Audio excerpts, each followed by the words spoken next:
Oh, yeah. I am awake and alive.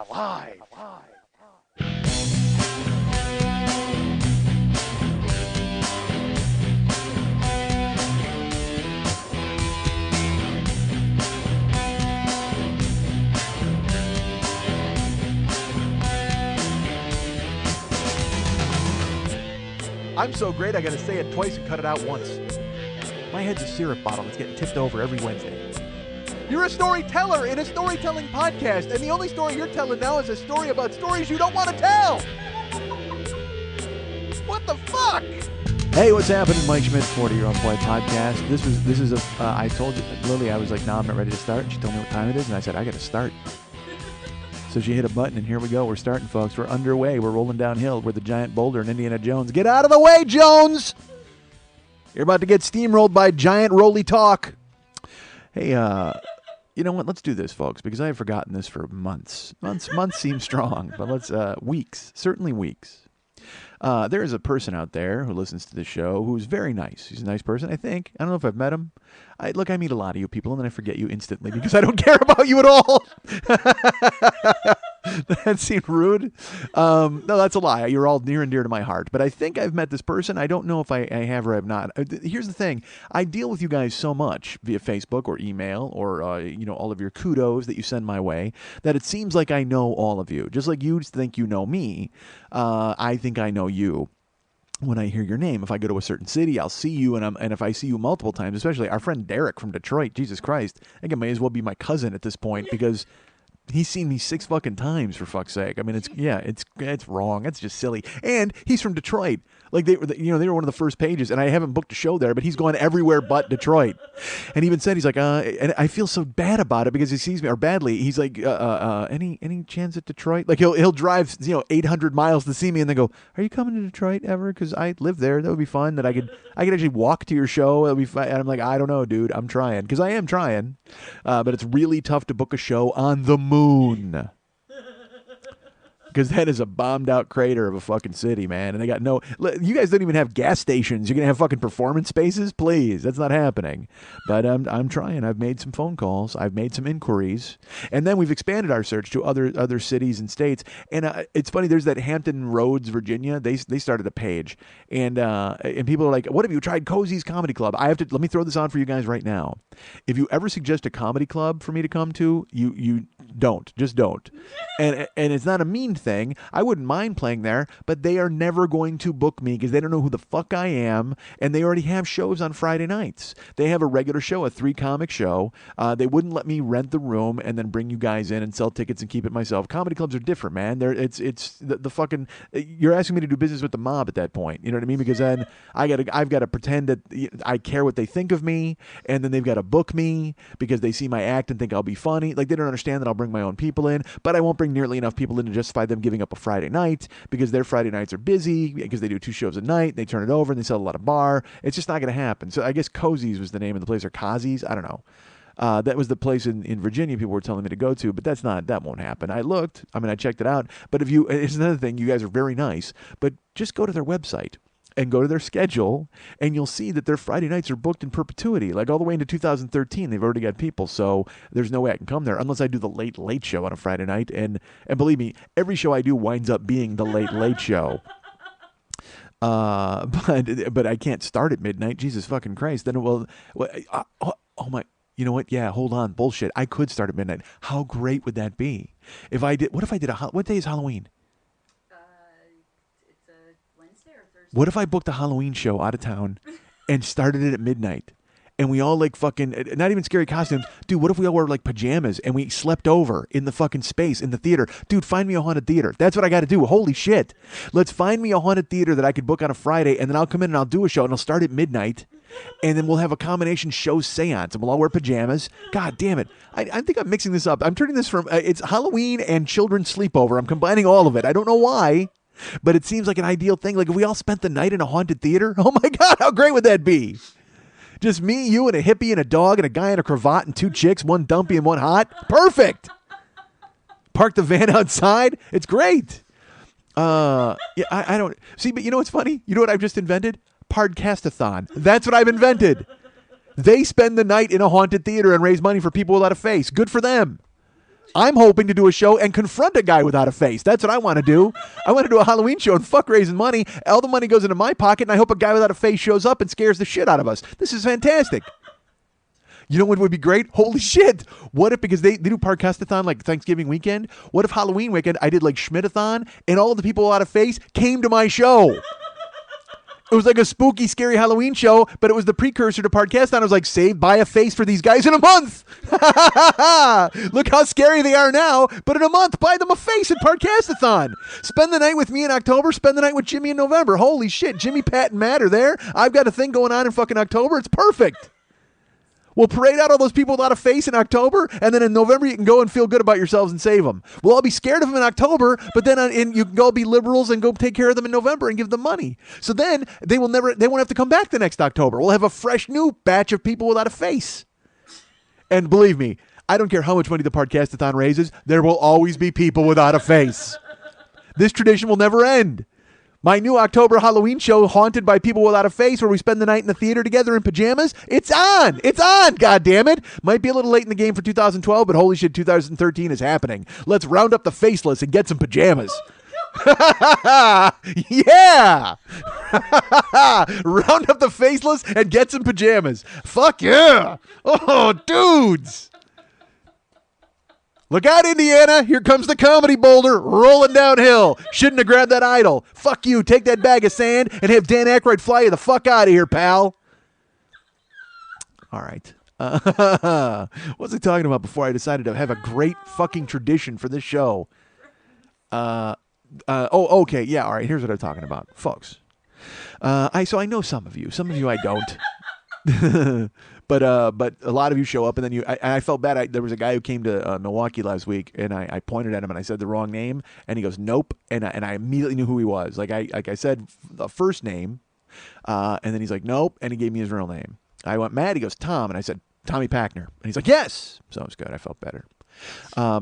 But it's because Facebook gives me, all of my fans look the same. I'm going to be honest. I have this legion of guys who look like they own comic book stores. You know what I mean? It's like all these big burly dudes like me. You know what I mean? It's like I have this crazy army of guys who sort of look like me because they all relate to me and all my nonsense.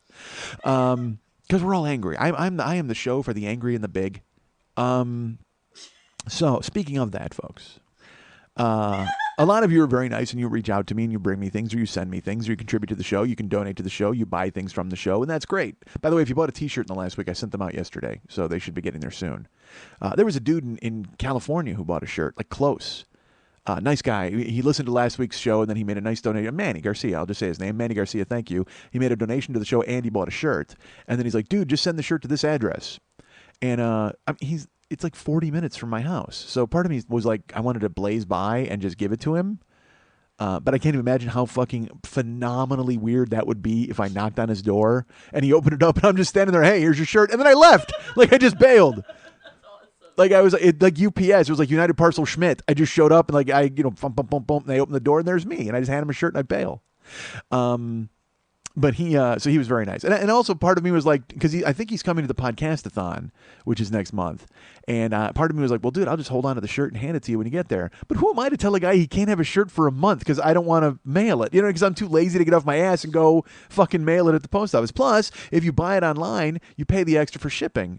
So I need to go ship it, right? But I don't. I would just give people their money back. You know what I mean? Which I do often. I'll get into that in a minute. This show's a big refund. Anyway, so, folks, a lot of you out there, you know me and you're my friends, and you will say to me, hey, I like you, here's a thing for you. And you will give me things that I enjoy and like. And a lot of them are food-based because I'm fat.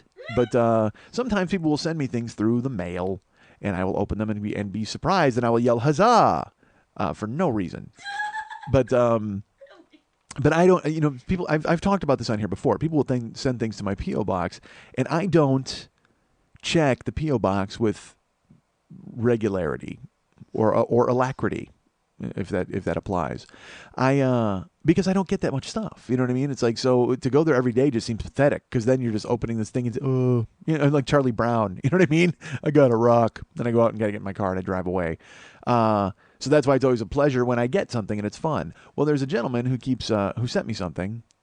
And then he wrote me. He's like, I just want to make sure you got that thing I sent. And then I went to the P.O. box and it was not there. This is a month ago, maybe 2 months ago.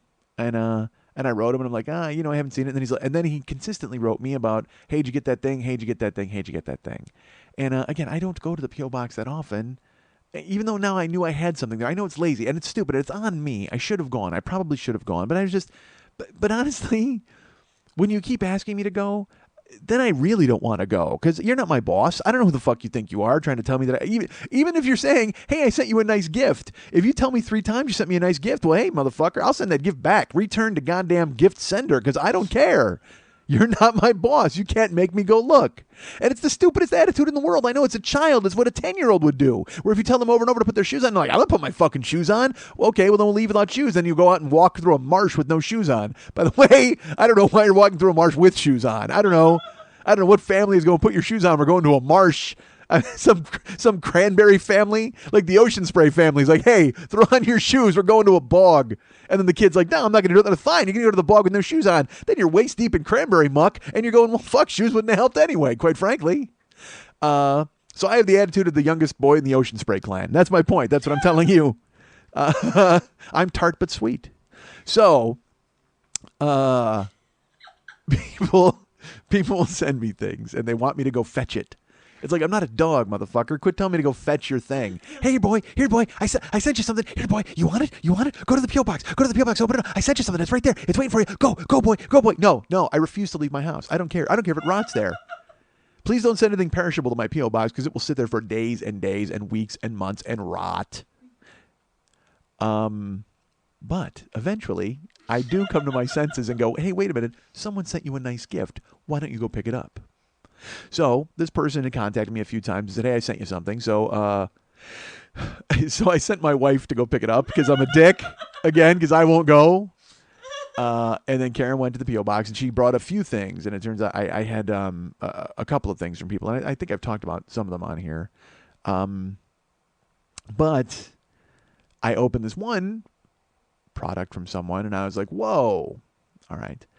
And but this was like 3 weeks ago. 3 weeks ago? A month, maybe? So I got this a month ago, but I've forgotten to talk about it on the show because, folks, I've been a bit distracted with not working out and then going and almost dying on a hill and then going to Milwaukee. I mean, I've been a busy dude. So I talk until I'm done and I try to go off the top of my head, but I will make notes for plugs if there's something that I have to mention or talk about. And Ask Lily, every week I've come, I go, I got to remember because at the end of the show, I got to remember to mention this. And then I get home and I've forgotten to mention it yet again. So now we're doing it in the beginning of the fucking show. Now we're taking care of it. And I'm holding it in my hand. I've been holding it in my hand since the show fucking started so I didn't forget. Like I made sure to have it in my goddamn hand so it didn't turn into a fucking thing. So, folks, my friend Jason Violette, who listens to the show, is very nice. And he sent me a package. And in this package he made me a wallet. Now, we have talked on this show previously about people sending me things like wallets. There was a gentleman who made wallets, and he wanted me to plug his page. Well, that's what our friend Jason does as well. Our friend Jason makes wallets out of household scrap or tape or something. I don't know. I can't. There's tape on it. I know that. But he made me. Now, this is. I may put a picture of it up on Facebook. He made me a little Schmitty wallet. Like it's a blue wallet, and on the front of it is the character from the show, like Little Schmitty. He's actually on the wallet with the devil horns. He got his and the goatee. It really looks great. I mean, it looks amazing. I will never in a million years use this because I'm a 45-year-old man. But it's awesome to have. It's just another thing that I have that is a gift from people. Because, I mean, I've had people send me Schmidt Pilsner glasses. Our friend, I think it was KC who sent me those. And people sent me signed comic books. And someone sent me the Walking Dead comic. Everybody's been very nice and sent me things. And this is personalized and amazing. And Jason does this sort of thing. Like he makes wallets. And he's on Facebook. You can actually go to his page. I think I liked his page, although I might not have out of frustration. But he's at facebook.com/ducttapedad. And it's DUCTTAPEDAD. Facebook.com/ducttapedad. And he makes these wallets and things, and he sells them. And I, of course, did not have to pay because I am a celebrity. But all of you out there, the great unwashed, you need to pony up. You need to get your wallets out and pull some money out so you can replace those wallets that you just got out. Hopefully with one with a picture of me on it. See, because if you carry a picture of me on your wallet, that's fine. Everybody goes, oh, that's neat. What's that? Oh, it's my favorite podcast. Good for you. If I carry a picture of me on my wallet, everybody's like, what the fuck is wrong with you? It reminds me, it's funny, our friend Mike Toomey, who I've talked about many, many times, he used to do a bunch of stuff about Halloween, and he talked about how much he hated the costumes. When you're a kid, he goes, homemade costume is so much better. He goes, that store-bought costume is ridiculous. He goes, because then, 2 houses in, the rubber band breaks, you're carrying the mask around and just waving it while you're trying to knock with your ass, you're holding a bag, you're holding the mask. And he goes, and also they got that thing, he goes, yeah, I'm sure Chewbacca would wear a shirt with his own face on it. And he's exactly fucking right. So I can't pull this wallet out and go to pay. And everybody's like, wow, who's that dude? That's me. Look, that's me. Oh my God, you pathetic and sad old man. But that doesn't mean you folks can't pull out a wallet with me on it.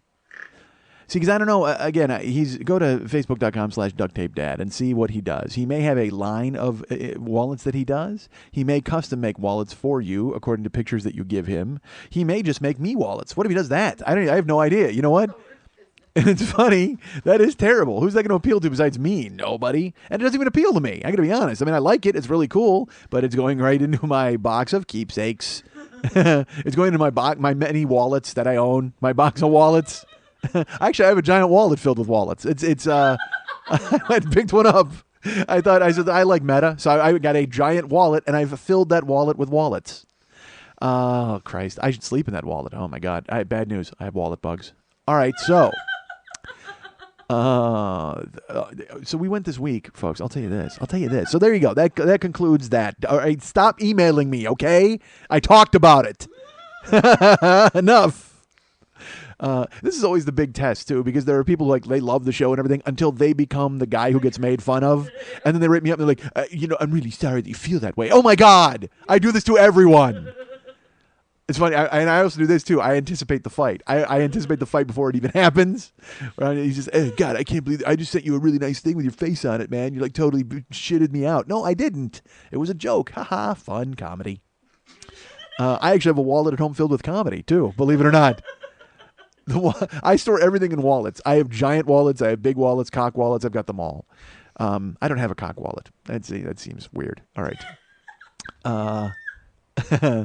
Because that actually comes from something I wrote on Facebook once. I remember it. That makes me laugh. Well, I said it on here once. Our friend Jill, who lives in Milwaukee, who I will talk about a little later. But when I was going to go to play in Milwaukee last November, I was looking for a place to crash for Thanksgiving. I was like, hey, he wants to have me over for Thanksgiving because I'm stupid. And she's like, you can come to my place. However, I have like a 96-year-old grandmother who probably is not going to be too thrilled about you there swearing. You got to watch your language. And I actually wrote on Facebook, I go, look, this woman lived through 3 wars. I think she can deal with me saying cock wallet. And unfortunately, it's weird that I would say that today because Jill lost her grandmother today. So yeah, it's awful. I saw that on Facebook, which is the weirdest thing to say ever. You know what I mean? Because I only know Jill through the show and things like that. But then you see something, it's just awful when you see that. And by the way, I'm glad that the day after it happened, she's going to listen to the show to escape from that. She's going to be like, oh my gosh, I've been through so much weird shit. I can finally settle in and listen to Mike and not worry about it. And then, hey, guess what? I just told the world about it. I'm verbal Facebook.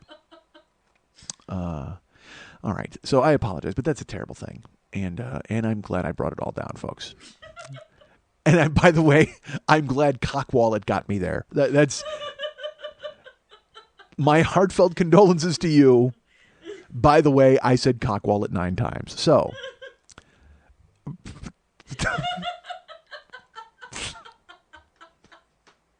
never mind.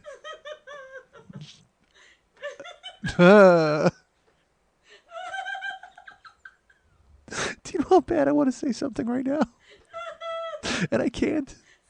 No. Oh shit. Oh, I'm serious.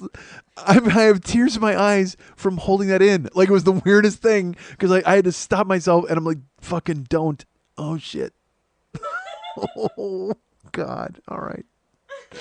I'm a terrible guy. All right. So I'm a cock wallet. What can I say? So It's just you can't, right? You can't. Because again, like I just said, everybody thinks things are funny until it's them, and then they're like, you are the worst person alive. And I don't want people to think I'm the worst person alive. All right. So it's a shame, and it's a terrible loss. And I don't know when the funeral is, but I better ship them a wallet quickly so they can bury her in it. All right, so why did I say it? I said I wasn't going to say it. But I keep all my stuff in wallets. I figure, why not? Everybody else? I got a grandma-sized wallet in my house somewhere, right? Oh, shit. All right. I just swallowed it, too. I kept it in. It came out of my eyes in the form of tears, that humor did. I cried that humor out, and I said, I can't say it, and yet I still said it. God damn it. Don't cut me loose ever. All right. I'm a grandma-sized wallet. All right, so... God, just now I gotta don't. You know what? I'm not releasing this show in Milwaukee. That's it. It's the show about my trip to Milwaukee and Green Bay, but I'm sorry, it's blacked out by you guys. I have to black this show out in your area. I'm like the NFL. I didn't sell nearly enough tickets in your area, so I have to black this show out. You'll have to hear secondhand. You'll have to read the USA Today tomorrow. They'll have a recap of it. Holy shit. All right, I can't do that, but I did. And I went through all that to keep it in. Like I sat there and I was like I closed my teeth like it was the words were in mouth jail. Like I couldn't let them out of mouth jail, and then they came out of my eyes in the form of tears, and then I still let them out of mouth jail.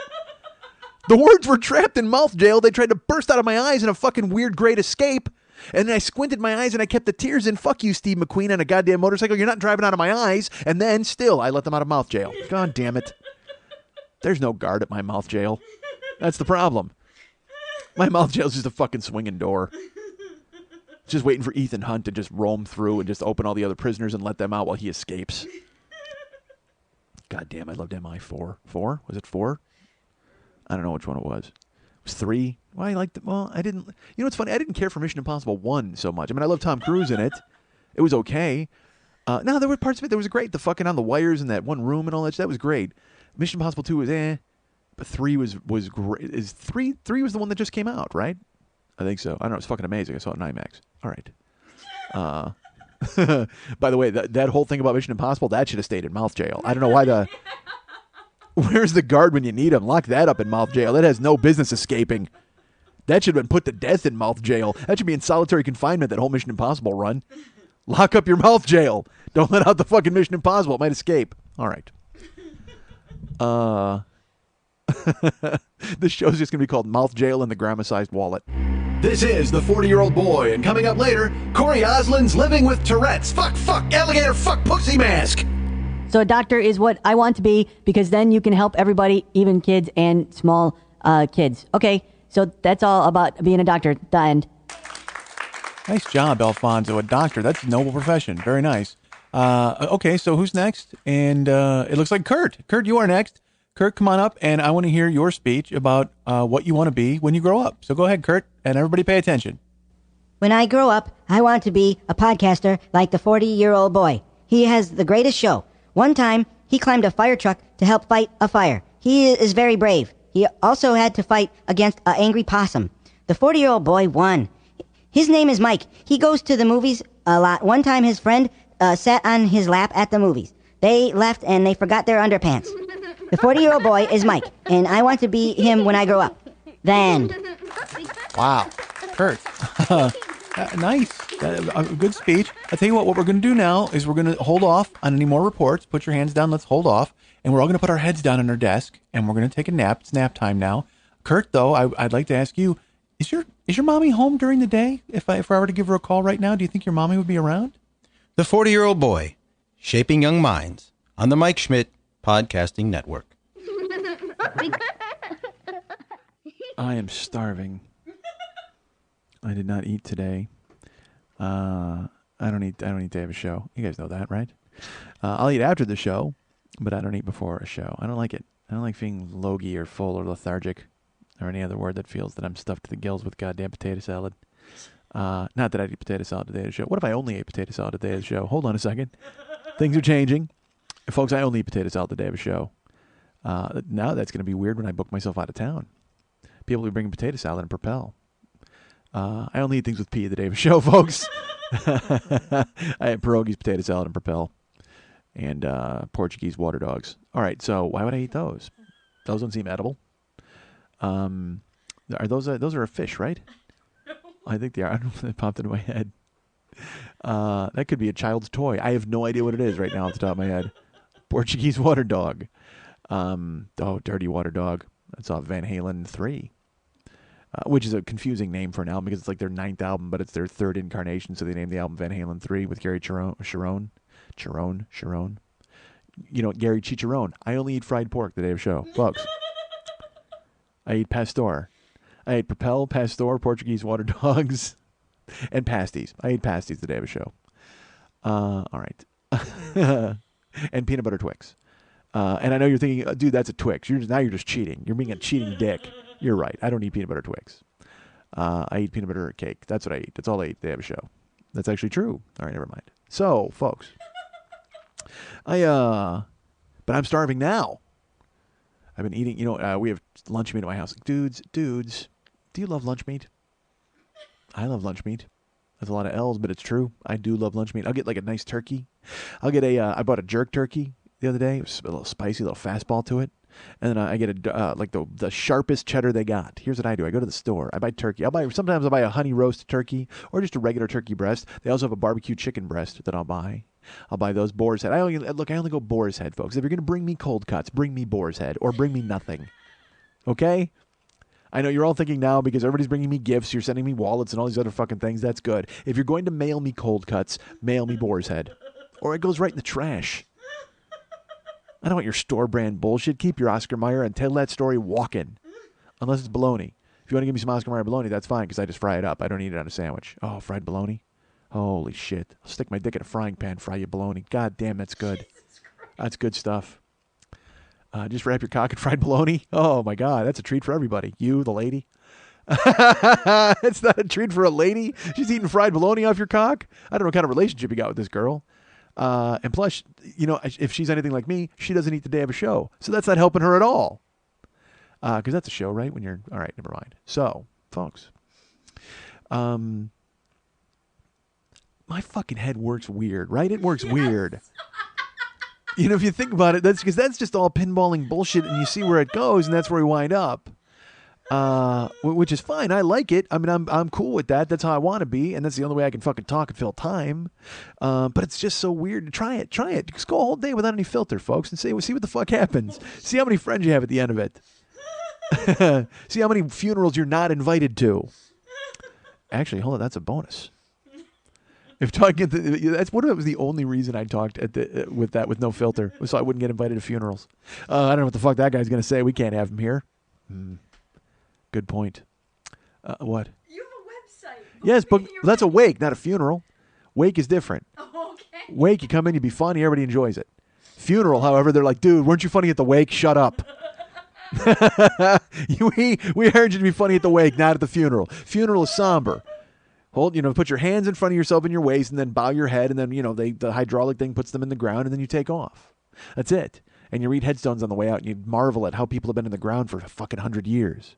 When I was in New York, man, I was with Seth and Brandy. We were walking. It's funny.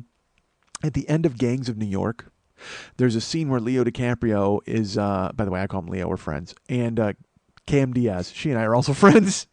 They're off on the side by the lake or the ocean or the river. I don't know where they are. It might have been the Hudson. And they're at this particular, like a graveyard-looking place. And then the time-lapse shot that ends the movie is of it being overrun by urban sprawl. And then the trade center's there and all these different things are there. And so you're like, whoa, it's amazing to see that the city was built up around these places. Well, when I was in New York with Seth and Brandy, we got out of a fucking subway stop in the financial district. And right in the middle of it, there's a fucking graveyard right next to a church.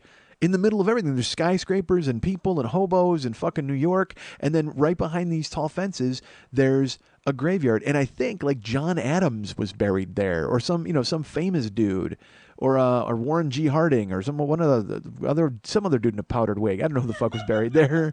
But I actually believe it's not Thomas Jefferson, but I think it was John Adams or someone like that is buried in the center of the financial district of New York. which just seemed fucking outrageous to me. So it was strange. So, and of course I made fun of him and we walked away and then we went somewhere else. Or I think I went to Seth and Brandy. I go, holy shit, John Adams is buried there. And they said, I don't know who that is. We're 9. And then we continued walking. So I'm hungry. That was the point. Because I'm getting out of here. Here's what I'm having tonight, folks. I think, if I can get my head around it, I'm having expensive chili. That's what I'm having tonight. So I was talking about cold cuts. That's what I was talking about because I've been eating cold cut sandwiches at my house. And Karen made homemade pickles. Dude, all right, listen to this bullshit, all right? Yesterday, my wife makes me a sandwich. And it's a nice turkey sandwich with a little mayo on onion, dill, rye. Oh, my God, that's good bread. That's just so good. I love rye bread. And it's a perfect sandwich. And then she puts homemade pickles on it with pickled onions and slices of regular onion. And she gave me some Fritos. And dude, it's just... That just says I love you, right? That's just a plate of I love you, where they hand you the sandwich and here, you know what else she did too that was so perfect to me? Oh my God, she put the Fritos on the plate just on top of the whole sandwich, just like she just dropped a handful of Fritos. They're on the sandwich and on the plate. She didn't just like compartmentalize it because you can't do that. That looks all sloppy. She put it together like it's funny. All right, you're going to laugh at me. When I was a kid, there was a sketch on Sesame Street with Grover. And he worked in a restaurant. I don't know why they hired Grover. He seems like kind of a spaz. I don't know how he got through the interview, but whatever. So I may have talked about this. So that you know that blue dude. The Daily Show used him to represent Michael Steele, and Michael Steele was the spokesman for the Republican Party when he was the head of the Republican Party. There's that little blue dude who's bald and he's got the tufts of hair on the side of his head, and he's kind of like a businessman, and he's always on Sesame Street. Well, he would show up for lunch at Grover's restaurant, and the special that day was a sandwich, and they held up and there was a picture of the sandwich, and it was a picture and it had the sandwich, and then it had chips, and then it had pickles, and then he would order the special, and then Grover would go, all right, and then Grover would turn around and go, all right, Charlie, what special? And he'd act like Grover the idiot, and he'd go into the kitchen. Then he would bring out the special, and the guy would look at it and go, oh, this is not right. And Grover would be like, what do you mean? And he'd go, well, look at the picture. And then they'd tip the plate up, and he'd go, there you got your sandwich, and there you got your chips, but there's no pickle. And then Grover would be frustrated, and he would go back in the kitchen, he'd come back, and there would be just a sandwich and some pickle, which made no sense, because I don't know what Charlie the cook is doing in the kitchen, why he would remove the chips and then put the pickle on. He's a dick. Charlie's a dick, quite frankly, and he's making Grover's life miserable. There's a businessman out there who has to get back to work, for fuck's sake. He's there, he works in the financial district, he stops in for some lunch, he just wants the special, and then all of a sudden Grover brings it back there, and then fucking Charlie keeps monkeying with it, and because Grover, waiters hate that, because they're the first line of defense, they're the ones who have to deal with the customers. If Charlie had to do it, he wouldn't fuck with that. He would have brought it out right the first time and never had to deal with the fucking guy. But Charlie gets to hide in the kitchen and dump it all in Grover's lap. But that is neither here nor there, folks. We're not talking about this guy and his lunch. We're talking about a lunch. Because when I was a kid, I would see the picture of that sandwich, and I'd be like, oh, God, I wish I had a sandwich. Even as a child, because I love sandwiches, I'm like, I wish I had a sandwich. And I didn't like the way it was so neat on the plate with the chips. So Karen gave me a sandwich, and she dropped the Fritos. There was some on the sandwich, but then some on the side of the sandwich. Oh, it was so great. And I know Fritos are awful for you, but, occasionally when you have them with a sandwich, it's good. So I sit down, and Karen puts down. And I'm eating the sandwich, and this is what Karen will do. And also, I can't eat that. Like, Karen will make each of us a sandwich, and then I wind up not finishing my sandwich because I can't eat a whole sandwich. It's big. So she made me the sandwich yesterday, and I said, are you having one? She said, no. And then she sat next to me, and she said, I'm going to have a bite of your sandwich. I said, okay. So she picks up the plate, and I'm going to sound terrible here. I get that, all right? I understand. Let me preface this all by saying I'm a terrible person, okay? Okay. Karen picks up the plate, and she takes a bite of the sandwich. She's holding the plate in her hand, and she swallowed the sandwich, and then she choked a little bit on it was dry or whatever, and it got caught going down. So she's like, oh, I'm choking. And I go, are you okay? She nods. She's like, uh-huh. And she just goes and coughs all over my fucking sandwich. Like, she never moved the plate. It was like she leaned forward and coughed, especially on the sandwich and Fritos. There's a whole half sandwich and Fritos left, and she just sprays TB all over the entire fucking plate. And I watched her do it, and my face, it betrayed me, because I was just like, and I'm staring at her, and she's like, I'm choking, and she starts choking, and then she coughs all over the place, and then I go, you want some water? And she goes, I'm good. And she looks at me, and she sees my face, and I'm horrified. I'm fucking horrified. And she goes, I was choking, Michael. And I said, okay. I go, do you want some water? She goes, I'm choking. And her voice was still kind of like caught a little bit in her throat. I'm choking. And I'm like, it's fine. Do you want some water? And so she took some Propellant. She drank it. And she just looks at me and I go, you know I'm not eating that fucking sandwich now. And she's like, what? I was choking. And I go, I understand that. But you could turn your head to the right. I mean, literally, it's like you lean forward when I'm going to fucking ruin this entire sandwich right now. And she just starts cracking up. And I go, I'm sure it's funny. I go, that's great, but throw it out. I go, I don't want it. She goes, no, you can eat it. I go, dude. I go, literally, you just fucking coughed up rubella all over my fucking sandwich. How the fuck am I supposed to eat that now? And she's like, I was choking. It's not sickness cough. It's just regular cough. I go, I don't care what came out of you. So now I'm going to choke or I'm going to catch whatever you got. I can't eat that sandwich. And she goes, oh, you're being ridiculous. And I go, I'm not. I watched you do it. It's like you took it to your mouth as if it were a handkerchief and you covered your face with sandwich and coughed on it. And she couldn't stop laughing. She's just laughing because she knew what she did. And so she put the plate next to me and she got up and kind of walked away. And I'm just staring at it because now it's my enemy. That doesn't even belong there at that point. Now it's just covered in fucking filth. And I'm staring at it and I know I'm not going to eat it. So I will tell you this because I'm a child. I made a very big show of getting up and she was in the kitchen and I picked it up and I walked in and I looked her in the eyes and I just dropped it right in the trash. And I flipped the plate over so she couldn't salvage it. I didn't want it to land sandwich side up. I like flipped it so all the Fritos and everything came up. It all fell down into the garbage can. And then I put my foot in it and I stomped the garbage down like to squish it down. And she looks at me and she goes, did you just throw away that sandwich? I go, yes, I threw away that sandwich. I'm sorry, I can't be eating your mumps. And she goes, do you want another sandwich? I said, well, no, I already ate a half of a half. And I go, I don't want a whole sandwich. She goes, do you want me to make you a half sandwich? And I said, yes. And so she made me a half sandwich with Fritos on a different plate. And I made her wear a surgical mask before she made it. I said, hey, Michael Jackson, throw a goddamn handkerchief over your ears. Keep your head away from my fucking sandwich. God damn it. Sprayed it with TB. Brutal. And tonight we're having expensive chili because we went out for her birthday. Her birthday was Saturday. And I got home late because I was out of town. I'll tell you about that in a minute. But so I got into town. We couldn't do anything on Saturday. So we went and celebrated her birthday on Sunday. We went to Ruth's Chris Steakhouse with our friends Lily Von Stupp and her boyfriend Eddie. And the four of us had a good time, and we just ordered food and just didn't stop. I think we're still ordering food. We may actually be there right now just calling our shot. We just kept ordering food. It was brutal. And by we, I mean me. I mean, because I have a fat head. So my fat head is just like, oh, yeah, crab stuffed mushrooms, those would go great with everything.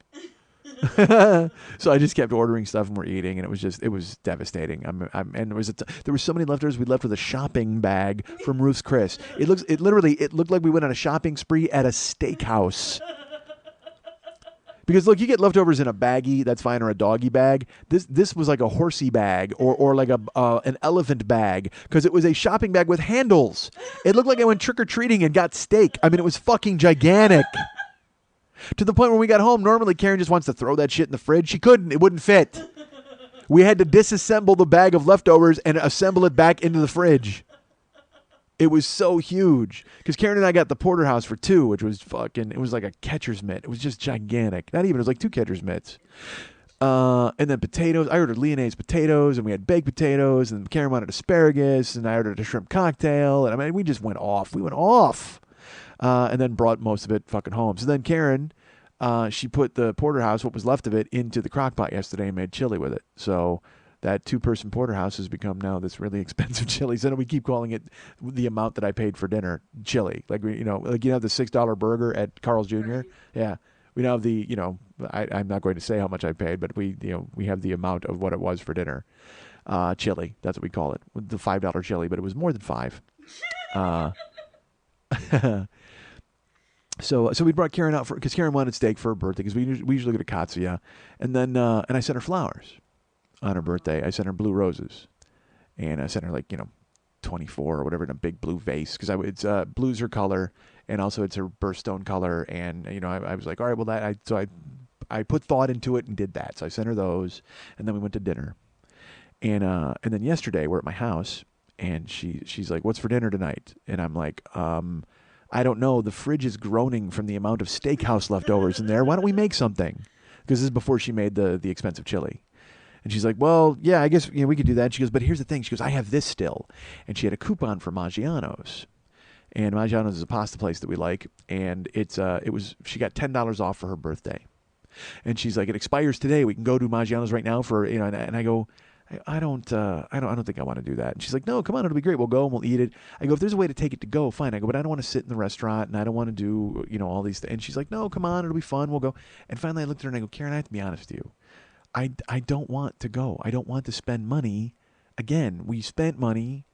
I mean, I just went out of town and spent money. And then we spent money on Sunday at dinner at Ruth's Chris. I go, you see this as saving $10. I see this as we're spending $35. Because you have to spend a certain amount to save that amount. And we don't need to spend that. We've got a fridge full of leftovers. We've got all these different things.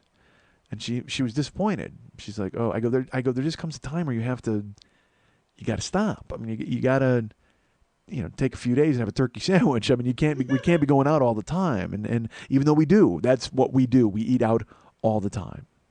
But we can't. So then it just turns into this weird lecture, and it's this rudimentary. Hey, if we spend $35 there, we don't have $35. It's just, and I sound like an asshole. I come off like a pedantic asshole trying to tell her stuff, and she understands it, but she's just sitting there like I would be sad that she can't have spaghetti. You know what I mean? Like, because I'm that guy.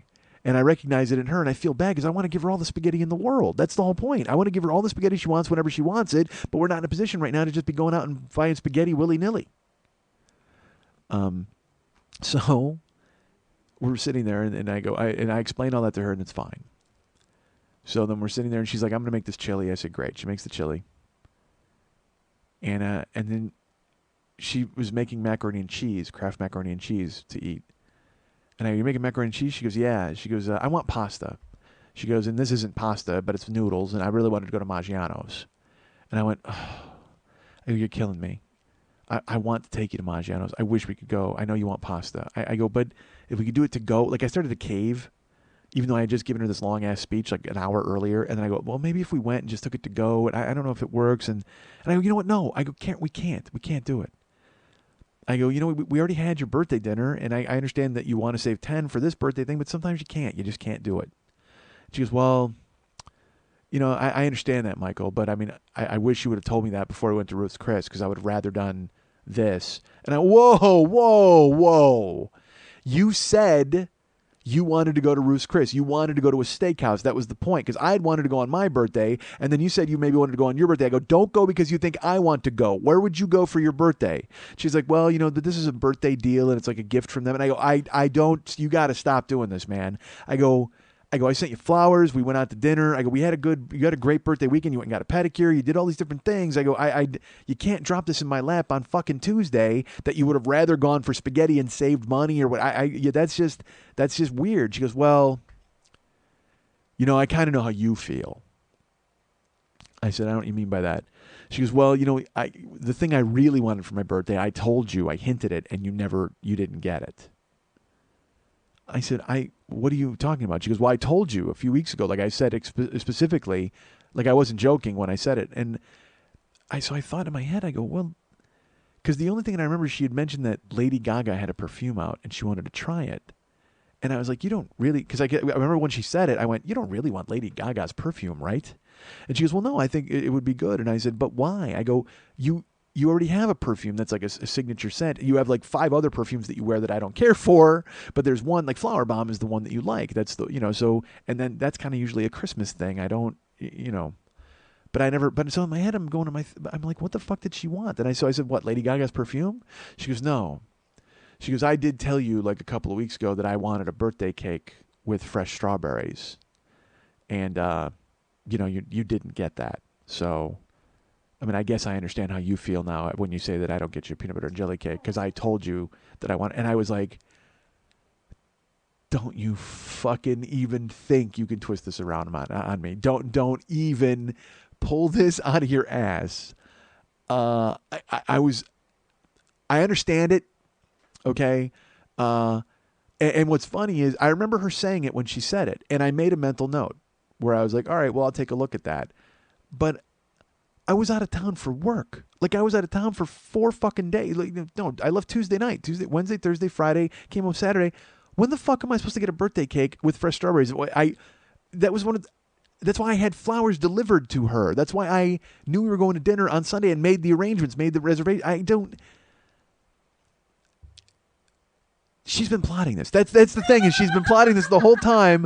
She didn't want that fucking cake. She mentioned that bullshit cake a month ago, knowing that I would fucking forget and that I was going out of town, and so she can drop the cake in my lap and then and give me that puss face and just be like, yeah, well, I know how you feel when you don't get a fucking cake. No, you don't. You don't. Because you know what? I didn't get anything else. We went to sushi, which was fine, but I mean, Jesus Christ, really? Really? You're going to pull a cake out of your ass now? And with fresh strawberries? Go get your own goddamn cake with fresh strawberries. Hobos make those on the street. Anybody can have those. I wanted a specific, particular cake that you could get from anywhere, somewhere. You could make a phone call and they would have to make it. It's like, it's a crafted thing. Cake with fresh strawberries? Motherfucker, I could just go buy you angel food cake and a package of strawberries. There you go. I bought you a do-it-yourself birthday cake. How vague is that? I want a birthday cake with fresh strawberries. And if I would have been in town, I probably would have remembered and I would have got it. But I was gone. I was working. I was gone for 4 fucking days. Don't put that in my lap. Really?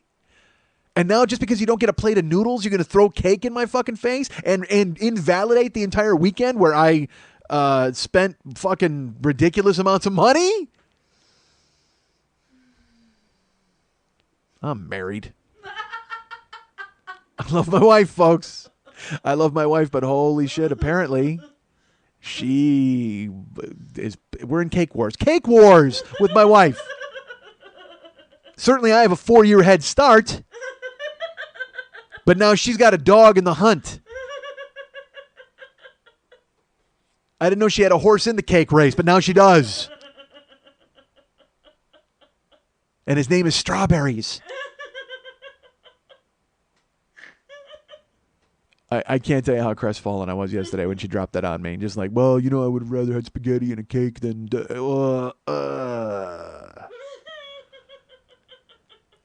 And it wasn't mean, like she wasn't being mean about it, but it didn't matter. The message was there. It certainly got me. Oh, God damn it. All right, I'm an idiot. I shouldn't care, right? I shouldn't care. You know what I want for my birthday? I want a fucking sandwich untainted by scarlet fever. That's what I want. I want a significant other who turns their head when they cough so they don't destroy my lunch.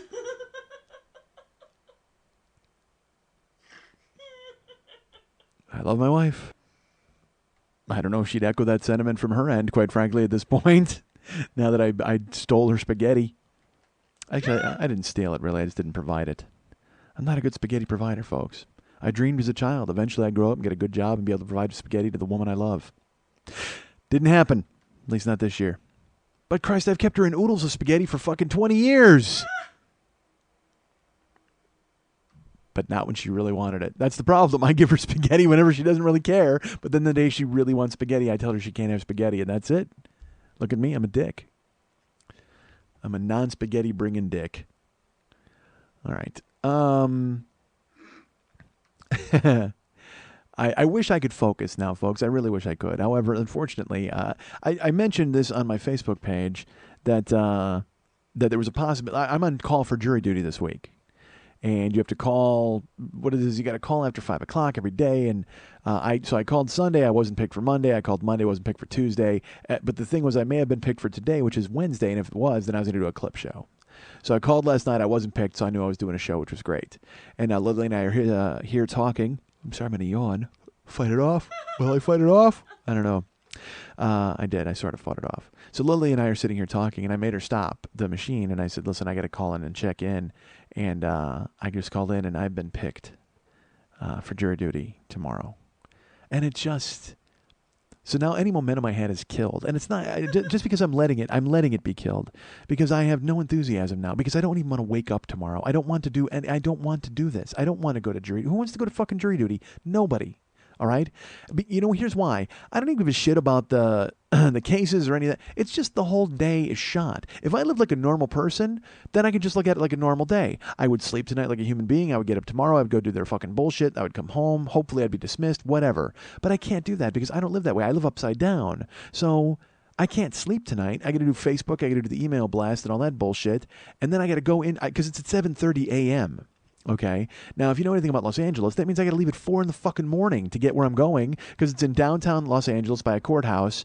And I even tried to get it switched to the Burbank courthouse. Like I when you register, they ask you, is there like a hardship or can you switch it? And I tried, and they said not living close isn't enough of a deterrent to switch it. We pick you because that's what we need. And I just was like, fuck, fine. And just hoped I didn't get picked. But now I get picked, and now I won't lie, I'm devastated because that means tomorrow is finished. Tomorrow is shot. Because not only do I have to stay up tonight and then do my stuff, but then I got to go tomorrow morning. I got to leave my house at 6:30, fight traffic like a real person. I don't want to fucking do that. And then show up at this place and then sit there like a dumb fuck waiting to get called and either put into a murder case or dismissed or who knows. But it doesn't matter. I have to sit there at their fucking mercy. And then that shoots my day because then I got to come home and I got to sleep tomorrow night like a normal person, which I normally don't do. I normally work at night. So at least my Thursday's dead, which might lead to my Friday being dead. It's fucked because this is, and again, you don't care, all right? You understand? But this is my weekend and this is when I do shit because I don't have fucking internet the other 4 days. I'm just whining at this point. I know I'm whining, but this just fucking happened. And I had it on speakerphone. I'm listening, and then all of a sudden you're picked. You have to report at 7:30 a.m. Because again, who the fuck does anything at 7:30 a.m. ever? Nobody wants to do that, right? I know you do because you have real lives. I don't have a real life. Why the fuck do I have to participate in real life? Why can't I just write back on the sheet? I'm a clown. I should not have to attend this. I'm completely unserious. You don't want me involved in any sort of civic duty or fucking court case that you could possibly imagine. Eliminate me. I'm a dumb fuck. I'm a jagoff. You don't want me deciding anyone's fate. So I'm trying to concentrate now on doing this. I may just do this show right up until I have to leave for jury duty. I'll just do that. I'll just talk all the way until I've got to get in the car from Lily's because I'm closer at least. I'm at least halfway there from here. So I could just leave from Lily's and go ahead and drive over there from here. God damn it. Because that's the thing, the commute, the fucking getting up and dealing with traffic. And because here's the thing, it's in downtown Los Angeles, which if I was leaving my house to go to downtown Los Angeles and have a sandwich, I'd be prepared for it. I wouldn't care and all that kind of stuff. But, it's 4 freeways away from me. It's like the 101 to the 10 to the 110 to the 405. It's just... There's no easy way to get there. And then you got to park and walk like 5 blocks. Dudes, I got a loose knee. I did a fucking Warrior Dash 2 weeks ago.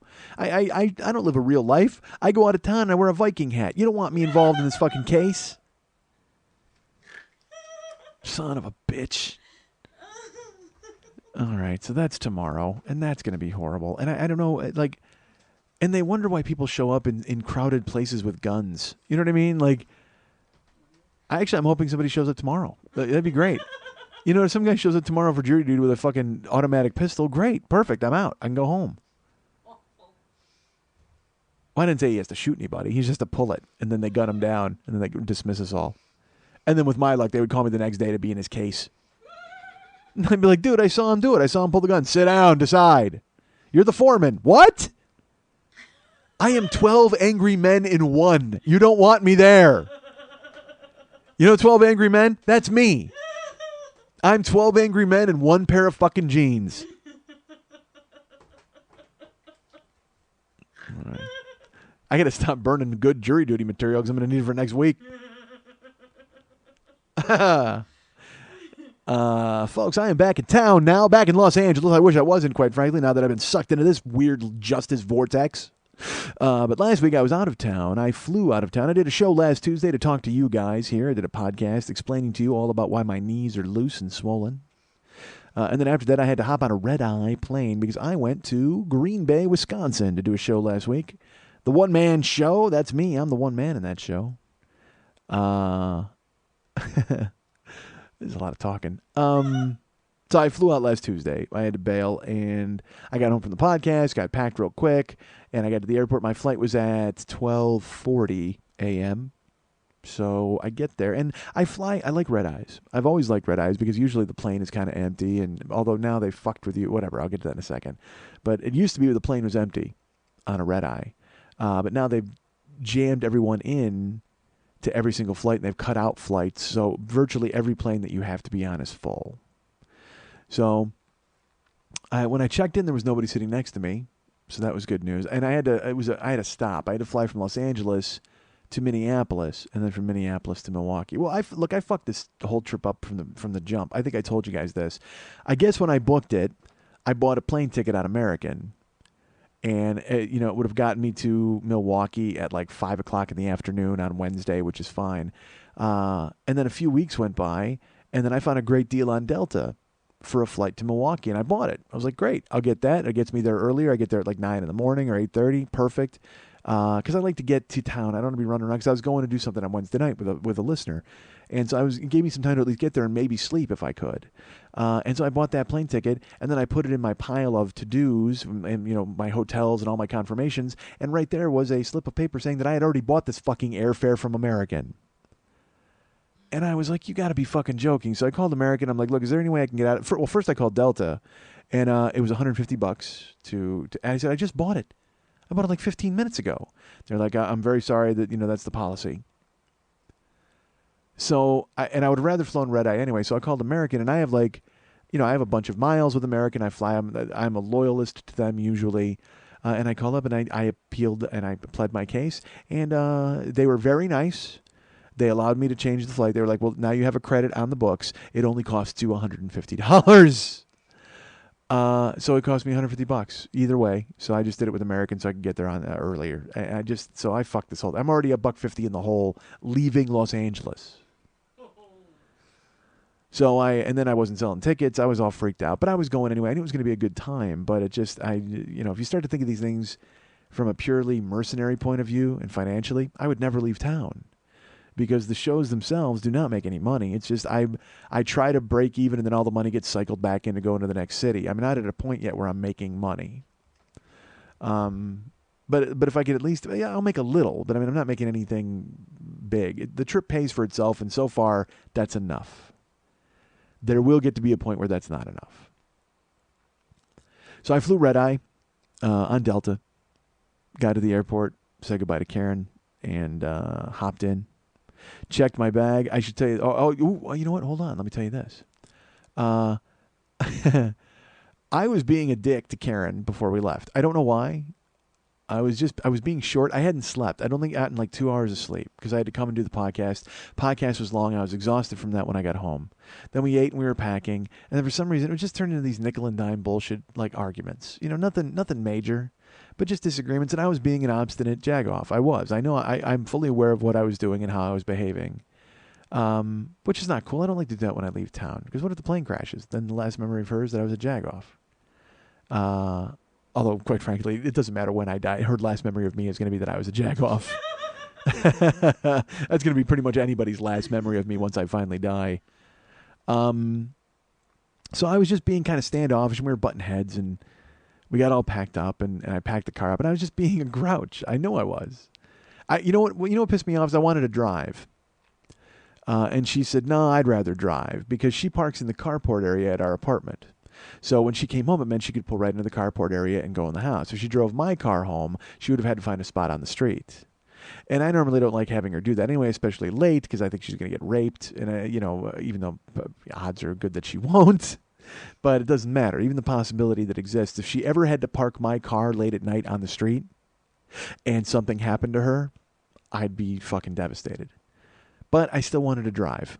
Like, I was like, for some reason that night, I wanted to drive my car because I wasn't driving. And so just because she said no and she decided she wanted to drive, I blamed it on her. Even though I wouldn't want her to drive and park my car, I still blamed her for making the decision. So then I was just a dick the rest of the night.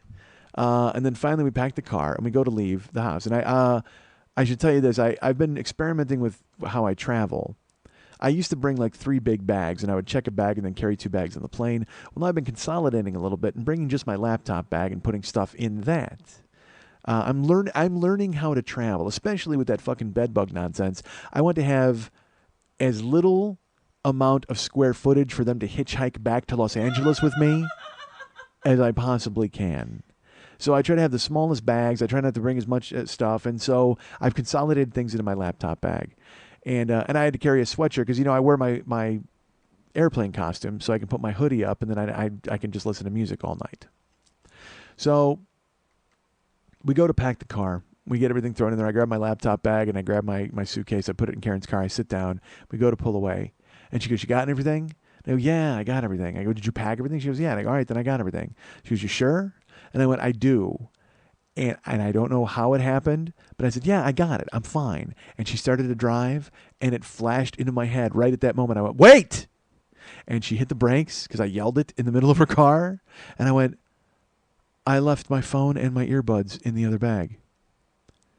Because when I consolidated the bags, I took everything from out of the bag, but not from the side pouch. And the side pouch is where I keep my electronics when I travel, before I put them in my hoodie costume. So she goes, oh, okay. And I took her keys and I went inside, and there it was like the Holy Grail. It was like there was my phone, my cell phone, and my earbuds, my traveling earbuds, my tweakedaudio.com/40 earbuds. And I'm looking at it. Was just, I was overwhelmingly happy. Like all the Jagoff bled out of my body at that point because I was so relieved, because I didn't even know that I didn't have them. And I thought in my head, imagine if you got to the airport without your cell phone for a 4-day trip and without your earbuds. That's even worse than the phone. The phone, who gives a fuck? I'll yell out the window till people come and pick me up or take me wherever the fuck. I don't care. But Jesus Christ, to not have earbuds for 4 flights, because that was the thing. It was 4 different plane flights. Dude, if you don't bring your earbuds on a plane, that's like going to an ass fucking party and not bringing lube. Seriously, that is the worst thing I could ever imagine. Because it's like, sure, you can still participate, but you and everyone you come in contact with is going to be miserable. So I took the stuff. I was so happy. And then I got in the car and I was much happier. My mood had improved. And so I was, because now she was my hero. She was like, you sure you got everything? You sure? She confirmed it for me. So I get to the airport. I get dropped off. She takes off. And I go and I got to check my big bag. And then I'll carry my laptop bag on the plane. So I go to check the bag.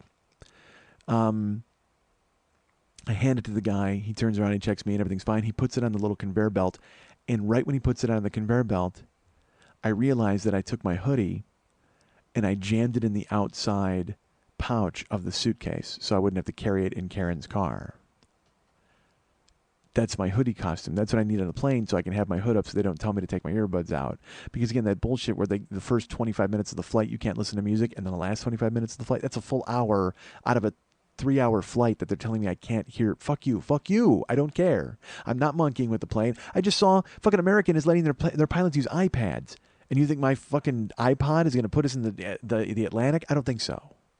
Especially not on this fucking route from LA to Minneapolis. If my iPod puts us in the Atlantic from LA to Minneapolis, that's a magic iPod, and I deserve to go into the drink. If anything, we should all die to go ahead and make sure it doesn't fall into the wrong hands. Take my satanic iPod to the bottom of the ocean with me. So I check the bag. He puts it on the belt, and it starts to roll toward the little exit. I don't know what you want to call that, where it goes to join its friends, and it starts rolling on the belt. And right when he puts it on the belt, he goes, "All right, sir," and he gives me a board. And I go, "Whoa, get the bag!" And he like kind of freaks out. And there's 8 employees. This is not even a joke. He's helping me, but then there's 8 of those dumb fucking baggage dudes standing back there as well. And they look up, and I go, grab the bag. And they watch it go right by them. And the guy helping me, instead of grabbing the bag, which is now 2 feet away from him, if he put a little fucking hop in his step, he could have grabbed it or tackled it or said to those guys, grab it, one of you idiots. Instead, he watches it as it starts to go in. He runs the opposite direction to stop the belt. He could have grabbed my suitcase off the belt, but he runs completely away from the suitcase to hit a button that would stop the belt.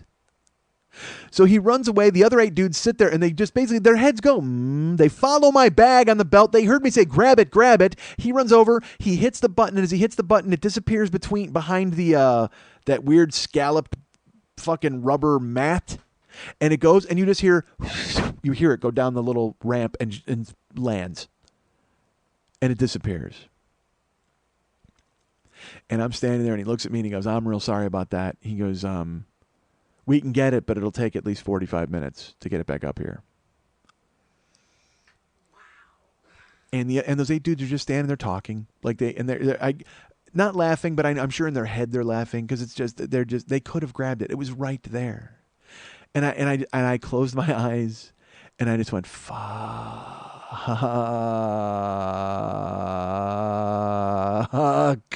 And he just goes, "Oh my gosh, are you okay?" And I go, I don't. It was right there. Those guys are right there. He goes, "I'm sorry, it was too quick." And he goes, they can go get it now, but it'll take probably 45 minutes. You're gonna have to describe the bag. You got to write down what it looks like, and they'll go find it. And I just went, "Fuck it, forget it, dude. Just forget it." He goes, "I'm sorry, Mr. Schmidt." I go, mm-hmm. And because now I know I'm fucked. I just lost an hour of music because I'm stupid. Okay, not even an hour of music. The other flight too, I lost because I'm not gonna have it back. So now I got to fly without my fucking passenger costume on. So I was pissed. I go through security. And another good thing about the red eye is there's nobody in the airport. All right. So you think that you're just going to breeze through security. It's not going to be a problem. Well, the thing is, in Los Angeles, there's always people in the fucking airport. And to make it worse, there's not enough security agents in the airport because they want to cut labor in the middle of the night because they also feel the same way I do. Hey, there's not going to be anybody in the airport. Let's just send everyone home.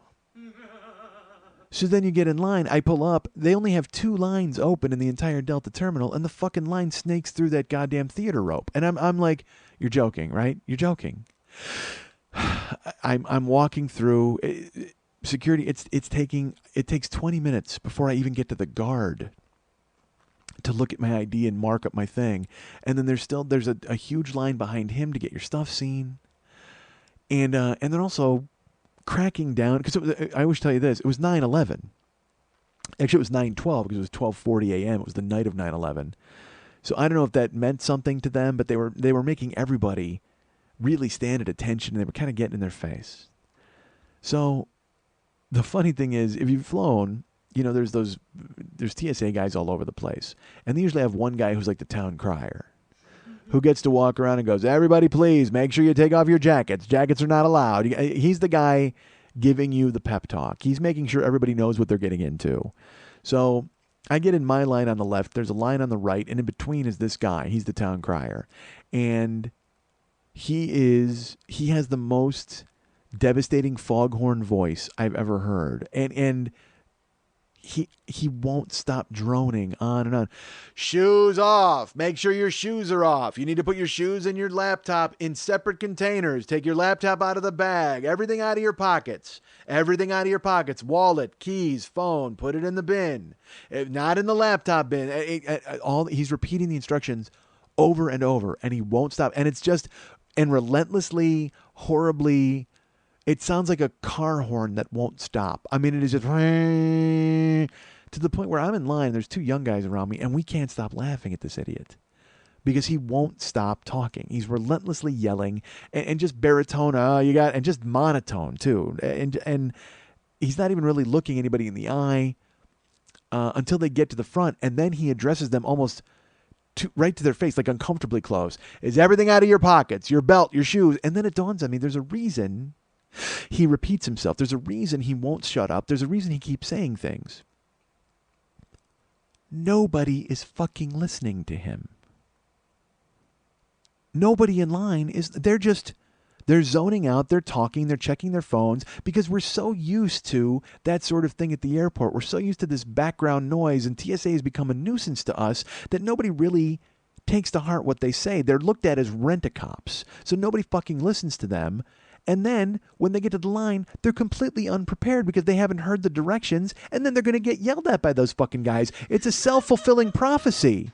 You don't want to listen to them yell at you, so you ignore them until you get to the front of the line, and then you don't do the things that they're yelling at you about, so now they're going to yell at you right in your face. And it never failed. I mean, it was with every single fucking person who went through. They didn't listen. They would get to the front of the line and he'd go, "Everything out of your pockets. Everything out of your pockets." And people would just start kind of doing it. And he'd go, "What about your shoes? You got to take your shoes off." And then they would untie their shoes and he'd go, "Off. You need your shoes off. You need your belt off. You need to take your jacket off." And then they put it in with their laptop, in with a separate bin. Like, he practically had to grab them and shake them to get them to listen to him. And then they still did everything fucking wrong. So we're laughing. Me and these other 2 dudes are laughing. And I said, the thing is, nobody's fucking listening to him. That's why he keeps yelling. So we get to the front, and, we're doing everything right. So as we're doing it, there's a guy over on the other side. And he's like a Polynesian dude or something, or from the Philippines. I don't know where he's from. He's from a fucking rainforest. And he's there, and he's dressed. And he gets to the front of the line, and he's just catatonic, like his face. And the guy says, "Sir, you need to take your shoes off. Sir, you really need to take..." And so the guy kind of just reluctantly takes his shoes off, and he puts them up in the bin. And he goes, "All right, everything out of your pockets, sir. Wallet, keys, telephones, everything out of your pockets." And the guy just starts to kind of robotically reach into his pockets and pull stuff out and put it... And he goes, "Everything, sir. Your wallet. You need to take your belt off, sir." I don't know if the guy was deaf or stupid or just didn't fucking care or didn't speak the fucking language. I have no idea. But he's doing everything one at a time. And then the guy would say, "What about your wallet?" And he'd reach in and take his wallet. He goes, "Sir, everything out of your pockets." So he's like, "Wallet, da-da-da." And then he just stands there and he goes, "Sir, I said everything out of your pockets." And the guy just kind of motions at the bin. He goes, "What's that?" You look, and in his front pocket, there's like the shape of a brush. Like it's this huge, it looked like he had a goddamn wombat in his pocket. It was such a huge bulge. And the guy just goes, "Oh," and he reaches in, and it was like a huge hairbrush.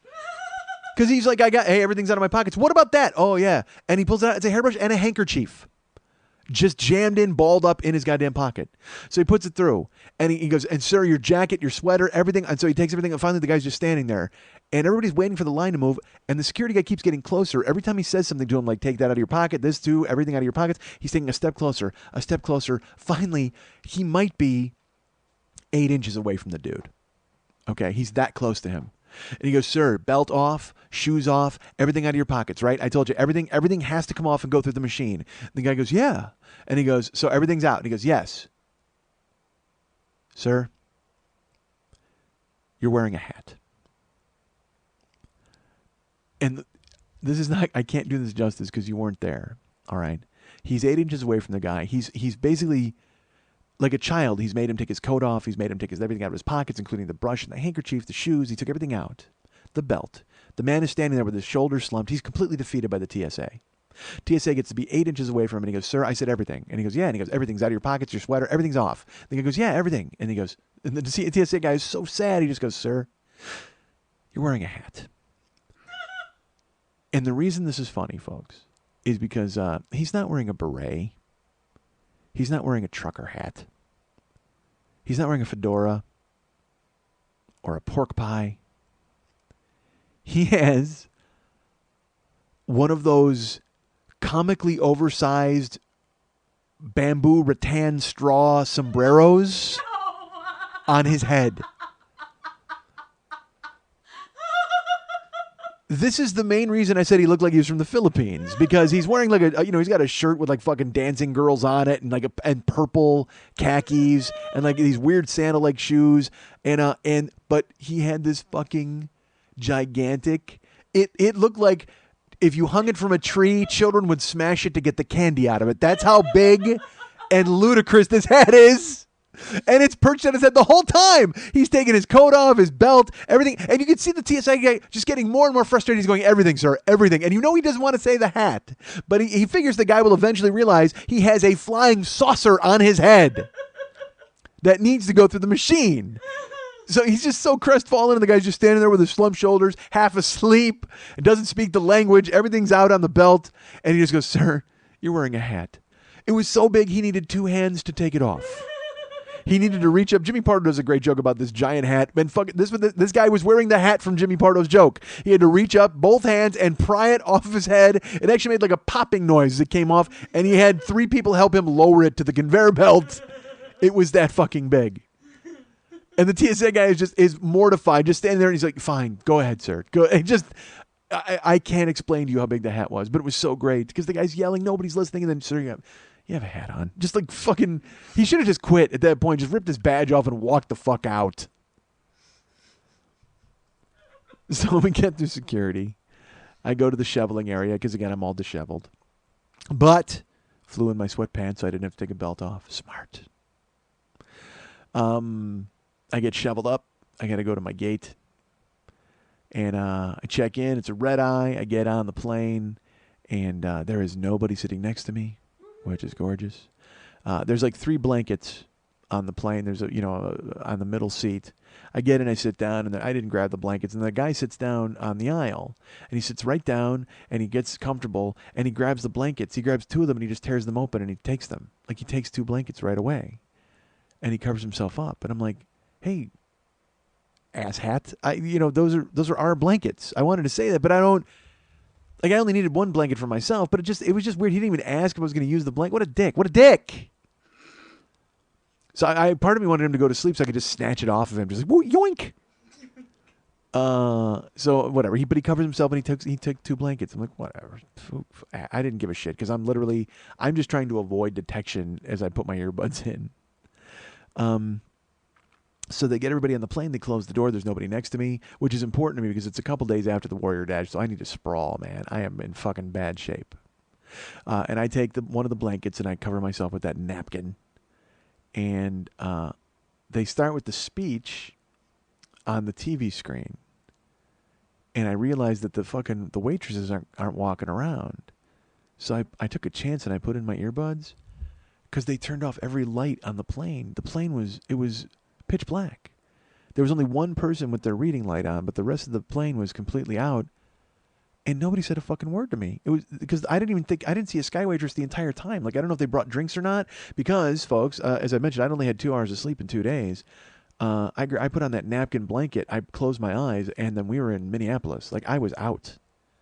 We rolled overnight, and it was so great. I had the fan blowing on me, and I was listening to fucking tunes, and we're rolling in the air, and I slept like a fucking rock. I closed my eyes, and I woke up as we hit the thing in Minneapolis. I was out. It was still dark, for fuck's sake. Not really, but there was no waitresses walking around. I didn't care. They didn't say anything to me. It was gorgeous.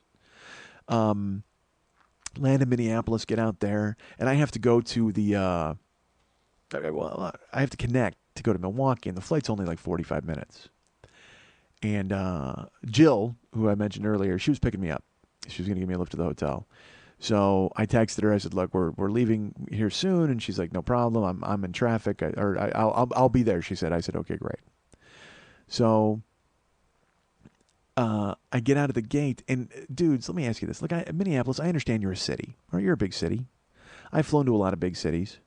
And I mentioned this about Portland, too. Portland's airport was big. I thought Portland's airport was big. You could fit 3 of Portland airports in Minneapolis' airport. Like, it was fucking gigantic. I'm hobbling because of the fucking Warrior Dash, and I couldn't even imagine. Like, and the thing is, here I connected E6 or whatever, and they're like, you're going to connect from Milwaukee at X25. So I've got to walk the entire alphabet and all the numbers. So I got to walk the whole fucking thing, and I get out there, and I like, it's, you're Minneapolis. Give me a dog sled. Honestly, just get me a dog sled to get me from one area to the other. I can barely walk at this point. I'm half asleep. It's just fucking zombie time. So I set out. I grabbed a Sherpa, and we set out to find X25. And I did. I was mushing through past the parka-clad skeletons of the men who'd gone before me. And I was mushing through to get to my fucking gate, because the layover was only like 48 minutes. Which I figured 46 of that would be negotiating through this fucking gigantic airport. But it wasn't nearly that bad because they had some moving sidewalks. I made it. I got to my gate, sat down. Boarded that plane. And the flight, they tell you it's like an hour and 20 minutes from Minneapolis to Milwaukee. No, that's not true. It's a 45-minute flight. It's just all the bullshit that goes around it. They pad it with that extra time in case something happens.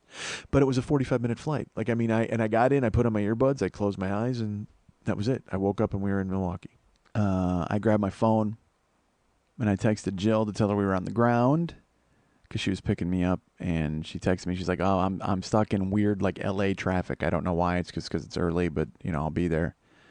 And so I said, "Okay." So I just had to head to baggage claim and then head outside to meet her. So I threw in my earbuds. Fuck that. I didn't even take them out. They were on the whole time. I walked off the plane, went to find baggage claim. And the Milwaukee airport was nice, and it was kind of big, but it wasn't nearly as big as Minneapolis as far as I was concerned. I'm walking through the hallways. And you know how it is when you're leaving the airport. You got to keep passing gates and following the baggage claim signs, and then eventually you'll be right by security, the place where everybody checks in. But you're exiting, but everybody else is checking in on your left. So that's where I was. I was just about to head into the real world, out of airport world. And I was at that mythical border that is the TSA line. So I step out, and I wanted to get some gum and stuff because I hadn't shoveled yet getting off the plane. I was still a little disheveled. I had water in my hand, and I was carrying, so I wanted to put everything away. So I stopped. There was a podium there. I put my bag up on top, and I started hunting for gum. So I grabbed some gum, and because I'd been sleeping on the fucking plane overnight, whatever. And I grab everything, and I take 2 pieces of gum out, and I have my earbuds in, and a security guy walks over, and he's an old guy. You know what? He looked like Milwaukee. He looked like a bratwurst with a badge. You know what I'm talking about? He was just like a fucking... He was probably like 65, and he had a security guard outfit on. He's my future. He's the ghost of Schmitty future. Because that's what I'm going to look like when I'm 65, because I'm not qualified to do anything but fucking guard stupid shit. So he walks out he's in a guard suit, and he had like a high and tight buzz cut, and he had like a bandage on his elbow. You know what I mean? You know those guys that, I mean, it just fucking... He was just an old man killing time waiting to die in the airport and collecting a check while doing so. And he starts talking to me, and I got my earbuds in, so I can't hear what he says. So I pop one of the earbuds out, and he goes, "You can't stand here." I said, "Well, I'm not standing here. I'm getting stuff out of my bag, and I'm just getting gum." And he goes, "Yeah, but I'm telling you, you can't stand here. You got to go. You're leaving the airport. You got to go because of security. It's a secure area." And I laughed, and I went, "Are you serious?" Now, folks, let's talk about 3 words they never want to hear at the airport. Because I can tell you what they are right now.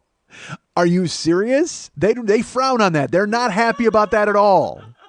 I can't speak for everybody collectively, but I can tell you the security at the airport does not like to hear the words, "Are you serious?" together in a sentence. Because he looked at me with his lazy eye and his fucking rent-a-cop outfit and his bandaged elbow and the lifts in his shoes and the buzz cut. And all I saw was a droopy fucking security guard ready, literally a heart attack waiting to happen. But he doesn't know that he looks like that. He's the authority in that fucking building. As far as he's concerned, he's Chris Noth in a fucking sharkskin suit from Law and Order. And when I said, "Are you serious?" he heard chung-chung in his head, and it was time to take care of business. Because he comes around the podium and he goes, "Do we have a problem here, sir?"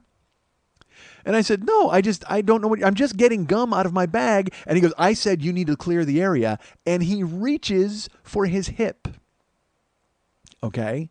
His left hand goes instinctively to his hip. Now, he's not wearing a gun. So I don't know if that's muscle memory from the old days when he was walking a bratwurst beat and shooting punks. But he instinctively brought his left hand to his fucking hip, which I think was the indicator that I needed to realize that he means business. And it worked. It fucking worked, I won't lie, because I'm new in town. The last thing I want to do is get sucked into an imaginary shootout. Because then I'm going to wind up with an imaginary sucking chest wound, and I'm going to get hustled off to imaginary intensive care, where I'm going to have a long, hard road to imaginary recovery. Although, wait a minute, maybe I get an imaginary hot nurse who shows up and gives me imaginary sponge baths every day at imaginary 3 o'clock. Hold on. I am back on board with the imaginary shootout. I should reach for my imaginary gun. Get some, lazy eye. So I just laughed, because he reached for his weird fake no gun, and I turned around and left. I wasn't about to because I know, look, literally, it's fucking Milwaukee. I'm sure he's some old Chicago cop. He's got 9 other dudes hiding in plants throughout the goddamn place, waiting to kick the shit out of me. So I just turned tail and booked. And like I said, I just got to get down to baggage. So I put in my earbuds, and I'm laughing. I'm like, that was just retarded. So I shoot through the airport. I walk through. And there's an escalator down to the baggage claim. And as we're walking up, a guy is in front. He's like 2 people in front of me, a little white guy in a suit. He turns around and he points at me. I'm just like, what? And he just goes, and he points, and he points at his ears. And he goes, he's talking to me. And I can't, but I got my earbuds in, so I can't hear what he's saying. But I know he's talking to me because he stopped the escalator and he's looking right at me to talk to me. And he steps aside and lets people go ahead. And I'm still walking up and he's talking to me. And I'm just like, what the fuck? So finally, I in my head, I think, is fucking Bratwurst with a badge chasing me down? Did I really? Because, I was laughing still when I walked away. He may have taken that as an insult. Maybe he's got the whole brigade behind me. I do not want to turn around because they got their Bratwurst nightsticks out. They're going to beat the shit out of me. So I don't even want to look, but I know he's talking to me. So finally I pop out one earbud and I'm like, yeah? And he goes, someone's calling you. Which made me laugh because it made me think of, all right, You know, in planes, trains, and automobiles, when they're driving on the freeway, and John Candy and Steve Martin are in the car, and those people are going, "You're going the wrong way." And Steve Martin says, "They say we're going the wrong way," and John Candy takes it completely wrong, and it's such a brilliant line because it's all semantics, and he just goes, "They're drunk. How do they know where we're going?" Because he doesn't think they're going the wrong way on the freeway. He thinks they think they're going the wrong direction to go home.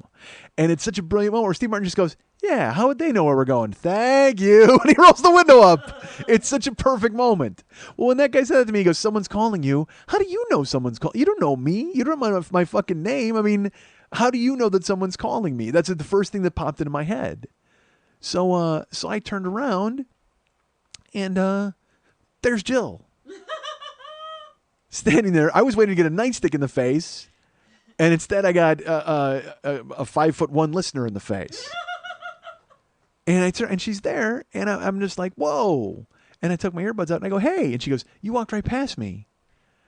And I said, "Well, I mean, I wasn't looking for you because I didn't, I mean, we've met once, so I didn't, first of all." Now, those of you who don't know Jill, you may remember Jill from past episodes of Mike. I can't believe you didn't text me in San Diego, Jill.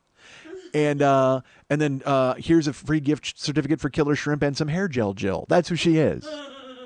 When I met her and her husband in Milwaukee, and we hung out, and it was fun. So she offered to pick me up this time, and she did. And she's just like, "I can't believe you just walked right past me." And I'm like, "Well," and which was weird because already I've seen her 10 seconds, and already it's like weird where she's like, "I can't believe you walked." Well, dude, you texted me and said you were stuck in Los Angeles like traffic, so I didn't think there was any way you were going to be in the fucking airport. Secondly, I didn't think there was any way you were going to be in the fucking airport. You're just picking me up. Who the fuck parks the car and comes in? A terrorist. That's who comes in. Are you the Muhammad Atta of Milwaukee? Is that why you've just wandered into the airport with your cup of coffee and your fucking mule shoes? God damn it. She's there. She's up to no good. If you park and come into an airport and you're not leaving, you're up to no good. So she's like a tiny terrorist. I'm like, I can't even imagine why she's in the airport. So I felt awful. I was like, "Oh, I didn't mean to walk past you, but I didn't think you were here." And who the fuck comes in the airport? It's ridiculous. Which is always nice to do. Look your ride in the mouth, your gift horse ride. But I'm just like, all right, because I've been asleep. I'm groggy. I almost got shot. Come on. I almost got imaginary shot. So she was very nice. She understood. And I said, "We got to go to baggage claim." So we got on a baggage claim. I grabbed my bag. And she's like, "I got front row parking for you." I'm like, "No way." So we go outside. Literally, she's in the first spot by the door. I dumped my stuff in there. And I have to go check into my hotel. She and I were going to the baseball game that night. Her husband could not go, so it was just me and her going.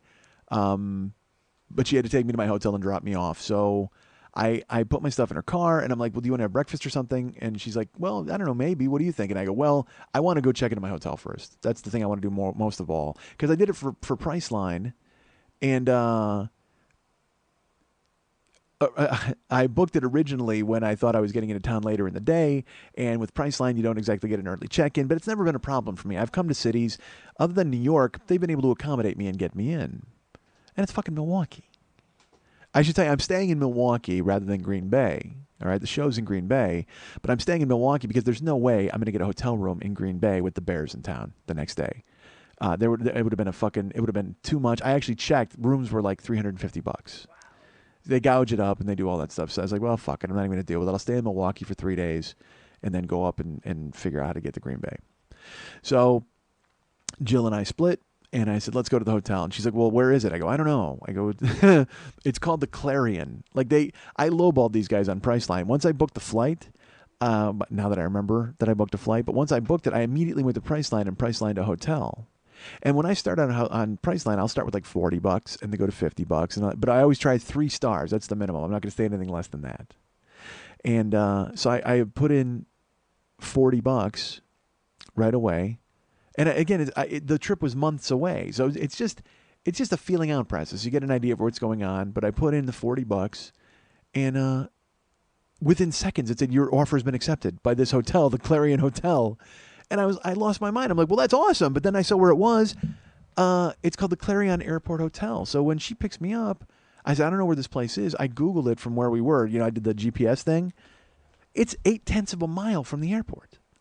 Like literally, we drive and we go to exit. It's right there. It's on the corner. I could have walked there from the airport. She didn't have to pick me up. I felt awful. So we go to check in. And I go, you want to wait in the car? You want to come in? And she goes, no, I'll come in. It's because you got to put everything in your room. I go, yeah. So I walk in. I go, plus I don't even know if I'm getting a room. I got to check. So I walked in. It was kind of busy. And they it's the airport where all of the sky waitresses and pilots stay. All right? Because they're all over the lobby. So I go up to the desk. And there's, how do I put this? There's a fastidious man at the desk. The kind of guy who, if there was nobody in the lobby, he would probably be straightening the pens for about 90 minutes.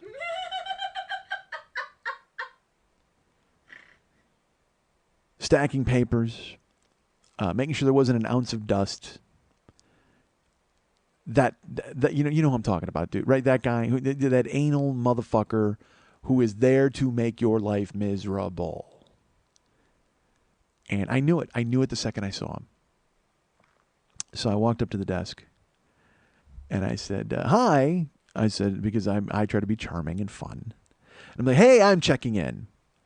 And he says, and he had like a little lisp, and he's like, I'm sorry, the rooms are not ready. You can't check in right now. I said, all right. I said, my name is Schmidt. And he goes, all right, I see. And he looks it up, and he goes, yes, Mr. Schmidt, I see your room is paid for, but you can't check in just yet. And I said, well, when can I check in? He goes, check-in for this room. Check-in is 2 o'clock this afternoon. I said, I understand that, but it's 8:45 a.m. I go, so, I would love to get an early check-in now. If there's any way you can, he goes, I'm sorry, there's no way to do that. The rooms are filthy. Filthy. That doesn't inspire confidence in a guy who's about to stay there for 4 fucking days, that the rooms are filthy. He used that word, filthy. And I laughed. I was like, ha-ha, really? Filthy? What went on here last night, Mark? Because he had his badge on. His name was Mark. And he was taken aback that I said his name. Like, he was just kind of freaked out because he's not used to that. He's used to just shunning people and getting them out of his fucking hair in seconds. But I'm not going anywhere. Not only that, I'm making myself his chum. Hey, Mark. Huh? And he goes, well, we were so busy last night. We were full, and we were still full today. But right now, housekeeping is taking care of the rooms. You can check in at 2 o'clock. I said, you're telling me there's no sooner that I can check in than 2 o'clock. He goes, it says right here on your thing that check-in is 2 o'clock. That's the rules. And I go, I understand the rules, but will you have a room ready for me before then? I said, I would like an early check-in if possible. He goes, well, there's nothing available now. Like I said, the rooms are still getting cleaned. I said, I understand that, Mark. And it's funny, Jill is standing there with her coffee, and she's getting to see Mike Schmidt, the unvarnished Mike Schmidt. She doesn't like it very much. She's ducking her head. She's like hiding her head because I'm being friendly and funny, but at the same time I'm being very insistent because I have my computer bag and I've got my other bag and I schlepped it in to check in and I've been on a red eye all night. I'm kind of, like I said, I'm still disheveled. And so I'm putting the hard press on this guy. I'm like, listen, I go, yes, you're telling me 2 o'clock, but there's no way I can get a room before then. And there's 2 other guys back there, but I'm stuck with Mark. All right. And I said, I go, come on, either of you guys, can you help me? Can you step in and help Mark find me a room? That would be great. And Mark goes, sir, I'm helping you. Right now I'm helping you, and I'm telling you there's no rooms. Not until 2 o'clock. And I went, Mark, you're killing me. I said, so you're telling me you're guaranteeing that I can't get in here before 2 o'clock. I'm just telling you that that's the rules. The rules are that you come in at 2. I go, I understand the rules, Mark. But I want to check in. I just flew in from Los Angeles. I'd like to drop my stuff off. I said, this young lady here is not going to stand in the lobby all day and wait for me. She was nice enough to give me a ride. I bring her in. She's pissed. I go, I just want a room, Mark. And he goes, 2 o'clock. And I was like, I looked at Jill and I go, we got to get out of here. I said, fine. I split. We got in the car. And she's like, what do you want to do? Are you okay? And I go, I'm not happy. I go, and she goes, that guy was a creep. And I go, yes, he was a creep. Good word. I mean, look, I'm all for people with Asperger's syndrome getting out of their homes and getting jobs, but not in a customer service position. I'd rather deal with some motherfucker on the phone in India than have to talk to that guy face to face. Goddamn Asperger's Mark. So we start driving, and she's like, well, and now, because with all the landing and the luggage in the car and the arguing, now it's like 9:30. And I said, I go, I don't know. I go, do you want to have some breakfast? She goes, well, where did you want to go? I said, well, this is your town. What is there to do? And she goes, this isn't my town. I go, you picked me up. Of course it's your town. She goes, well, no, I don't live here in Milwaukee. I live further away. She goes, you should have stayed in downtown Milwaukee. I know where stuff is in downtown Milwaukee. I go, well, let's go to downtown Milwaukee.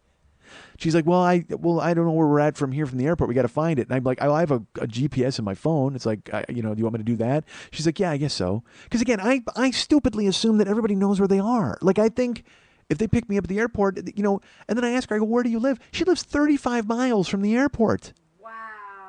She made a trip that early in the fucking morning to pick me up because she's friendly and nice. I stupidly think that, like, she lived close and she knows where all the party spots are and we're going to have a great time.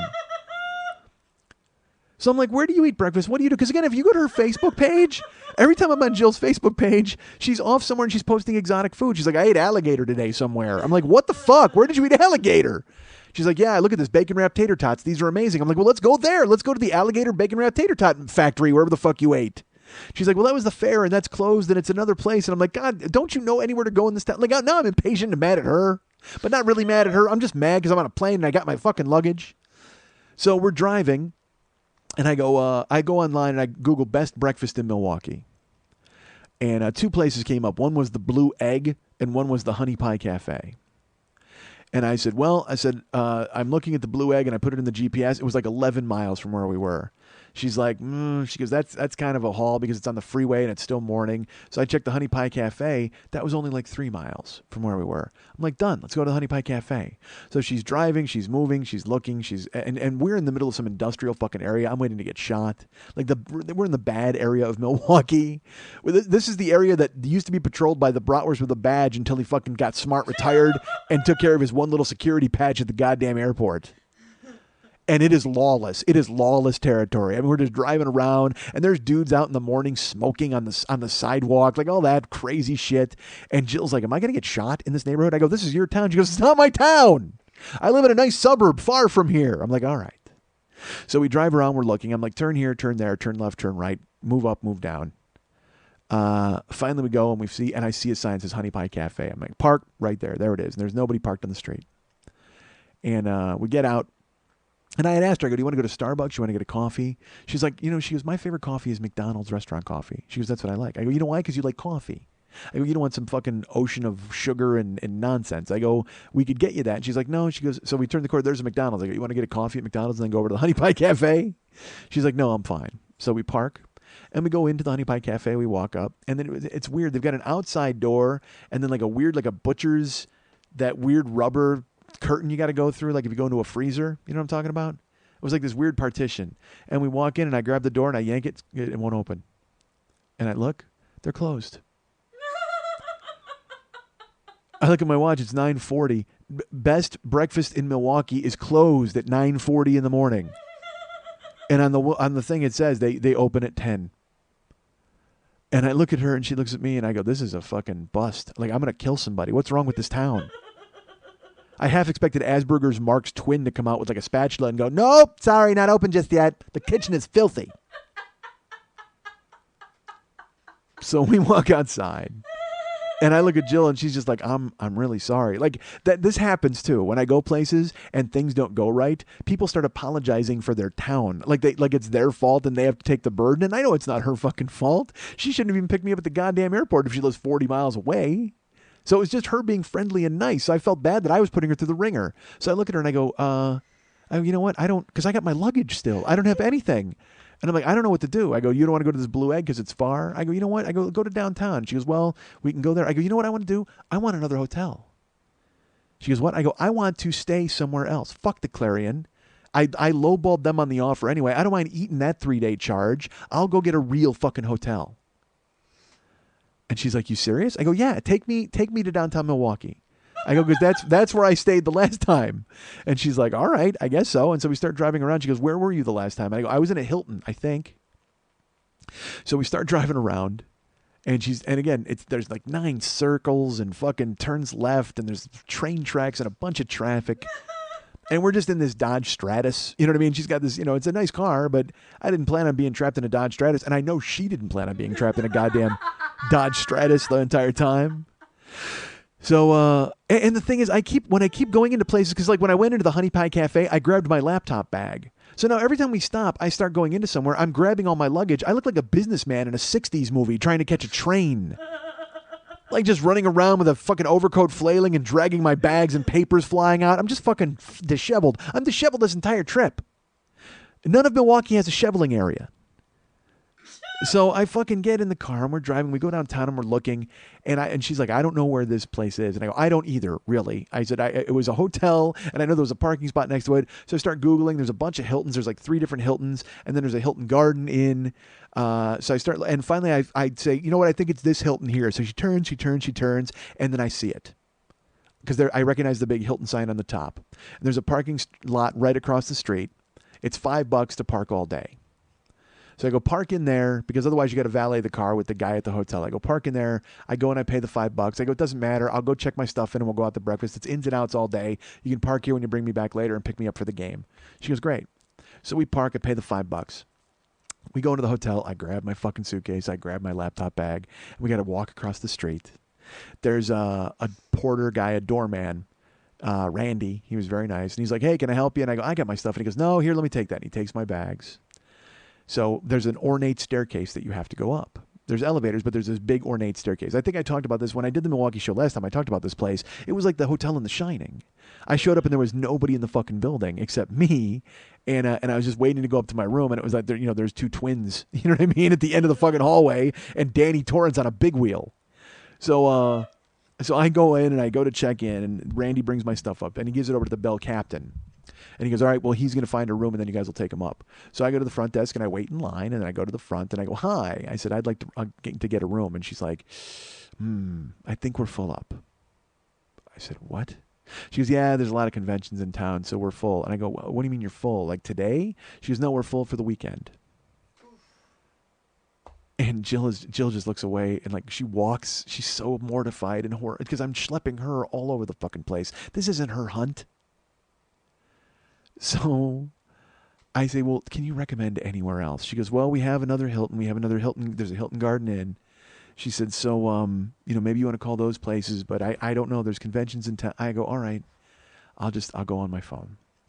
So I go over to the bell captain. I go, you guys are full up. So we go back down the ornate staircase. And Jill's like, where to now? And I go, we're going to sit down right now. We're going to sit down right here. Because there's a big breakfast restaurant there, and we sit down outside it on a bench. It's like a nice, comfortable bench. And I sit with her, and I look at her, and I go, all right, here's the thing. I go, do you mind running around like this? If you've got somewhere to be? She goes, no. She goes, I told you I was picking you up and dropping you off. I'm fine. She goes, I don't have anywhere to be until like 2 o'clock. I said, well, I'm certainly not keeping you till fucking 2 o'clock. If this hunt takes that much longer, please, honestly, just drop me off and fucking drive away. And she laughed. She was very nice, and she was a good sport about it. So I got my phone out, and I go, all right, we're going to find a place to go. And all of a sudden, a guy walks up, and he's pushing a cart with a bunch of dirty dishes. And then he stops, and he goes, hello. And we go, hi. And he walks over, and he goes, you are such nice people. And I was like, all right, how are you today? And he goes, I'm good. My name is Ricardo. I said, hi, Ricardo, how are you? And he goes, I am fine, thank you. He goes, it is a beautiful day outside. I go, yes, it is, Ricardo. And he goes, and you are with such a beautiful lady. And I go, yes, she's the best. My sister's great. And he goes, oh, she is your sister? And I go, yes. And he goes, oh, where are you from? And I said, we're in from Los Angeles. And she's just burying her face. She wants nothing to do with Ricardo. She wants nothing to do with me or this sketch. But I don't want to shit on Ricardo. He seems like a nice man. He's a little dense, but so what? And the man's pushing a cart full of dirty dishes. Any respite you get from being elbow deep in lukewarm water as you scrape other people's food off of a plate, I'm willing to give it to you. I've done dishes. I'm looking for any break, any sort of possibility of getting away from it. So he says, oh, she's so beautiful. I go, yes, of course she is. My sister's gorgeous. And he's like, where are you from? Los Angeles. He goes, oh, is it hot there? I said, yes. And he goes, oh, yes, it is very hot here as well. Because it was. I got off the plane. It was fucking 90 in Milwaukee, or 87. And that's important. Those 3 degrees are very important. I needed to go ahead and tell you guys, because I'm sure you're going to look it up and go, you know who would? Mark. Asperger's Mark would look it up. I'm sorry, it is 87 degrees outside. So Ricardo then decides he wants to chat. And he wants to tell me, I said, do you work here, Ricardo? He goes, yes, I work as a dishwasher. I work for the restaurant. And I go, oh, that's great. And he goes, yes, I do enjoy it very much. I like the restaurants and I get to meet a lot of people and I get to go around and he and I talk for 10 minutes. Because I'm waiting for him to stop talking because I'm not going to blow him off, but he continues to keep asking questions about me and what I do and where I'm going. And I tell him we can't check in. And he's talking about the restaurants and how they're good and we should stay and eat. Even though, I mean, we're having a full-blown, ridiculous Ricardo conversation. And Jill just wants out. She wants out. I can tell. And I'm looking at her. I keep making eye contact with her. And she's trying not to laugh. Because people, all right, this is another thing. Because I'm a jerk. All right, you guys know I'm a jagoff on here. So people think I'm going to be a jagoff in real life. But then I humor people and I talk to them and I think it's interesting and fun. And then people are astonished by the fact that I'm still talking to Ricardo the dishwasher and I didn't tell him to go fuck himself. I'm like, I'm not that guy. I don't do that. I do it when I'm here because I'm alone. I can't be myself around real people. So Ricardo finally, I kind of gently tell him that we have to make phone calls and we have to find a room. And he takes the hint finally and he shakes our hands and he bids us farewell and he goes off, takes his dishes. And Jill looks at me and she goes, you're never going to have a room, are you? we're never going to find anything. And I go, nope, we're probably not. No. I should have asked Ricardo if he had room on his thatched hut floor. I could sleep in the dirt with Ricardo. So I grab the phone. I start making phone calls. I call the Residence Inn. I call the Hilton Garden Inn. Nobody has rooms. They're all full. Everybody's full. This was funny. I asked the Hilton Garden Inn. He goes, well, we have 2 other Hilton Garden Inns. I go, can you give me their phone numbers? I will try to call them. So I said one out loud and Jill put it in her phone. And then I remembered the other one. So I called that one. And this was a brand new hotel. And I called them and they answered. And I said, hi, I would love to get a room. And she goes, well, we open in November. And I said, oh, she goes, yeah, we're still being built. And I said, then why are you there? And she just started laughing. She's like, I don't know. And I said, yeah, exactly. Why is there a front desk if you're not open for 2 months? Hang the phone up. Go home. So she laughed. I hung up the phone. And then I called 8 hotels. Nobody had rooms. Now it's like 10:15. 10:30 almost. I'm furious. And I'm looking at Jill and I go, how awful is this? You were in traffic. You came pick me up at the airport at 8:30. Now 2 hours later, we're sitting in a hotel lobby just trying to, I can't even bought you breakfast yet or anything. And she was very accommodating and very nice. She's like, that's okay. She goes, as long as I'm back home by 2. I said, all right, you'll be there, I swear. So I go, you know what? I'm making one more fucking phone call. I take my phone and I call the Clarion Hotel. And Clarion Hotel, this is Joel. I go, hi, Joel. I was going to check into the hotel there. I have a room. Can you tell me if any rooms are available? And he goes, well, yeah, right now we have queen rooms available, and there's a room with 2 queens. I said, great, I have a reservation. Can I come in right now and get a room? And he goes, yeah, absolutely, it's ready. I go, great, Joel, that's all I needed to hear. I'm on my way. I hung up. And I looked at her, I go, we're going back to the Clarion. She said, seriously? I said, look, I don't care. I just want to stop schlepping my suitcase around like I'm on the run from the law. I go, I just want to get rid of the stuff. She's like, all right. So we have to drive back to the airport through downtown, all these U-turns, all this fucking bullshit through the industrial areas. And we get back to the Clarion and I walk in and there's Mark at the front desk, standing sentry. And I walk up and I go, Mark. And he goes, may I help you? I said, yeah, I'm checking in. He goes, well, check-in is at 2 o'clock. I go, I understand that, Mark, but I just made a phone call and I talked to Joel and he told me you have a room for me. And he goes, you have a room? But the check-in is at 2 o'clock. And I go, I understand that, Mark, but if you talk to Joel, I don't know where he went. And he goes, well, he's in the back. I go, I'll wait till he comes out or you can go get him, Mark. He goes, well, let's just get started. What's your name? And I gave him my name. Mark doesn't know who I am. Mark doesn't recognize me from 2 hours earlier. He punches up my name and he goes, oh, it says here that you have a check-in at 2 o'clock. I go, I understand that, Mark, but I was talking to Joel on the phone and he told me you have rooms. Well, okay, I will see what we can do. Yes, it appears that we have some rooms clean, but I need to make sure that those aren't reserved for anybody else. I go, I talked to Joel on the phone, Mark. He goes, I understand that, but the rules are 2 o'clock check-in. I go, I know what the rules are, Mark. Talk to Joel. Rules are made to be broken according to Joel. So he starts doing some stuff. And he goes, I said, what kind of rooms do you have? And he goes, well, you have a queen room, and then there's rooms with 2 queen beds, and then there's a king with a suite. I go, what's the king suite? He goes, it has a couch and a chair. And I go, all right. I go, I'd like that. He goes, well, I'm sorry, you reserved something different, so you don't have that. I go, I understand that, but I'd like to get that. That's what I'm telling you. What do I have to do to change my room to that? He goes, oh, well, that's going to be like $30. I go, I got that, Mark. I've got $30. And by the way, that's the quality of hotel it is. To bump up from a queen to a king with a suite, it's $30. That's a 3-star in Priceline. Good for you, Shatner. Negotiate this, you fucking dick. I would pay money to see Shatner trying to negotiate with Asperger's Mark to get me a fucking room. So I'm standing there, and he's punching a bunch of buttons, and finally a dude comes out of the back, bald dude, and I look at his name tag, Joel. I go, Joel! And he goes, hi. And I go, we talked on the phone. You said I've got a room. Can you clear it with Mark? And he goes, oh, yeah, if we've got rooms, go ahead and get him one. He goes, yes, but you don't understand. Now he wants the king room. And he's only got a queen. And he goes, it's okay, Mark. All you got to do is just go ahead and check him into a king room. It's fine. And he goes, yes, but it's $30 extra. He goes, I understand that. Just get a credit card from him for incidentals, and you can ring it up on there, or you can pay for it now, or you can pay for it when he leaves. And he goes, well, his check-in is at 2 o'clock. And he goes, yes, his check-in's at 2 o'clock, but he's here now, and we have rooms. It's okay to put them in before that, Mark. And he goes, well, if check-in's going to be 2 o'clock, people should just get here at 2 o'clock. And he's that freaky. He's that fucking weird. And Jill, by the way, at this point, she is tunneled into the floor. Like, she got a coffee spoon and dug a hole in the floor and is covering herself up with cement dust so no one knows that she's with me and she doesn't have to witness this awkward fucking situation for 1 second longer. So he fucking goes through the motions. He checks me in. He's going to charge me $30 extra, and he thinks he's going to, but he takes my card. And then I tell him, I go, look, I want to put everything on this card. And he goes, well, is this a credit or a debit card? I go, it's a debit card, but I wanted to use it as credit. He goes, well, if it's a debit card, then you need to have 3 different kinds of ID, and I have to charge like $400. I go, listen to me. I will give you a credit card for incidentals, but don't charge it. I go, you got to pre-charge it, whatever the fuck, that's fine. I go, but when I leave, I want to pay for everything with this card because I use my business card on the road. And I don't have a business credit card. I have my business debit card, and that's what I pay for everything with. But for incidentals, they want a real credit card. So I'll give them one of those. And he's like, well, it's okay. We'll just charge this card. I go, I don't want you to charge that card, Mark. Don't charge anything. Charge this card. Well, that's a debit card. I understand that, Mark. If you need incidentals on, and I go, Joel, can you help me, please? Joel comes right over.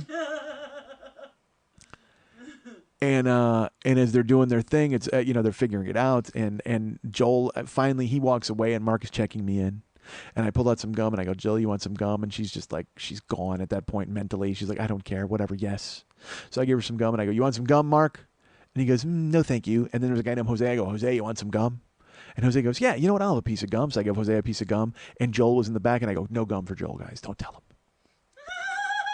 Just to be an idiot, just because I thought it was funny. And Mark's like, so you don't want Joel to have any gum? I'm like, it's a joke. I don't care. I said, but don't tell him I gave you gum. Like, I still threw it in there. Jill, at this point, is sprinting out the door to her car to drive away, wondering why she ever got herself involved in this bullshit. Finally, I initial everything. I sign everything. I get the credit card straightened out. I get my room key. I go upstairs. Jill and I drop my shit up. It's 11:30. Oh my Christ. 11:30. So I look at her and I go, look, I don't, do you want to have lunch or something? Do you want, and she's exhausted just from the shit she's been through, from the 3 hours of that. She's like, I gotta go. She goes, I seriously, I gotta do this thing at 2 o'clock. I go, it's fine. I go, I understand. I go, I gotta sleep anyway and set up my computer. I go, what time's the game? She goes, I'll be back here probably around 3 or 4 and we'll go to the game. I said, that's fine. So she bailed. She just fucking took off. And I don't blame her again. I'm sure she had to get back to the airport, sneak in, and blow something up. So I'm in the room. And it's funny. I'm sure a lot of you are thinking to yourself, how the fuck did I put up with that idiot and not lose my mind on Mark? Like, how did I not come over the countertop and freak out and lose my... But you know why? Here's why. Because I knew there was not another fucking hotel room for miles. So I had to kind of sit there and hold his hand through all that, because otherwise I wouldn't have been able to fucking stay anywhere. There was nowhere else to fucking go.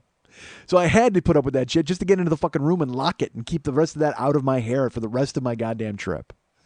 So Jill bails. I sleep. She comes back around 3. We go to the game. We went to Miller Park to go to the Brewers game, which was awesome. And look, I don't know what it is with you people who listen to the show. You have the most amazing hookup to seats for games. In Toronto, I was two rows behind the dugout. In Kansas City, Scott had us like 8 rows in back of the dugout, and then got my name on the Jumbotron. Jill says, oh, yeah, we got these great tickets, and I didn't realize. We get into Miller Park, and first of all, the park is beautiful. It's amazing. We line up outside. We got there early. She said she wanted to take me early because they tailgate in the parking lot. Well, I thought that meant like we could walk around and eat with people. But no, she just wanted to show me that people tailgate. I'm like, oh, people cook with fire on grills? I've seen that before, Jill, but that's fine. How dare you taunt me with these delicious smells?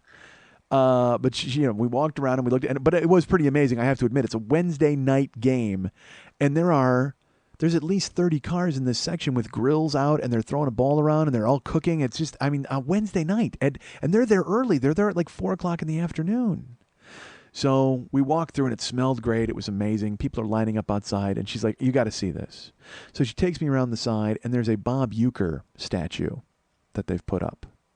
Bob Uecker is a longtime announcer of the Brewers, and he's made a career for himself out of being the guy who stunk at baseball.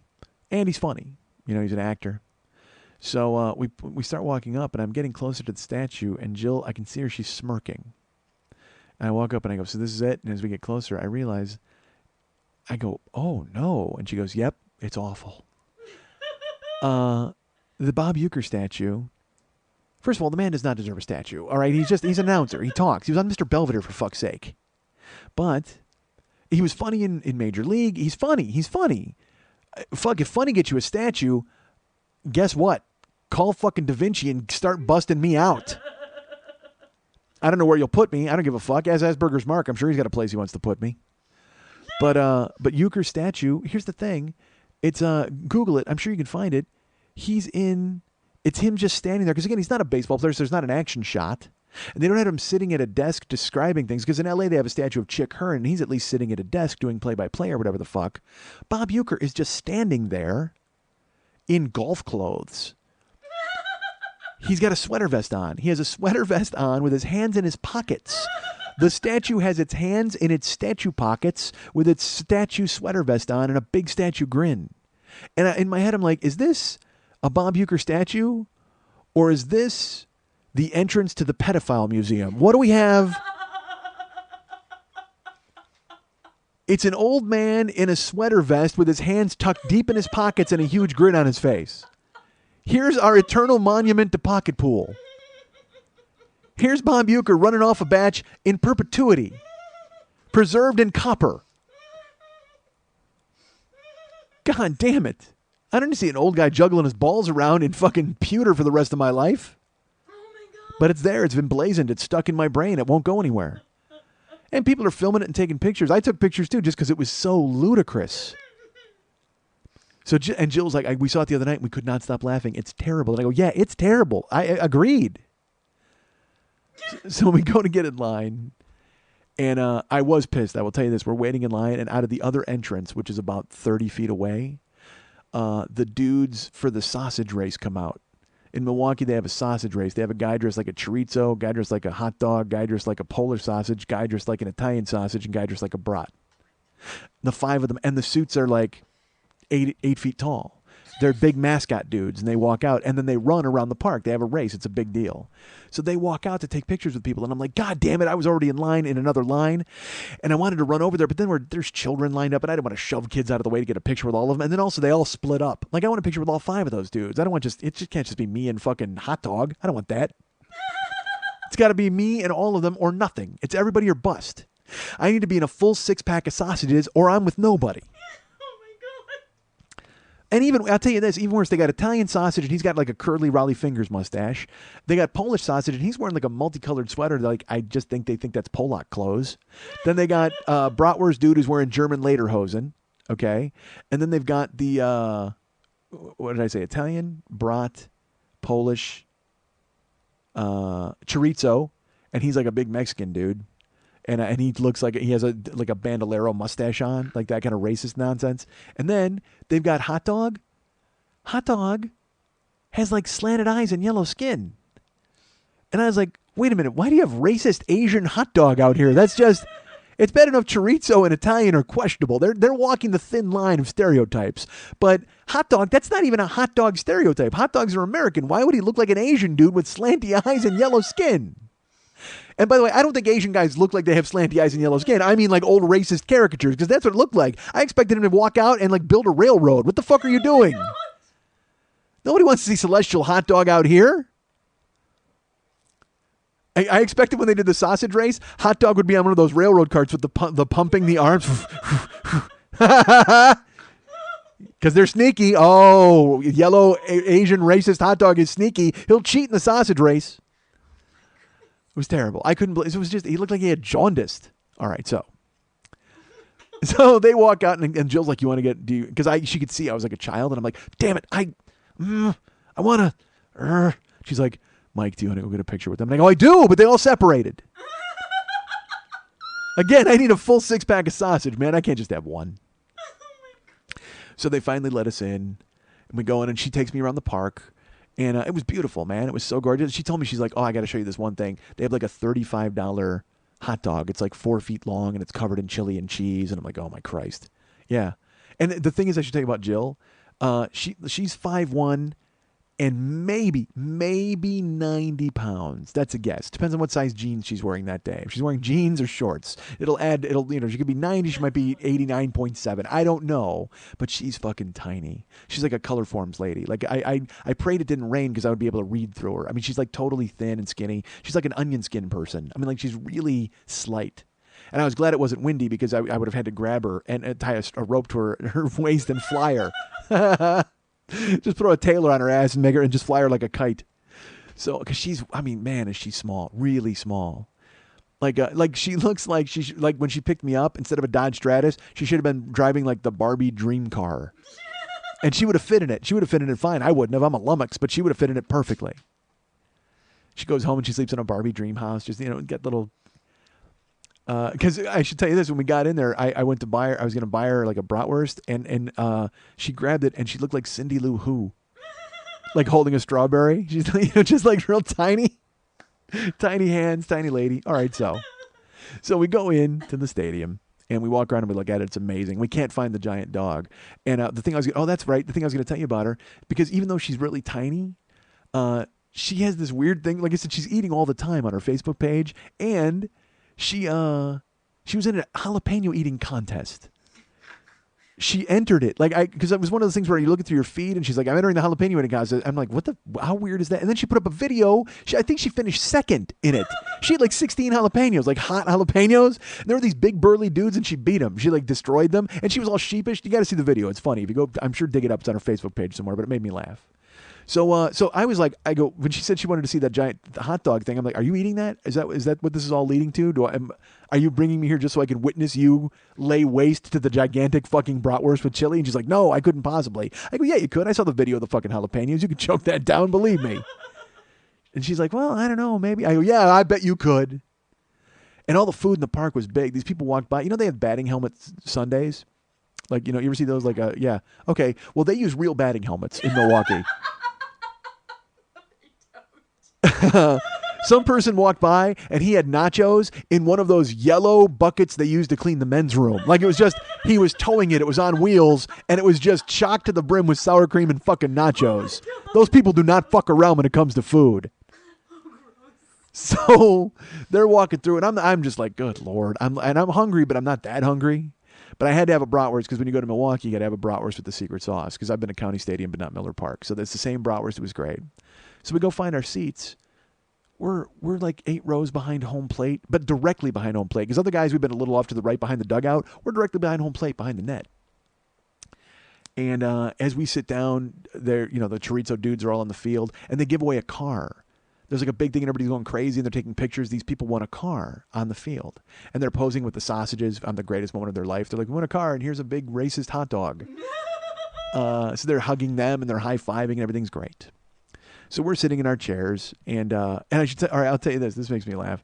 Jill, because, I don't know Jill, and she doesn't know me. She only knows me from this show, which is why she can't believe I didn't murder everybody at the hotel, because she thinks I'm a psycho.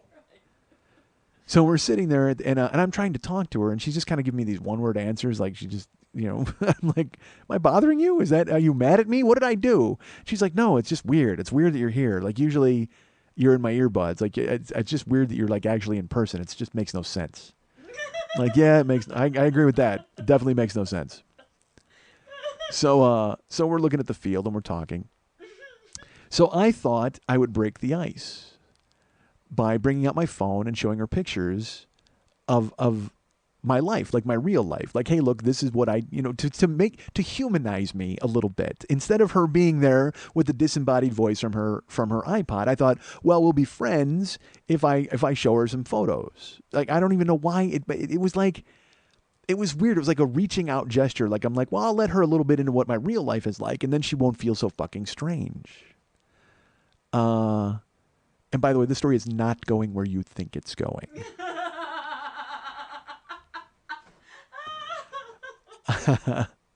Because I didn't just hand her the phone and go, look through these pictures. I was in control at all times of what she was going to see. So I'll tell you this. This was something I was going to talk about a few weeks ago, and it's been a month now. Maybe I'll tell you the whole story about it. But about a month ago, 5 weeks ago, I went and saw Rick Springfield. And not that I go, Karen and I went. He just happened to be by my house because he's playing these shows on the road, and it's like $60 to see him. And I would love to see him, and I would pay to see him every time if I had the money. But $60 is high. I mean, it's just I can't pull it off. So I was disappointed I didn't get to see him on his last few tours. When I was making money, I went and saw him at the Universal Amphitheater, but I've had to miss him. And he plays casinos and fairs and shit like that, but never close. So I got an email from him because I'm on his email list. And I got an email from Rick Springfield, the fan club, and it said he was upcoming show dates. He was in Burbank, California at this particular, it's like an outdoor venue, and it was $10. And I immediately went, I was like, well, there's no way there's tickets available. And I look, and oh my God, there's fucking tickets available. So I buy 2 tickets. Karen and I go to the show. And it's an outdoor venue like the Greek Theater, like a mini Greek Theater. It's under the stars. It was fucking great. And we were in seats. You could have bought, actually, they were $15 each, because $10 each, you sat in the back. And then for $15, you could sit in the closer rows. Well, I get there and we're sitting in I got row 10. And I got 2 seats right on the very end. So we're in the 10th row. But what I don't realize is there's the seats, but then there's a general admission area in front of the stage that separates the seats from the stage. So we're sitting there, the opening act finishes, she does her thing, Karen and I are hanging out, and show starts, Rick comes out, and in my head I'm like, well, it was only $10, $15 a ticket. He's playing a truncated show. He's going to play a short show. And he comes out and he was fucking great. He was so good. And again, like I said, I'll tell you more about it later, but the bottom line is Karen goes, hey, we should go down front. Because people started to go down to the front of the general admission. So we did. 3 songs in, we got up, we left our seats, we went down there. We were super close to the stage. And, I took a ton of pictures. So I'll tell you about that another time. Remind me. So Jill's sitting next to me at the park. So I'm like, well, you know what? I'll show her this. I got to tell you this. He does a thing where he sings a song and he comes out into the crowd. And he runs through the crowd and he goes up into the seats. He actually goes up into the seats. He does it all the time. Well, I'm right there at general admission, and I'm filming him. He's a foot away from me. Like, I'm filming the tape, and he's standing right there. You can see it. I'm that close to him. And I have 2 different ones where he's there and he walks right past me, and I film him as he goes up into the seats, and then I stop, and then I film again as he comes up, and I hug him. I grab him. He gets close enough to me that I put my arm around him, and I'm filming him. He's literally, like, the camera's right in his face. He's that close. Yeah, I'm an idiot. Because it's literally, I'm not kidding you, down on the floor, it is all these 45-year-old women and me. That's who's down there. And I don't give a fuck. I'm singing. So I have the I have a ton of pictures and a few video clips, but the ones that are most interest to me are the ones where he's super close. So I just start playing and I hand it to her, and she looks at it, and she looks and she goes, "Who's that?" And I go, "What?" And she goes, I don't know who this is." And she goes, Is she singing? Is she, like, 'cause it's super close, you can't really see. And I go, "No." I go, "You really can't tell who that is?" She goes, "No." So I stop it, and then I have another clip of him singing Jesse's Girl, like where he starts it and he's fucking total. It's awesome. The whole crowd is singing. And he's on stage, and so I play that, and I hand it to her, and she's looking at it, and she holds it up to her ear. She's trying to hear it, and she can't hear it because it's at the ballpark. She goes, I don't know, not sure who that is. And I was so devastated because it's like, she's younger than me, all right, but not that much younger than me that she wouldn't know who fucking Rick Springfield was, and she likes 80s music. I know that. And so I'm like, I go, that's Rick Springfield, and she goes, oh, did you see him? I'm like, yeah. That's me hugging Rick Springfield, like on that video. He's like right next to me. And then that's him singing Jesse's Girl. It's like the end of the concert. She goes, oh, that's cool. She just hands me the phone. And I thought it was going to open up the floodgates of a bunch of things we could talk about. And I thought it was going to be interesting, and it would make her realize that I was also a decent guy, and I'd like, maybe we'd have fun. But nope. She just kind of went, okay. And she started watching the game again. And like, I'm sitting there, I'm like, oh my God, and then I'm thinking, am I this uninteresting guy? Like, what is it? Who am I? Like, I don't know what she expected. Because again, I don't know what people expect from me. I was being me, and I was talking and being funny, trying to be, but she was like kind of not having any of it. She was not indulging in my nonsense. Come on, I'm all about nonsense. You know I'm going to be nonsensical. And but she was laughing when I would do some stuff, but some stuff she was mortified. She'd like kind of like look away, and I'm like, what? That's who I am. So I went, all right, am I trying too hard? Like, am I trying too hard to put her at ease? What's happening? I go, you know what? Fuck it. Put your phone away. Quit showing pictures of Rick Springfield to people. So we just sat there and we watched the game. And eventually she kind of came around and we talked. Cause she's got her son plays football, and I talked about her 2 kids, and, I was seeing her husband the next night, cause I had met him when he was here or when I was in Milwaukee. So we were all getting together the next day to go, because we were talking about going to the Packer game, but instead we were going to go to this Packers bar. We were going to watch the game. We hadn't figured out what we were going to do yet. So gradually in front of us, people start to sit down because they start to fill in the seats, and they look familiar, but we don't know who they are. And they're drinking, and they're really drinking, like they're really pounding beers. And the game was kind of slow, but then all of a sudden the Brewers scored 8 in the 4th, and they've been hot, and so the park is going crazy. And the people in front of us are yelling, and they're going nuts. And they start joking around about how they're getting home, and and we realize these are the people who won the car. In front of us, there's a party of like 12, and the one girl won the car. So they're busting her balls. I don't know if they're all from work or something. I don't know where they're from, but they're all together. And as the game starts to go on, they keep drinking. Like, they're ordering 2-fisted beers. And it's all of them. There's like 6 guys and a bunch of girls. Well, the guys are all, every time the beer guy comes around, they buy 12 beers. And they're drinking them. Every time the beer guy comes, and they finish them because they're 2 each, 2 apiece. By the 7th, the game is just dragging because it's 8-2, but then they're just being assholes. Terrible, terrible people. They're yelling the worst heckles in the world. And the thing is, when that happens in the ballpark, I've been obnoxious in a ballpark before, but I've been funny. I was smart. I heckled with a purpose. I've never been artless in my heckling. There was always like, it was loud, and it had a point. These guys are just loud. And they're yelling, "You suck." That's what they're doing. They're like, 1, 2, 3, you suck. And then they're laughing uproariously and high-fiving because everybody heard them say, "You suck." They're men, okay? These are men. Terrible, awful men. And they're young. They're like, 2 of them are, actually, 2 of them are 25, probably 26. And one of them is 64. And he's doing that thing where he goes along with everything the young guys do so he can appear cool and get along with them. So like, it would literally, like the 2 of them would yell, "You suck!" And he'd go, "Yeah, you suck!" Ha ha! And he'd high five. And they would stand up and make like gestures with their hands, and he would stand up and make the same gesture. Like, he was trying to fit in desperately with the young people. So he was loaded, and he reminded me of my Uncle Bob, just a fucking piss drunk asshole. But unfortunately being led around by the nose by younger guys who are like, "Isn't this cool that I'm saying fuck really loud?" They're terrible.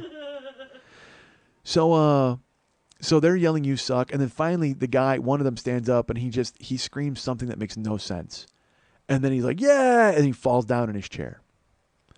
And this one girl in their group turns around and she goes, "I love Drunk Ted. Drunk Ted is the best." And they all high five. "Yeah, Drunk Ted." And I looked at Jill, and because we had been hating it anyway, we'd been making like surreptitious eye contact, and I'm going, "I'm going to hit everybody, right? I should hit everyone." She's like, "Don't hit anybody." And then like a minute would go by, she goes, "I'm going to hit somebody." I'm going, "Ah." So we came together in bonding over how horrible these people were. So that woman says, "Drunk Ted is the best." And I just looked at Jill, and we started laughing. We're watching the game. And now every time he says anything, he heckles. And Jill doesn't even look at me. I just see her out of the corner of my eye, and she doesn't even. It was so gorgeous. She just looks straight ahead at the field. She just goes, "I love Drunk Ted." I go, "Drunk Ted is the best." So he's yelling stupid shit, and then he starts yelling really like he's swearing, and he's yelling it loud. And here's the bad thing about it: there's enough people around him encouraging him and enjoying it. Other stupid men. That he thinks he's funny. He thinks he's great, and he thinks he's killing. Because there's enough people that are like, haha, those guys are great.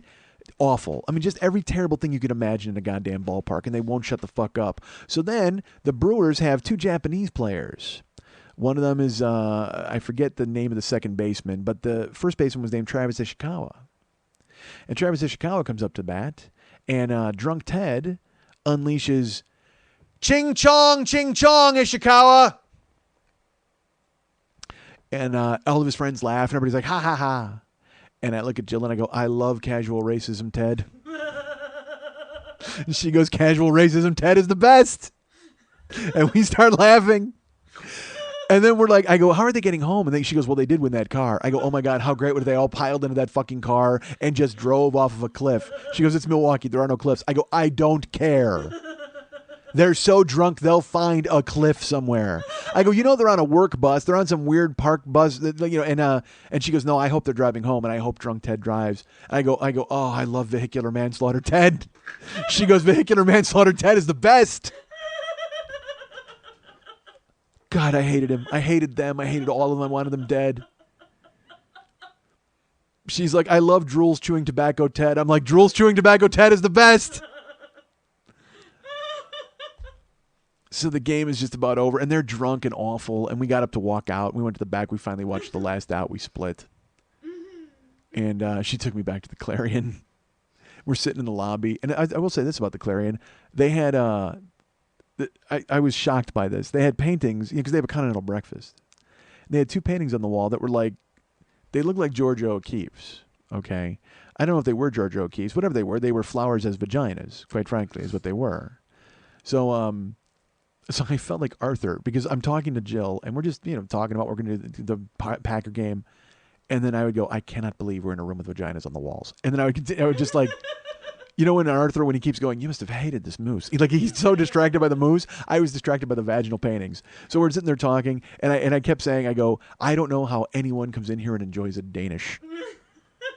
Having to stare into the maw of Georgia O'Keeffe's vagina. It makes no sense to me. And she would just laugh. And but the thing is, not indulging me at all. Like she wouldn't. And then we'd continue talking for like 10 minutes. And then I would just go, how do you eat eggs? Staring into the ultimate egg repository. I don't get it. And she's just laughing, just like, whatever, idiot. So she bails. I go upstairs. Thursday comes along the next day. And I had told her, I said, we're going to lunch on Thursday. Because, we got the Packer game that night. I go, because I didn't eat. I only had a bratwurst at the park. Literally, that's all I ate on Wednesday. And also, she brought me a cooler full of Propel. Like a gigantic cooler that you towed around with your hand. Like it had a handle on it. It wasn't just like a few bottles. She brought me like 80 Propels. It was ridiculous. And she's like, is that enough? And I'm like, I don't know. Let's put it this way. If I don't speak to you for the next 4 days, I'm going to be drinking that all the way right till showtime. Like my mouth will be busy swallowing stuff. So many Propels. So I told her we were going to lunch, and she's like, where are we going to lunch? I go, well, it's your town. Where are we going to lunch? She's like, it's not my town. I don't know. I go, everywhere you go, you know where there's food. Where are we going? She's like, well, I don't know. Those places are. I go, fine. You know what we're doing? We're having sushi for lunch. She's never had sushi in her life. And she's like, no, I can't. I go, yeah, you're going. You're going for sushi. She's like, but I can't. I go, bullshit. You're going to sushi school tomorrow. It's happening. We're doing this. And she's like, I can't. I don't think I'll like it. I go, all right, I'll tell you what. I'll find a fusion place that has Chinese food and that, or like teriyaki. So if you don't like it, you'll still get to eat lunch. I go, trust me. I went out with someone once, and they ate sushi while I sat there and stared. It's not going to happen to you. It's fine. We'll take care of it.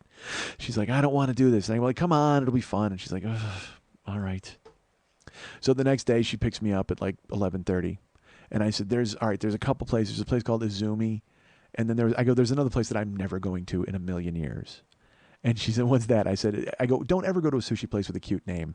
I go, they don't give a shit about the quality of the fish. I go, I'm a sushi snob. It's going to be tough in Milwaukee to find like crazy good sushi. I go, there is a place, but it's only open for dinner, and we're going to watch the game tonight. I go, but there are a couple places open for lunch. I go, but they're only open till like 2:00, so we got to hustle because she got there at noon, I should say. So she goes, where are we going? And I said, well, I don't know. I go, there's a place that I don't ever want to go. So we start talking and whatever, and we got to talking, and all of a sudden it's 1:00, and I go, we got to get out of here if we're going to eat because they close for lunch. I go, but there are a couple places that are open all day that we can just go to. I go, but one of them is the one I didn't want to go to. And she goes, what's it called? And I said, all right, it's called Sake Tumi. Sake Tumi. And I go, and I know that's going to be some bullshit. It's going to be terrible. I go, but the good news is they don't close. She goes, where did you want to go? I go, let's go to this place, Izumi. I go, they close at 2:00. It's already 1:00. We'll get there. And she goes, well, I don't know where it is. I'm like, fuck, it's your town. She goes, it's not my town. So I get the phone. I figure it out. I go, we're only like 6 miles from there. So we go and make 9 left turns. And we get there finally. It's like 1:30. And we sit at the sushi bar. And she goes, I don't want to do this. I go, it's going to be fine. Trust me. I go, and she goes, well, you're going to have to order. I go, all right. I go, I will order training wheels sushi. I go, you'll be fine. I go, trust me, it's going to be good. She goes, I can't believe I'm doing this. I go, it's going to be fine. So the waitress comes over. I go, all right, we're in sushi school. All right, so she's never been. She's never had it. So the chef comes over. He goes, can I get you started? I go, yeah. And again, folks, I'm not trying to be a terrorist. I'm not trying to be an awful sushi guy and make her eat something she doesn't like. So here's what I ordered. I said, I'm going to order like the Trinity that everybody gets that's easy to eat. I'm going to get you a California roll. I'm going to get you a shrimp tempura roll. That's cooked. You don't even have to worry about that. And I said, I will get you a spicy tuna roll. And she's like, all right. And so I ordered those. And they find that they bring all the food out. She's just looking at it. And I go, trust me. I go, trust me on this. And I go, here, use your chopsticks. She goes, I can't use chopsticks. I go, yes, you can. I go, it's like a little lever. And I showed her how. She goes, I need a fork. I went, oh, come on. Like, I'm mad. I go, all right, I'll get you a fork. So I get up and I get her a fork. And she goes, all right, what do I eat first? I go, try this first. So I figured we'd go California roll first because that's like the most basic and simple thing in the world. So she eats it. And I didn't tell her. On the outside it had orange stuff. That's masago. That's smelt egg. I didn't tell her she was eating smelt eggs. I just said, oh, it's a California roll. It's like crab salad with celery. Or not celery, with the cucumber and avocado. She's like, all right. So she eats it. She's biting it. She makes kind of a little face. And she just goes, that's fishy. I go, really? I go, that doesn't bode well, because if you think the California roll is fishy, I got news for you. It's just getting fishier from here. So I said, all right, let's try the shrimp tempura roll. So we tried that, because I go, that's cooked. She goes, that's just cooked. That just tastes like cooked shrimp. I go, it is. But she goes, that's not bad. They put a bunch of stuff on it. I go, yes. And then I told her to put soy sauce in the little house. And then she goes, well, what's all this stuff? I go, that's pickled ginger. That's like for your palate if you want to do it. I go, I don't eat it. It's kind of spicy. I go, this is wasabi. I go, it's really hot. I go, you don't care. You eat jalapenos. I go, but it's really hot. People will put it on to give their sushi a little bit of a fastball. I go, or you can put it in your soy sauce and break it up and make it kind of spicy. She's like, okay. I go, all right, are you ready for a spicy tuna roll? She goes, it's spicy? And I go, yeah. But it's raw tuna. Like, they make it different. They didn't chop it up and make a blend. They had spicy tuna with spicy mayo. They had tuna with spicy mayo in the middle of like a kapamaki. So, all right, you're going to eat this? And she's like, yeah. I go, all right, let's go. She picks it up. I go, you can use your fingers. I go, it doesn't matter. So she picks it up, and I looked at her. I go, 1, 2, and she puts it in her mouth, and she starts to eat it. And she makes this face, and she goes, that's really good. I go, yeah. Of course it is. I go, you liked that one? She goes, yeah. And I go, that's the first raw fish you've eaten. She goes, really? And I go, yeah. And she goes, that's really good. And I go, yeah. And she goes, what should I put on it? I go, well, there's soy sauce if you want. I go, you know what? Let me get you the other. So I got her all the sauces. I got her ponzu sauce. I got her eel sauce. I got her spicy mayo. So she got all the sauces there. She wants to dunk stuff in. And she really liked the spicy tuna, which again was the raw fish. I was so happy. I'm like, yay. I go, you're graduating sushi school. It's amazing. So I'm not looking, and I'm talking to the chef about something else. And she starts coughing. She's like, and I go, you okay? And she goes, what? And she grabs the water. And she goes, what's that? And I said, that's wasabi. I told you, it's really spicy. She goes, is that horseradish? I go, yeah, it's basically horseradish root, and they grind it up. She goes, oh, God. I go, you didn't eat that. And I look, there's a chunk out of it. She took a chunk of it and ate it.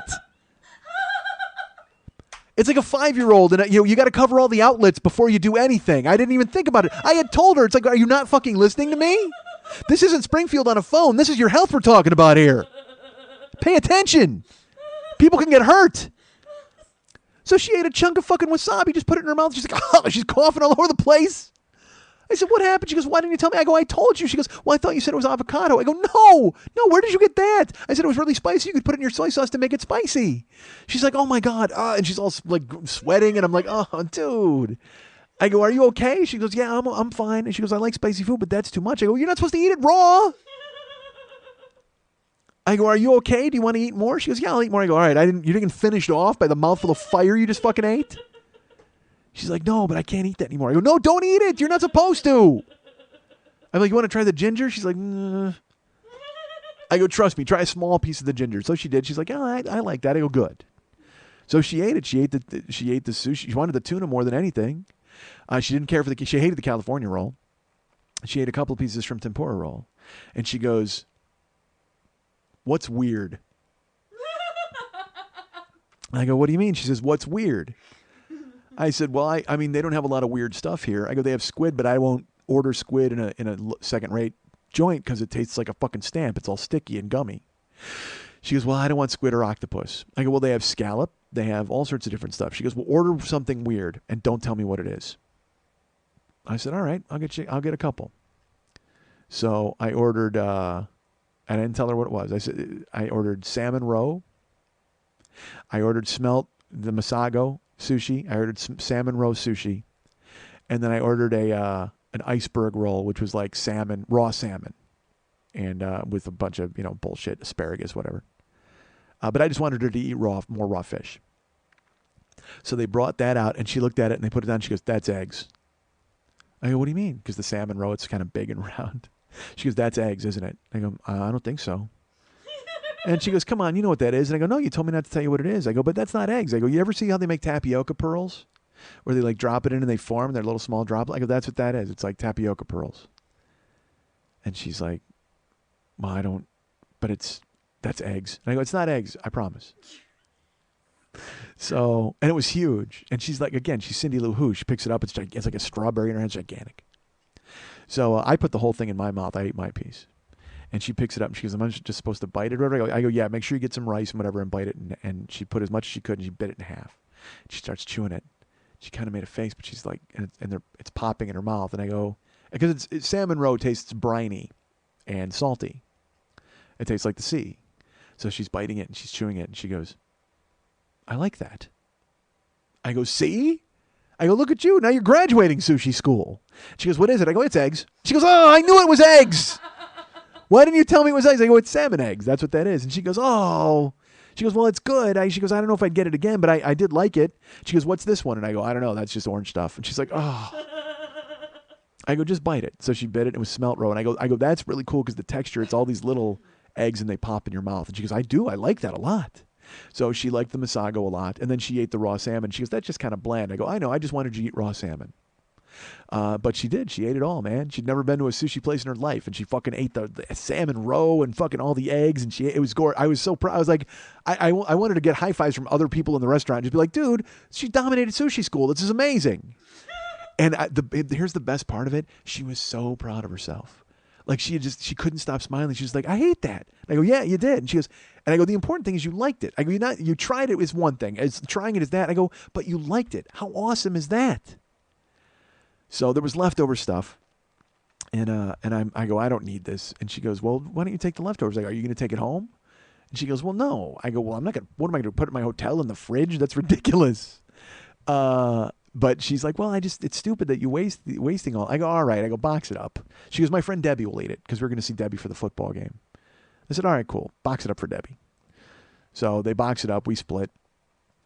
And we had to get to her place. Like I said, it's like 35 miles. By now, we finished lunch and stuff. It's about 2:30.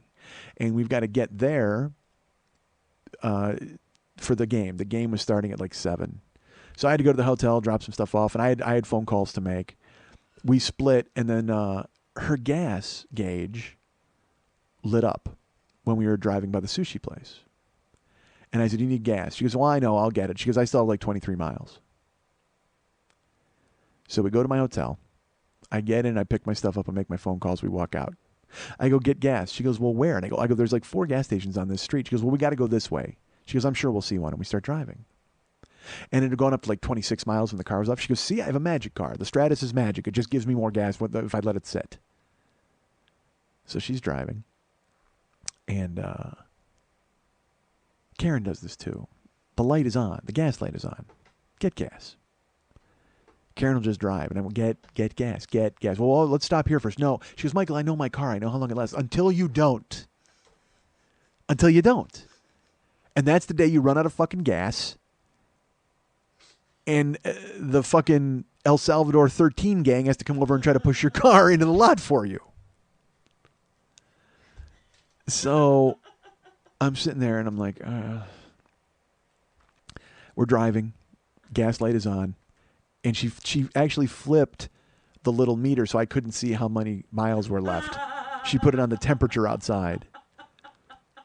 And she's got the Stratus on, and we're listening to music, and we're driving, and I'm not saying a fucking word. She goes, are you not going to talk to me the whole day? I go, get gas, Jill. You need to get gas.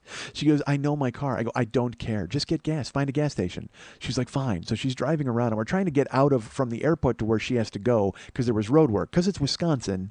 And look, I don't know. I'll tell you what, jobs reports are bad and unemployment is always going, it's stagnant. Barack Obama needs to just hire people to build the roads in fucking Wisconsin. That's it. Just make a government program to rebuild Wisconsin, and you will put everybody to fucking work for years. They're doing road work there they were doing when I lived there, for fuck's sake. And I did the same joke in November. It has not changed, motherfuckers. On the 43, the 94, any fucking freeway, there's just orange cones and barrels and cranes and not a worker in sight. So we're driving, there's road work, she's got a detour, she's going left and right and all these different places. Then she's like, you know what, I got to go this way. And she goes to get on the freeway and it's packed because people are going north. We have to go north to where she lives. Well, people are going north to Green Bay as well to go to the game. So people from Chicago have clogged up the lanes and she's like, oh, this is terrible. I should have taken the lakefront. And now we're trapped on the highway with the gas light on. And I said to her, I go, do you have AAA? She goes, I don't. And I'm like, motherfucker. She goes, it's fine. It's fine. I go, no, it's not fine. I go, we're in the middle of fucking Packer country. I'm in, because she made me, this is why we had to go back to my hotel. She made me change into my Bears jersey. Because I wasn't good. I was like, look, I don't want to start a fight. And my buddy Jimmy O was like, dude, you got to wear your Bears jersey to the game. And I'm like, I'm 45. I don't want to get fucking slugged. But she's like, you got to do it. It'll be funny. She goes, you should do it. So I was like, all right, yeah, I don't need that much prodding. So I went and I changed into my Bears jersey and we split and then we were on the gas hunt. So we get on the fucking freeway and we're not moving. And when you just idle, and I got the air on in the car, you're just blowing gas. So I said to her, I go, we're going to pull over. I'm in a Bears jersey. Do you think anyone is going to stop to help us when I'm standing here in a Bears jersey on the side of the road near Green Bay? I go, they're going to just point and laugh and honk. And she's like, you got to calm down. I go, fuck that. Go get gas. Jill, you got to get gas. So she comes to the first exit and she gets off. But unfortunately, it's an industrial area. So she's caught in these circlings and there's a train, then there's left turns and there's lights, but there's no gas. There's no businesses anywhere. It's just fucking factories. And we're driving and looking. And then she finally gets to the lakefront and she's driving and there's nobody. And we still haven't gotten gas. And we've been driving now for 20 minutes, 25 minutes easily. We're driving and we're on the road and there's no businesses anywhere. She's driving through lights. It's the lakefront area. It's a shortcut to where she's got to go. And it's silent in the car. I'm not saying a fucking word because I'm waiting. I'm waiting. And she goes, you're not going to talk to me? She goes, well, I'm saving my breath. And she goes, why? I go, because I'm going to need all of it for the huge I told you so that I am going to vomit all over you when we run out of gas and I got to push this fucking car.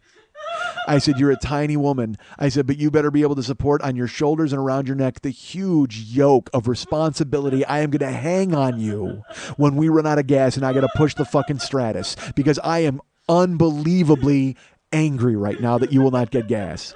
And she just starts laughing. She goes, you're crazy. You're crazy. Oh, I'm not crazy. You're not the one who has to get out and push.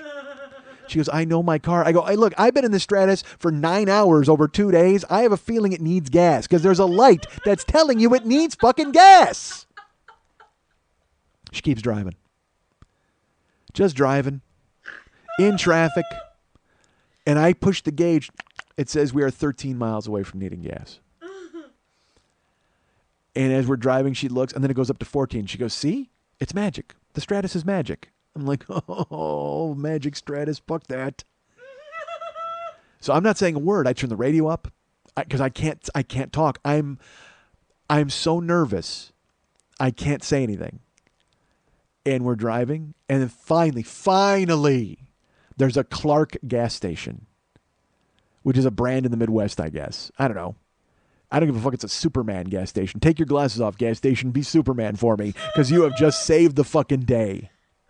So there's a Clark gas station. We're driving, and as we drive up, she drives right fucking past it.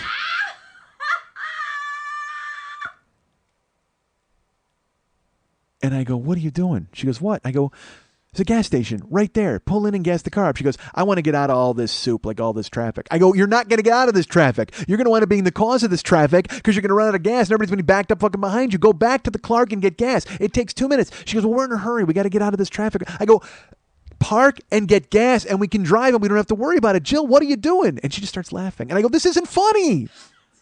This is not funny. You don't have to push. You can sit in the car and steer and go vroom, vroom. But she just drives. She goes, I know where we are. I go, I don't care. I don't. You're killing me. She drives another couple miles. And there's no other gas station. I don't see one. And she takes like a right and a left and she drives. And there's the freeway entrance. And to get on the freeway to go to her place. And as she pulls closer, there's 2 gas stations. There's a Shell and another one. And she drives right by the Shell. And I don't say anything. I just stare out the window, and I'm staring. And she comes to the light, and she goes, is it okay if I go to this one on the corner instead of the Shell?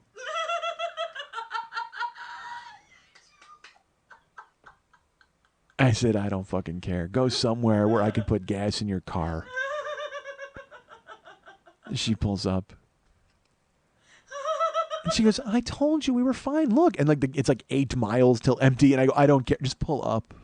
So she pulls up and she gets out. I go, you're not pumping the gas. I pump the gas. And she goes, no, it's okay. I go, stop. Sit down. I'll pump the gas. And I went to pay for it. She wouldn't let me. She sprung out and paid for it. Because, again, another fucking city I go to where nobody let me pay for anything. So she pays for the gas. I pumped it. She sat in her car and we get in. And I'm just like... She goes, I told you it was going to be fine. I know the Stratus. And I go, I don't care if you know the Stratus. You're not going to be one. I don't care. I didn't want to talk about it anymore. We're fine. How close were you to your house? So we drive. We get on the freeway and we pull out. And we get into this neighborhood and there's a bunch of big houses. And she points. She goes, we were on the freeway. We could see a building. She goes, that's my house right there. And I said, is it next to the apartment complex? And she said, that's my house. Oh, Jesus. We pull off. We come around this cul-de-sac. They are the last house in a cul-de-sac, and they've had the house built. They built the house themselves. And they have it looked like 2 acres that they're building a fucking retaining wall around, and it's this gigantic house with like a circular driveway, a 3-car garage, maybe a 2-car. And I mean, it's amazing. It's so beautiful. And I said, you want me to wait in the car? She's like, no, come on in. I got to change. Because she was putting her jersey on. And we were meeting her husband at the bar. So I walked into the house, and her husband Tom was there. So it was cool. So I got to see him. I didn't know if I was going to see him at the bar or wherever, but he was there, and he had his Packer jersey on. And she goes upstairs to change, and he and I talk. And it was great. It was good to see him. And then they go, do you want to tour the house? And I'm like, do we have time? I mean, honestly, we'll run out of gas if we try to tour this house. But they took me down, they showed me upstairs. They have like 8 TVs, all flat screens all over the place. Fucking wet bar. They have a rainforest shower with 3 heads.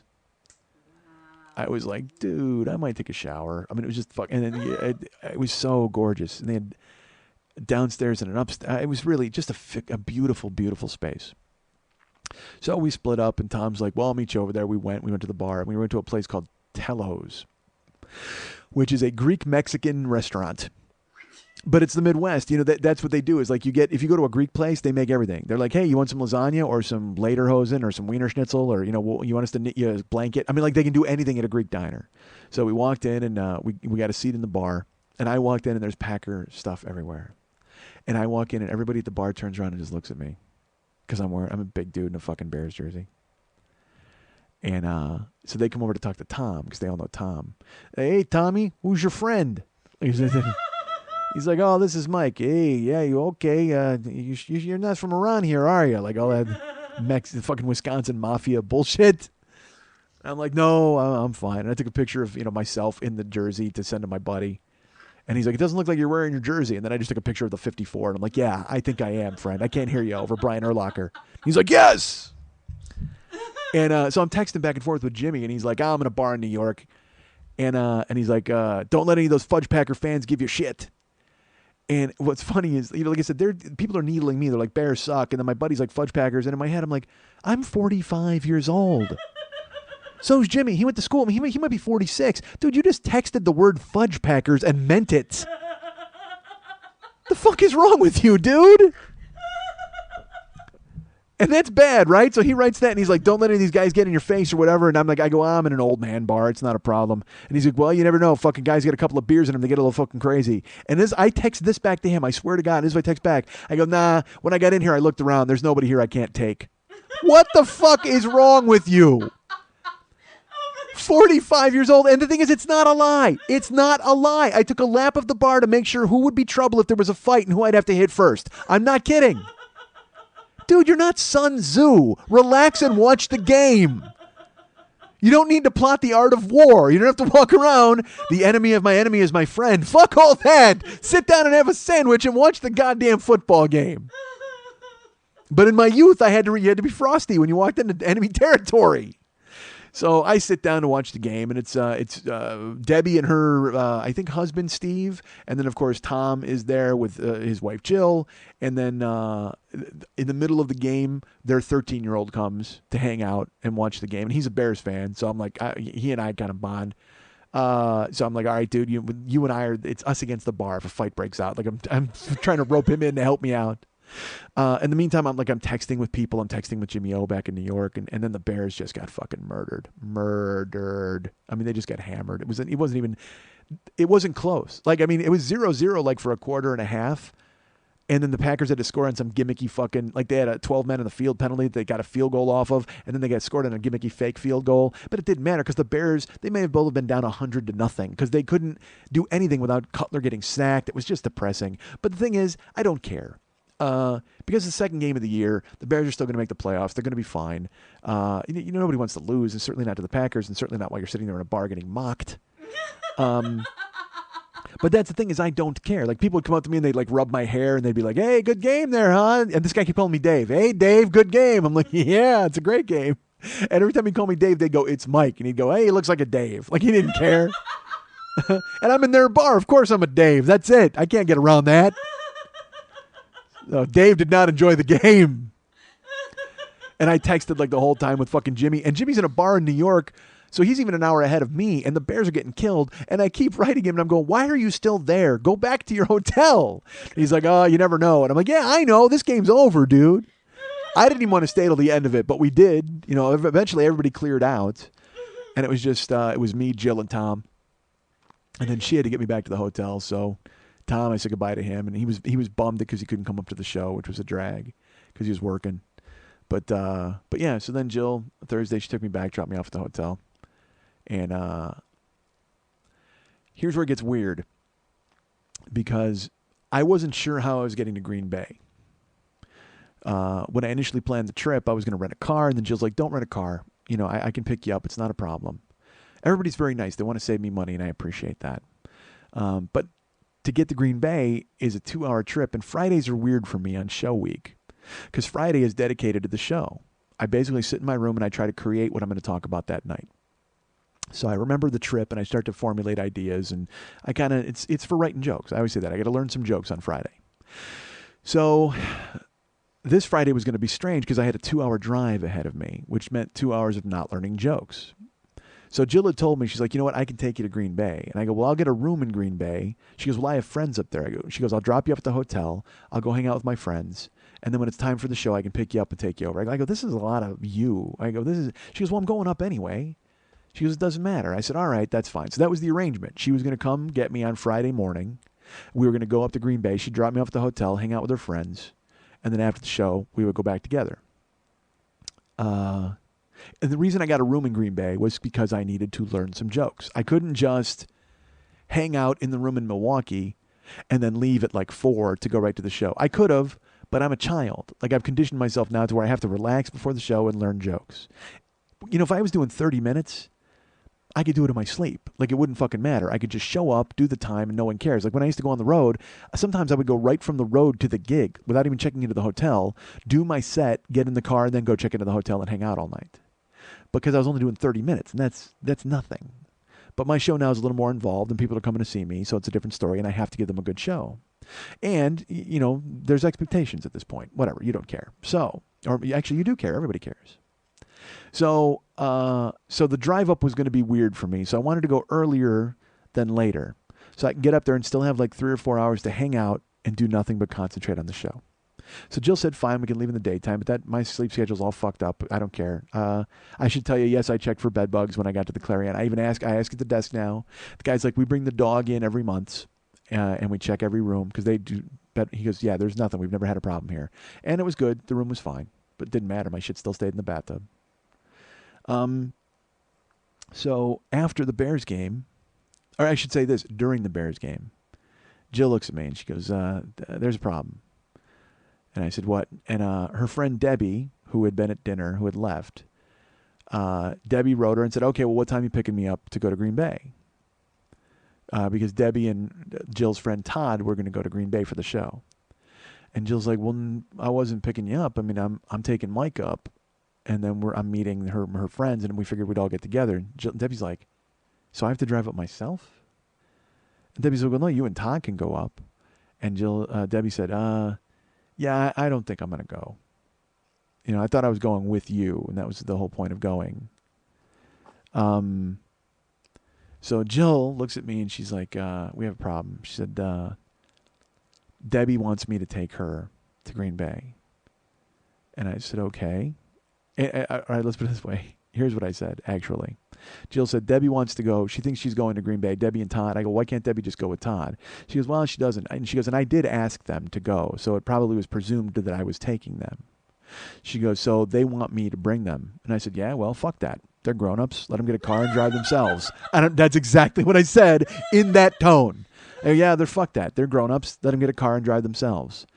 And Jill was shocked, like she was, because that's her best friend, Debbie, and they do everything together, and they hang out, and they go out all the time, and she's probably not used to having some dumb fuck who she's known for 40 hours tell her best friend to get fucked. Because I don't think, folks, I think everybody understands what I'm saying, and I'm off the cuff, and I didn't really mean fuck that, get a car, but I sort of did really mean fuck that, get a car, because I couldn't understand, because again, I'm inconvenienced now. I just know that it's me being inconvenienced, and the thing is, Jill felt terrible because she didn't want to leave her best friend in a lurch, and she didn't want to leave Todd in a lurch, but she didn't want to fuck me because she had told me that she would drive me. And so she's put in the middle of this. She's between everybody. And I realized by saying that, all I did was make it harder for her because she didn't even want to tell me. She goes, well, that's okay. She goes, I fixed it. It's squared away. And I'm like, all right, what are you going to do? She goes, well, I'm going to take you in the morning, and then I'm going to come back, and I'm going to get them, and I'm going to take them. Oh my God. I said, whoa, no. I go, you're going to drive me 2 hours, come back 2 hours, drive them up 2 hours? I go, then are we all coming home together at that night and you know, in the same car? And she goes, well, yeah. She goes, or, and she hadn't like kind of thought that far yet, but she's like, yeah, I guess we could do that. I go, Jill, I'm not doing that. I go, we're not all getting in the Stratus and having a party Stratus. That's not fucking going to happen. I go, you're not doing that. I go, I'll rent a car. And she goes, no, you're not renting a car. I told you not to. I go, I can rent a car. It's fine. It's not, it's no big deal. She goes, no. She goes, I told you I would take you, and it's just, I can't do this to you. I can't leave you. I can't screw you. Stop. You know, because it was very important to her to make sure that she didn't mess anything up, but she doesn't realize just by hanging out with me, nothing's messed up. That's fine. She's gone over and above and beyond. She took me to that Brewer game. The seats were fucking 8th row behind home plate. Oh, I should tell you this too about the fucking Brewer game. I forgot this. God damn it. Listen to this. We're sitting there for the Brewer game, and she's wearing Brewer clothes. She's got like a little Brewer shirt on. I'm like, oh, that's cute. You know, she sort of pretends that she likes baseball, whatever. And it's nice of her to take me to the games. I'm sure her husband loves baseball, but she was nice because she knows I like baseball. So she's like, well, maybe I'll take Mike to a baseball game and I'll get a beer out of it and sit there and do nothing. So I thought that's why she was being quiet while we were there. I forgot to tell you this. So I I know she likes Ricky Weeks. That's like her big favorite player. He plays for the Brewers now. She's like, I love Ricky Weeks. I love Ricky Weeks. And here's the thing about ladies, okay? She likes the Brewers, so she likes Ricky Weeks probably because he has neat hair. He has really long dreadlocks, and it's like she's probably like, I like Ricky's hair. And when he runs around and flies around in the air, it's really nice. I like Ricky's hair, so he's my favorite. Because women don't like baseball. I mean, they don't like sports, really. So I'm sitting there with her, and I know she likes Ricky Weeks. So that's her big thing. She even had it on her Facebook wall as a banner once, his picture from the park. And I know she goes to the games, and she loves Ricky Weeks. So a thing came on the Jumbotron, and it said, who is your favorite brewer of all time? And I think that's cute, because now I see it up there, and I go, do you see the question on the board?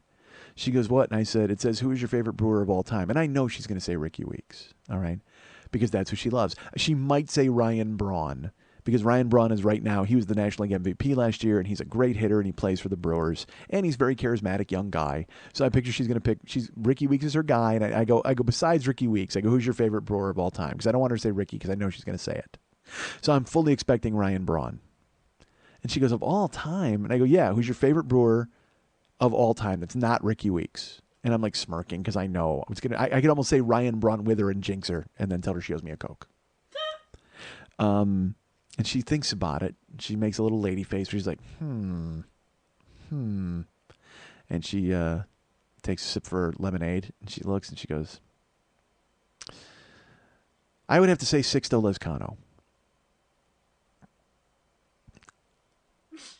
And I think my eyes probably got as big as Frisbees because Sixto Lezcano was an outfielder for the Brewers in like 1982 or 81 even, or maybe it might have been 85. I mean, seriously, I might not even know the specific time that Lezcano played for the Brewers, but he played for the Brewers back then. He was drafted by them, and then he went and played for the Phillies. And then he played for the Cardinals. He was around in the 80s. He's a guy that I grew up watching, and I couldn't believe she knew who Sixto Lezcano was, and she said it. And I was stunned. Now I thought I was getting sandbagged, so I went, who? And then I looked around the park to see if his name was on a board or something behind me. And she's like, Sixto Lezcano. He's probably my favorite brewer of all time. And I was so kind of weird, happy, and caught by surprise. I said the stupid thing that I would say to any guy, because I'm dumb. And I go, I had him in Strat when I was a kid. Because Stratomatic was this tabletop baseball game that we would play, and I would always draft Sixto Lezcano for my team. So I to Jill, who a second ago I was like, she's going to say Ryan Braun. She said Sixto Lezcano, and all of a sudden I was fucking 13 years old. I go, he was on my Strat team when I was a kid. And I go, he played for the Phillies too. Because I thought I was giving her knowledge then, and she goes, yeah, and the Cardinals. She knew he played for the Cardinals too! So I'm sitting there stunned that she knew fucking baseball. She knew Sixto Lezcano, old school Brewers, new school Brewers. And in my head, I'm like, well, how the fuck does she know that? And then I went, you know why she knows that, dude? Because she likes baseball, and you're a sexist asshole. That's why. Because it's okay for her to like baseball and know players because she's smart, you dummy. This is a woman who wanted to go to the Packer game, but she's like, I got to get my jersey. And she really has a jersey and loves the Packers. She's loved them since she was a kid. And that's how I met her. She was out here on a road trip to see the Packers play the Chargers. And stupid me, because I thought she was a lady. I'm like, well, her husband wanted to go to the game. And she just dove into a big martini glass in San Diego on the beach. And she just got drunk and had a good time and had fun. But no, she was genuinely here to see the Packers. And she's probably talking about the cover 2 defense and all the other bullshit. And I'm like, oh my God, what happened? And when she said Sixto Lezcano, when I freaked out, I actually looked around because in my head I was like, she better not say that too loudly because people who love baseball will come and kidnap her and steal her away from me because they're so excited to have a woman who knows something about baseball.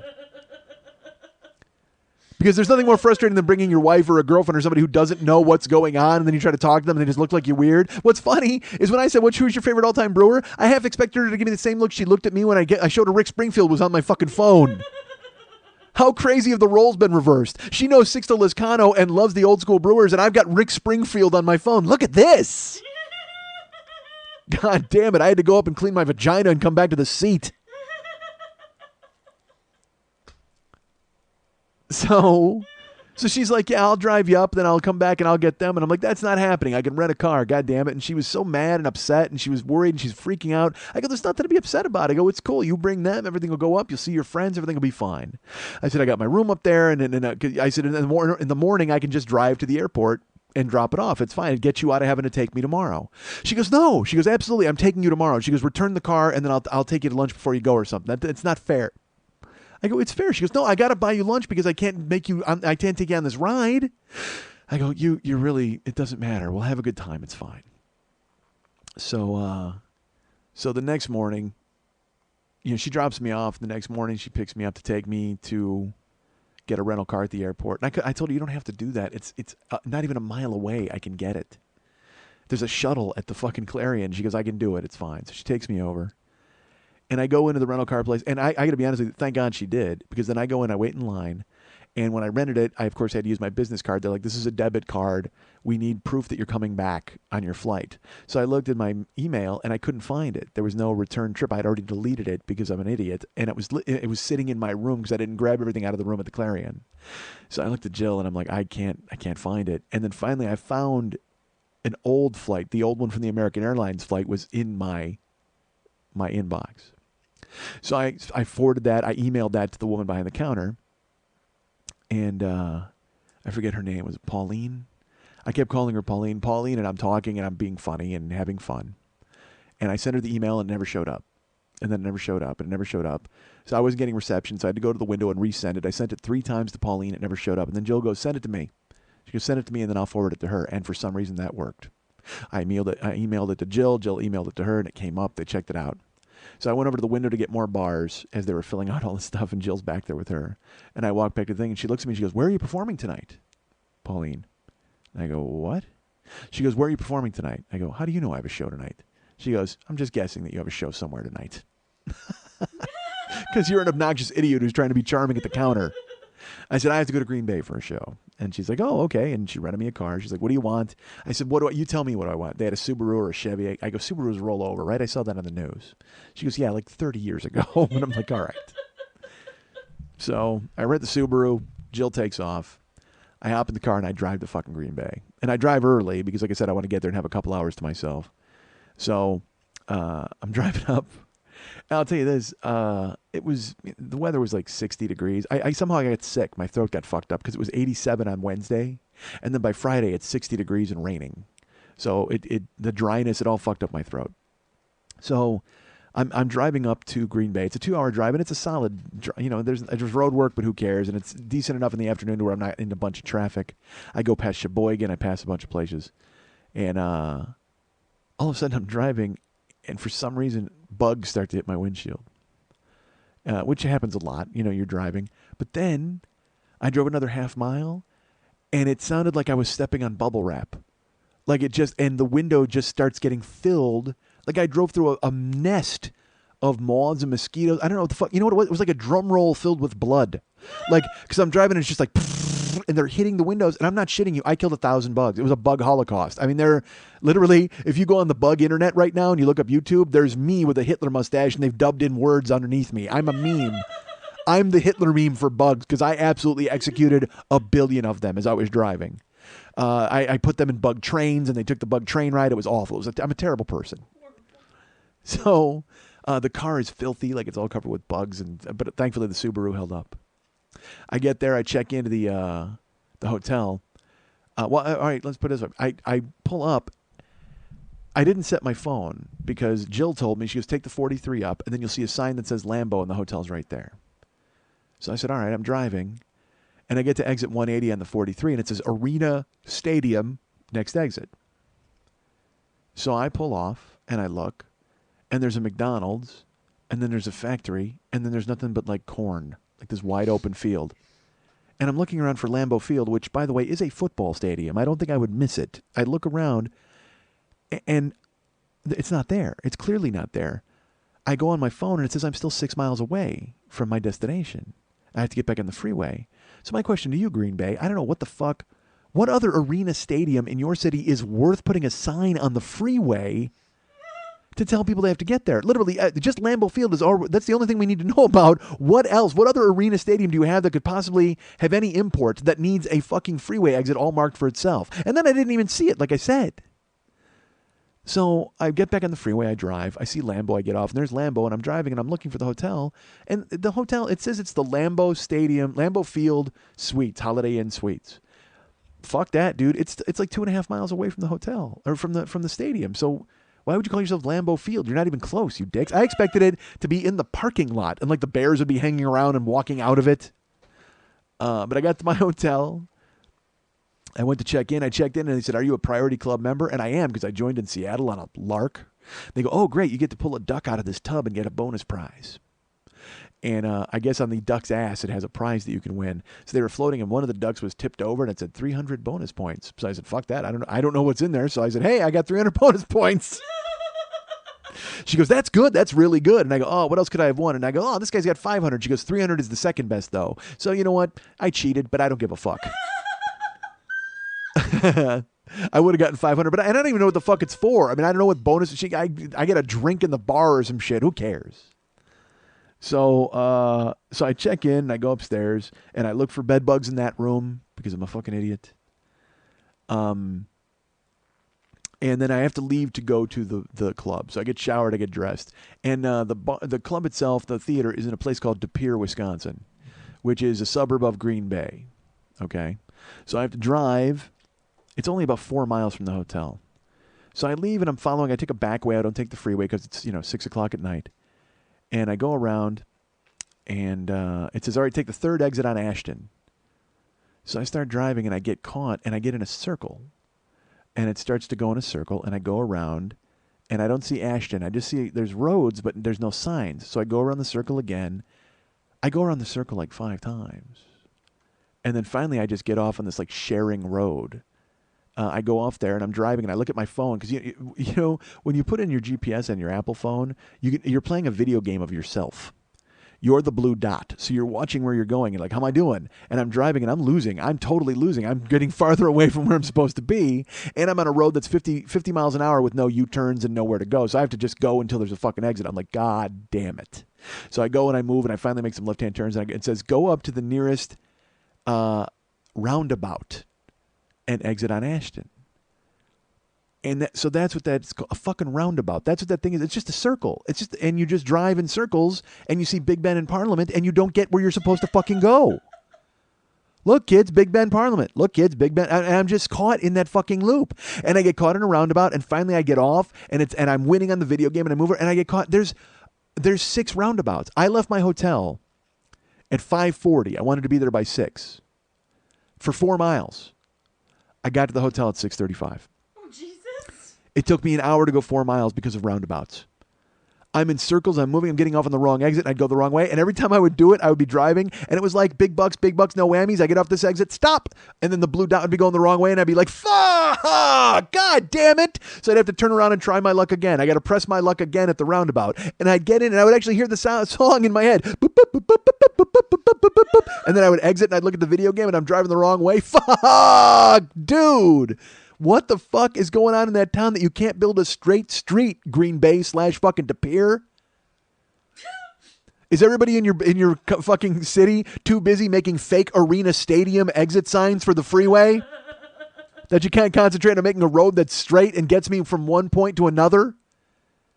Point A to point B does not involve point O. Circle, circle, circle, circles. It took me just about an hour to get to the theater. Pull in, and then it's another roundabout entry into a one-way street. I got to call Mike, the guy who runs the theater, Mike Yoder, who I want to thank because he was the one who really brought me back. Him and Casey and Andrea as a couple who started the page. And then Mike offered the theater, and I took it. So he's like, you can park out back or park on the street. So I parked. I found the theater, Venture Theater, was right there, and I parked right in front. But then I thought it was in front, but I opened it. It was the back. I was right by the back of the stage. And I walked in, and it was a really nice space. I was worried it wouldn't be nice because online it looked like the room where Daniel Pearl got his head cut off. I mean, it's just like, just that awful. You know, have you ever see like sex cams and it's like some kid in the Philippines, he's got a SpongeBob pillow and a bare cement wall? That's what this fucking space looked like on stage. Oh, my God. So And by the way, that makes it sound like I'm surfing male Philippine sex sites. I'm not. If you go to Gizmodo yesterday, they had an expose on cam girls. All right, so that's where I saw the picture. Jesus Christ, that sounded awful. So, so I park, I head in, and the space was real nice, and I put a bunch of Propels in the fridge. And Mike was going to help me with tech, so I'm talking to him. And Rob Matsushita, a friend of the show who had done the Kinetic Type trailers, he had written me and said, hey, man, do you want me to tape the show for you, like video? And take some pictures? And I said, no. I sold no tickets, so it doesn't make any point. It doesn't make any sense. And then 10 minutes later, I went, yeah, do it. Film it for me, because I'd like to take a look at it. So he said he was very excited, and he shows up. He starts to set up his camera equipment. So I'm talking to Mike Yoder, and in the middle of talking to Mike Yoder, some dude in a hoodie walks in. And he goes, oh, tell me that you've got those things in the back room. And Mike's like, no, I gave them yesterday. He goes, oh, man, I would have come yesterday, but I was at the game, but now I got to pick them up. Where are they? And he completely ignores me. Like, he doesn't, I'm standing there. He doesn't let me finish a thought. He doesn't say hi or fuck you or anything. He's just an asshole. And he just keeps talking. He's basically yelling at Mike, and then he walks out. And I look at Mike, and I go, he's a pleasant guy, but I hope he's not coming back, right? And he's just like, no, he's not. He needed something. And I go, fuck that guy, dude. Because, again, I'm used to saying that. And then Mike is just almost like, well, yeah, my brother can be a handful. Like, I'm waiting for him to say that.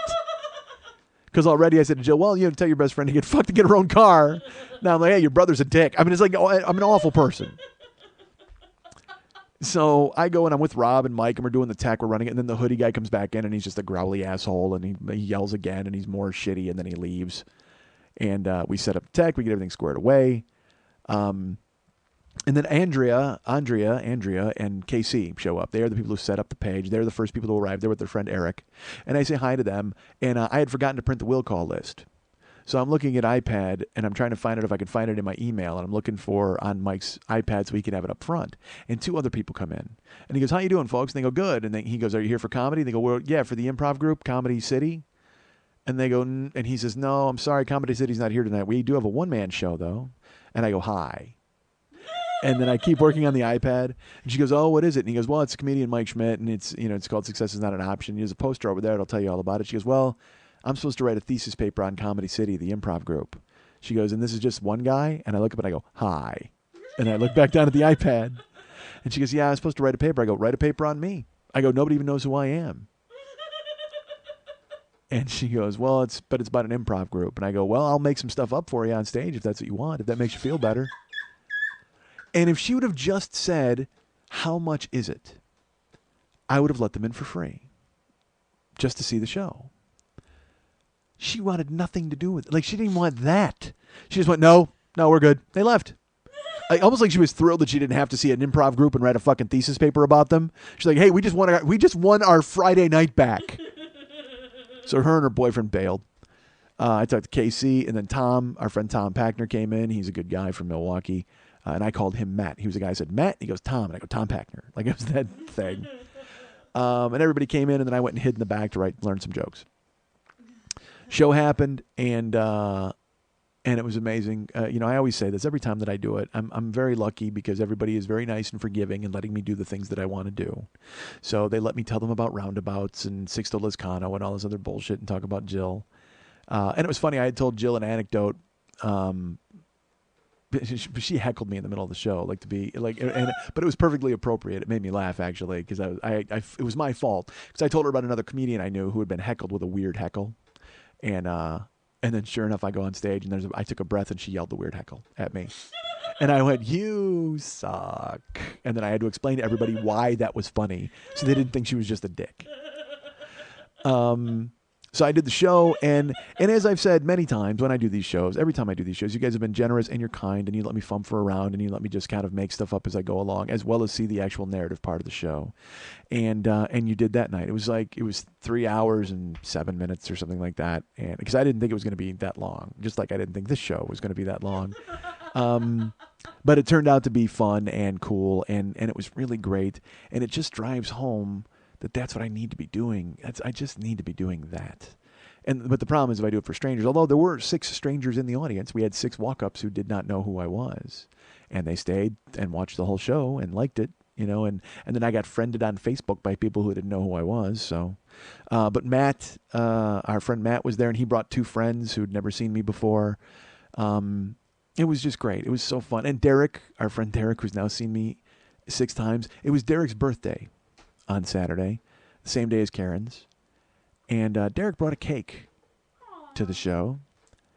Derek has a friend. He's like, I have a friend who makes cakes on the side, which is my favorite sentence I think I've ever heard in my entire life.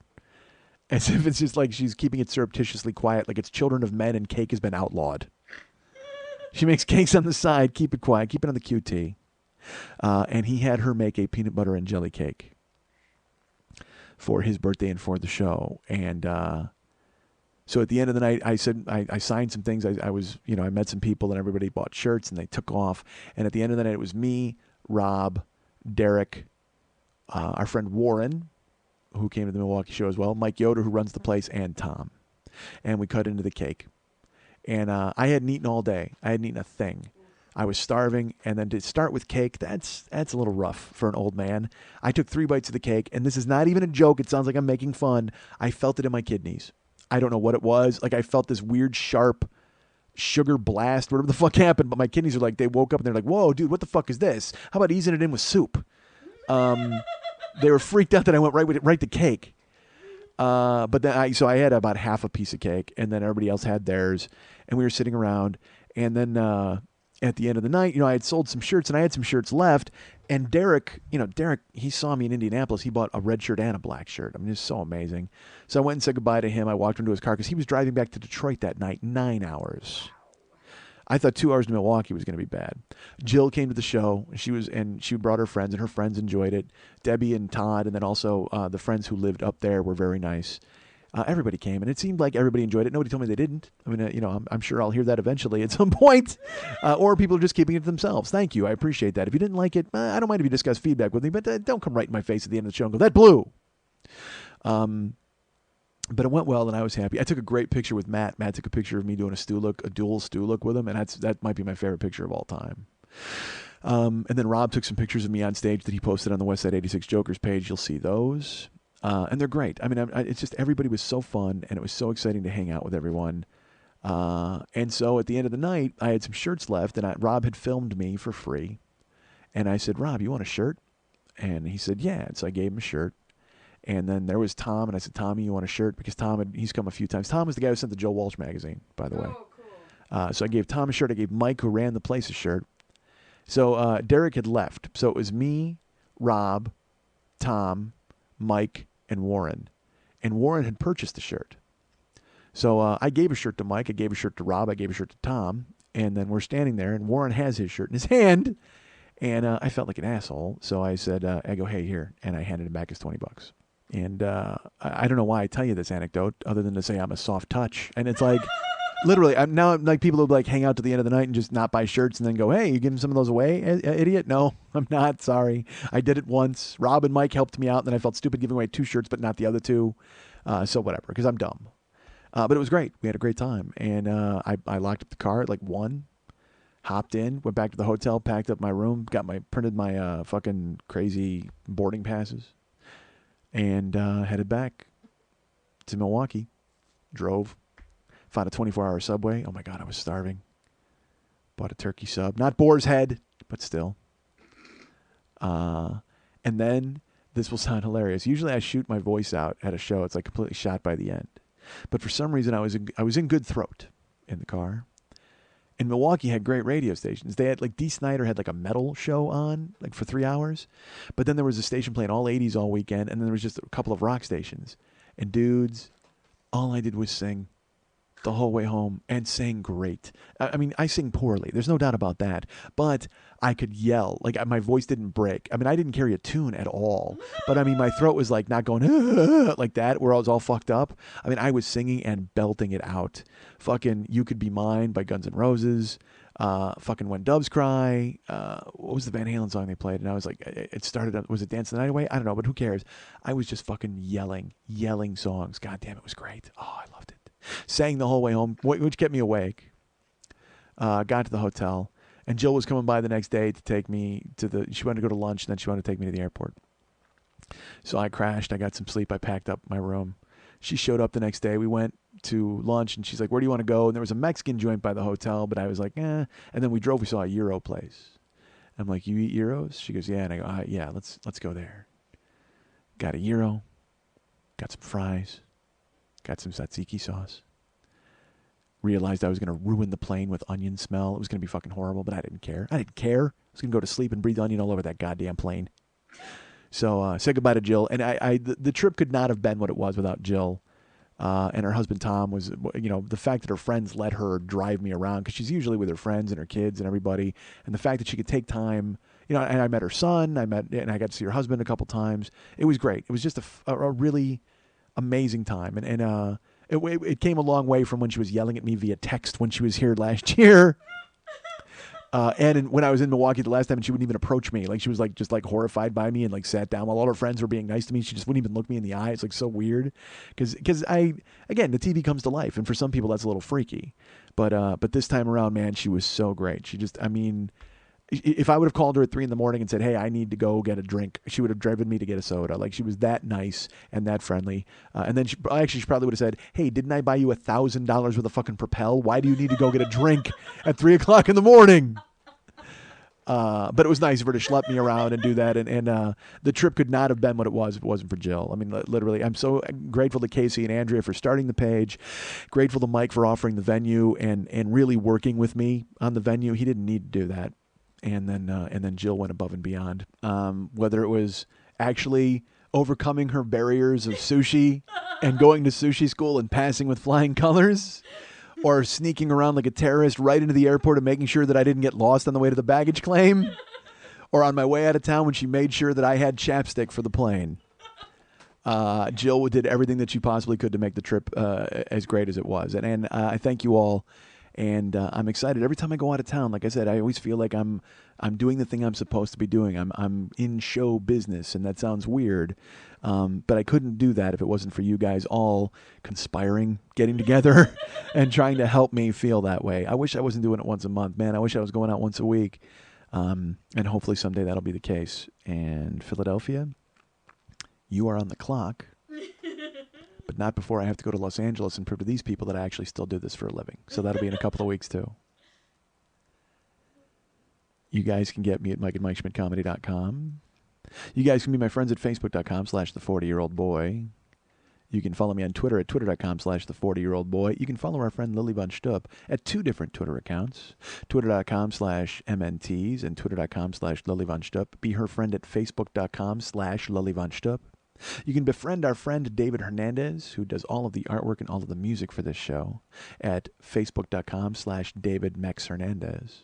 And if you'd like to write Lily a personal note, forget all this impersonal Facebook, Twitter nonsense. If you want to cut right to the heart of it, and if you want to find out all about what she's going to do when she has #StripperInWhiteHouse to post, you can write her at Lily at burlesque411.com. That's Lily, Lili, at burlesque411.com.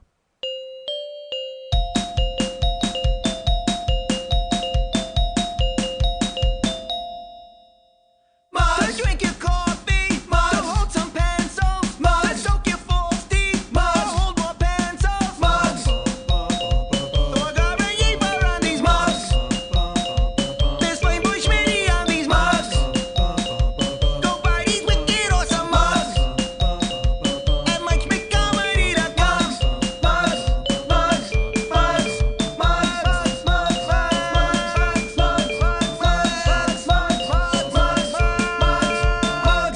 Want to remind you folks about the Monday Night Teas. Every Monday night at the 3 clubs on Santa Monica and Vine, 10 o'clock p.m. is showtime for the longest-running, greatest, most unbelievable spectacle of burlesque you will ever see in your life, certainly here in Los Angeles. It has been running forever and will continue to do so into perpetuity, folks. Because I happen to know the person who runs this show, and even if she has met with some sort of untimely accident or she meets an early demise, her ghost will come and host the show. Ghost host. She will still book everybody. And she is right here. It's my friend Lily Von Stupp. Hey, Lily. Hi. How are you? Oh, I'm great. Fantastic. You've been standing up and doing deep knee bends and things to get your sciatica and everything else all straightened out. And I was good. I didn't mention it this week. I know. I did not let it distract me. How was the tease last week? Tease was awesome last week. It was a Doc and Stumpy extravaganza? Yes, it was Doc and Stumpy after school special and the Jewish New Year. Yay! All right. And then you get to spank the shit out of some girl, I heard. What's that all about? Alley-oops got all red in the behind. Blushing in the ass. Nice. All thanks to you. Good for you. So this week is a special show, if I remember correctly. You're working very hard on this show. Now, I look, I always goof around and I make fun of strippers and burlesque and all that silliness. But again, the depth of work, the amount of effort that is put into the shows that are good to make them good is ridiculous. Like I can't, because like I said, I show up and talk. And for some reason, that to me comes easy. But it is still hard work. Like if you had to do it, it would be different. Well, that's like with Lily's show. You just think, oh, they just show up and they take their clothes off. Horseshit. I mean, tell them what you're doing. What's the show this week? The Lilac. The Lilacs. I speak for the vaginas. Now, I'm going to say I coined that phrase, did I not? You did.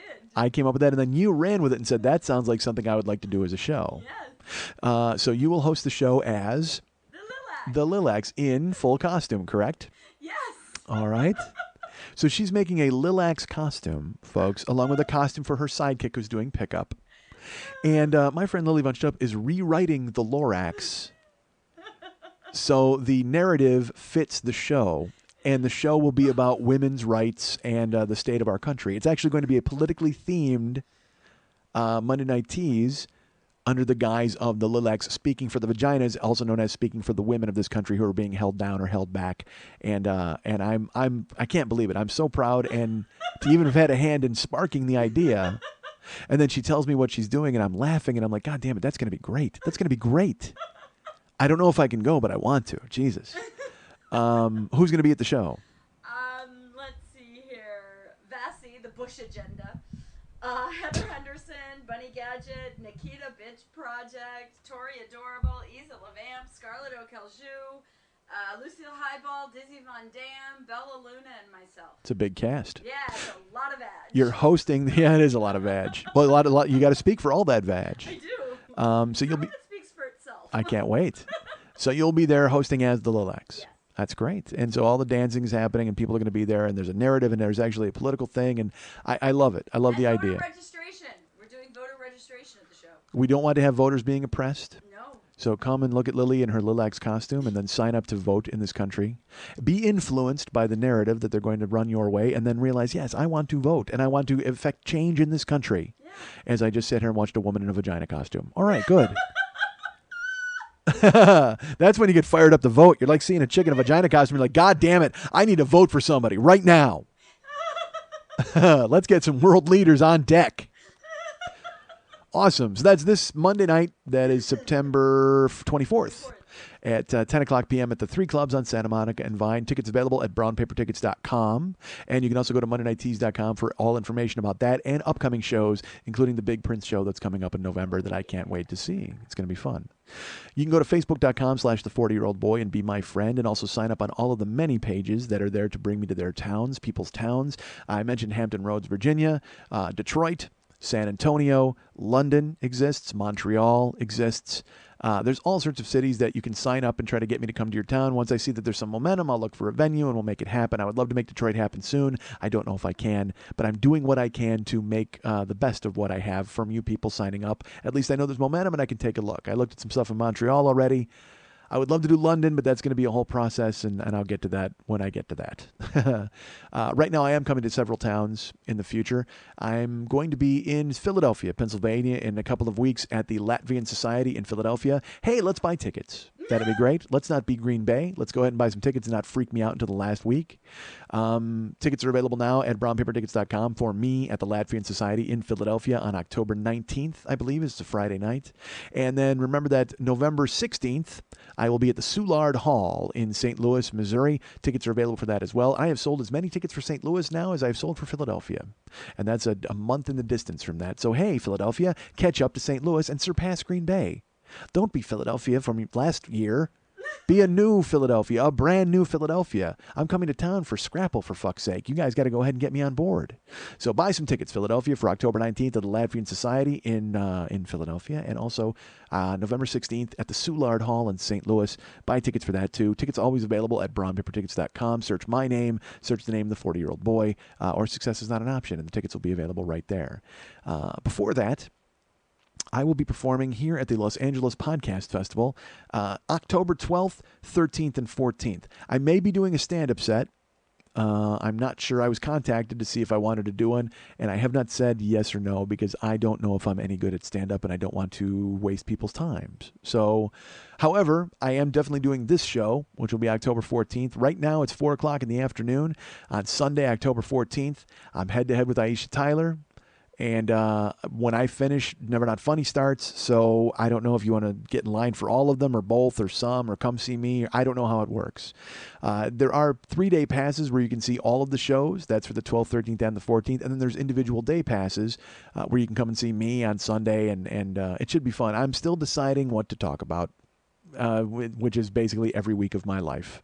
But I have a general idea of what I'm going to do, and then we're going to record the show. Lily's going to be there as well, so come meet her. I tried to get David out here, but I don't think that worked. Because my godson plays football, so it's like Dave coaches him, and he can't get away, and I understand that. That's fine. Although I still think he should bring Val. How amazing would that be if he brought my godson out? That'd be so awesome.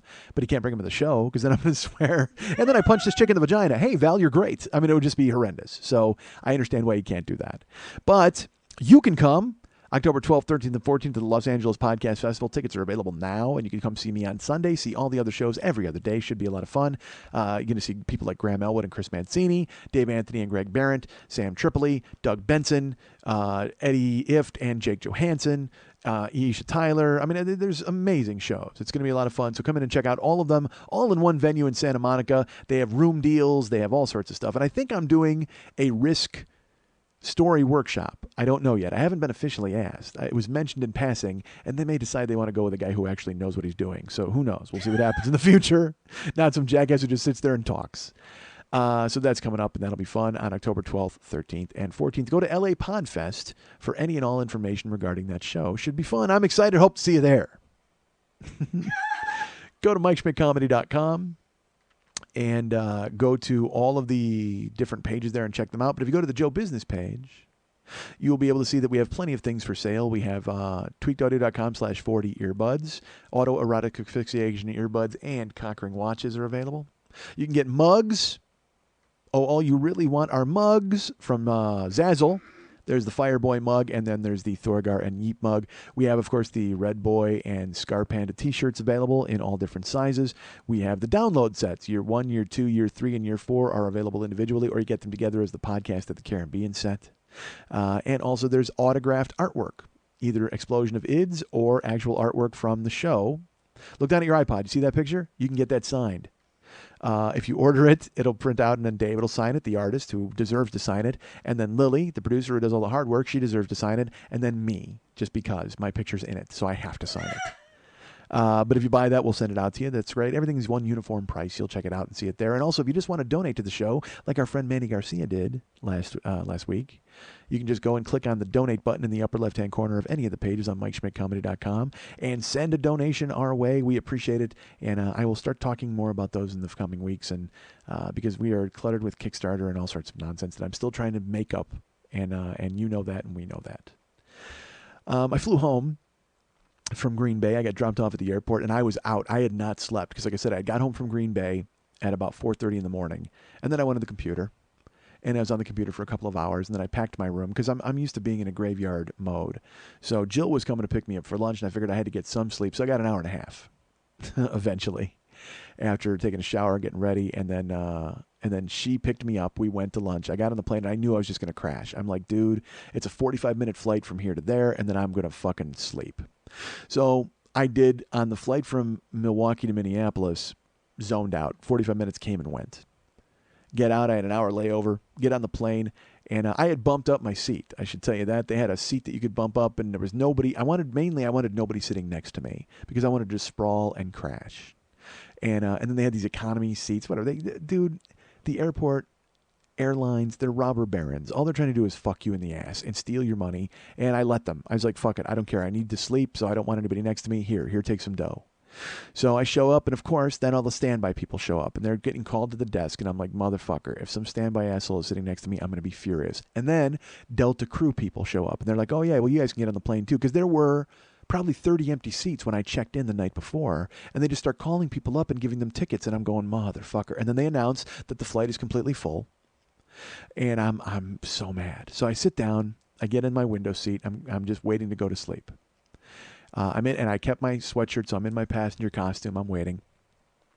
And a woman sits on the aisle, so there's nobody in between us. And I said to her, I go, when you checked in, was there anybody in the middle seat? She said, no. I said, let's hope that holds. People start getting on, they start moving, they start sitting down, and they start filling up all the empty seats. And then a woman gets on the plane, and she's got her son with her. And he's tiny. He's a small guy. He looks like Jill in light-up running shoes. He's totally small. And the woman leans over, and she stops, and she asks the person sitting on the aisle, she goes, are you two flying together? And I'm ignoring her. And the woman on the aisle says, no. She goes, oh, well, can you do me a favor? Would you switch seats because they have him on an aisle and me on an aisle? And this way, if you take the aisle seat, I can sit and we can have those two seats together. And she said, sure. So she gets up. They sit down. And in my head, I'm like, if that woman sits next to me, I'm going to lose my mind. Well, no, she put the kid in between us, put him in the middle seat, which is just as good as having nobody next to you. Because he was wee. I mean, he might have been 3, tiny kid. So he sits down, and he's between the two of us, and she's like, hi, and she's got a Delta lanyard. She's a crew member.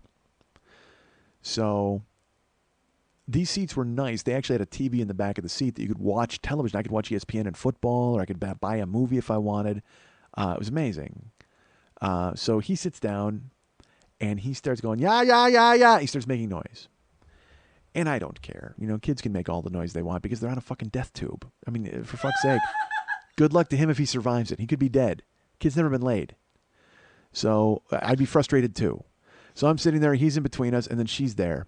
And I look at her and I say, hey, you know what? I'm going to crash. I said, I'm just going to sleep. Do you want me to leave the window shade open so he can peek out? Because normally I just close all the shades. And she goes, oh, no, that's fine. He's going to go right to sleep. I said, okay. So he's staring at me the whole time. And I look down at him and I go, hey, little man. And he goes, what's this? And he reaches up and he grabs my beard. Grabs it like a little fist and starts to tug on it. And she goes, oh, you don't touch people's faces unless they say it's okay. And in my head I wanted to go, who is telling you it's okay to touch their face? I'm going to use that as an icebreaker from now on. Hi, I'm Mike Schmidt. It's okay to touch my face. That's the first thing I'm going to say to people.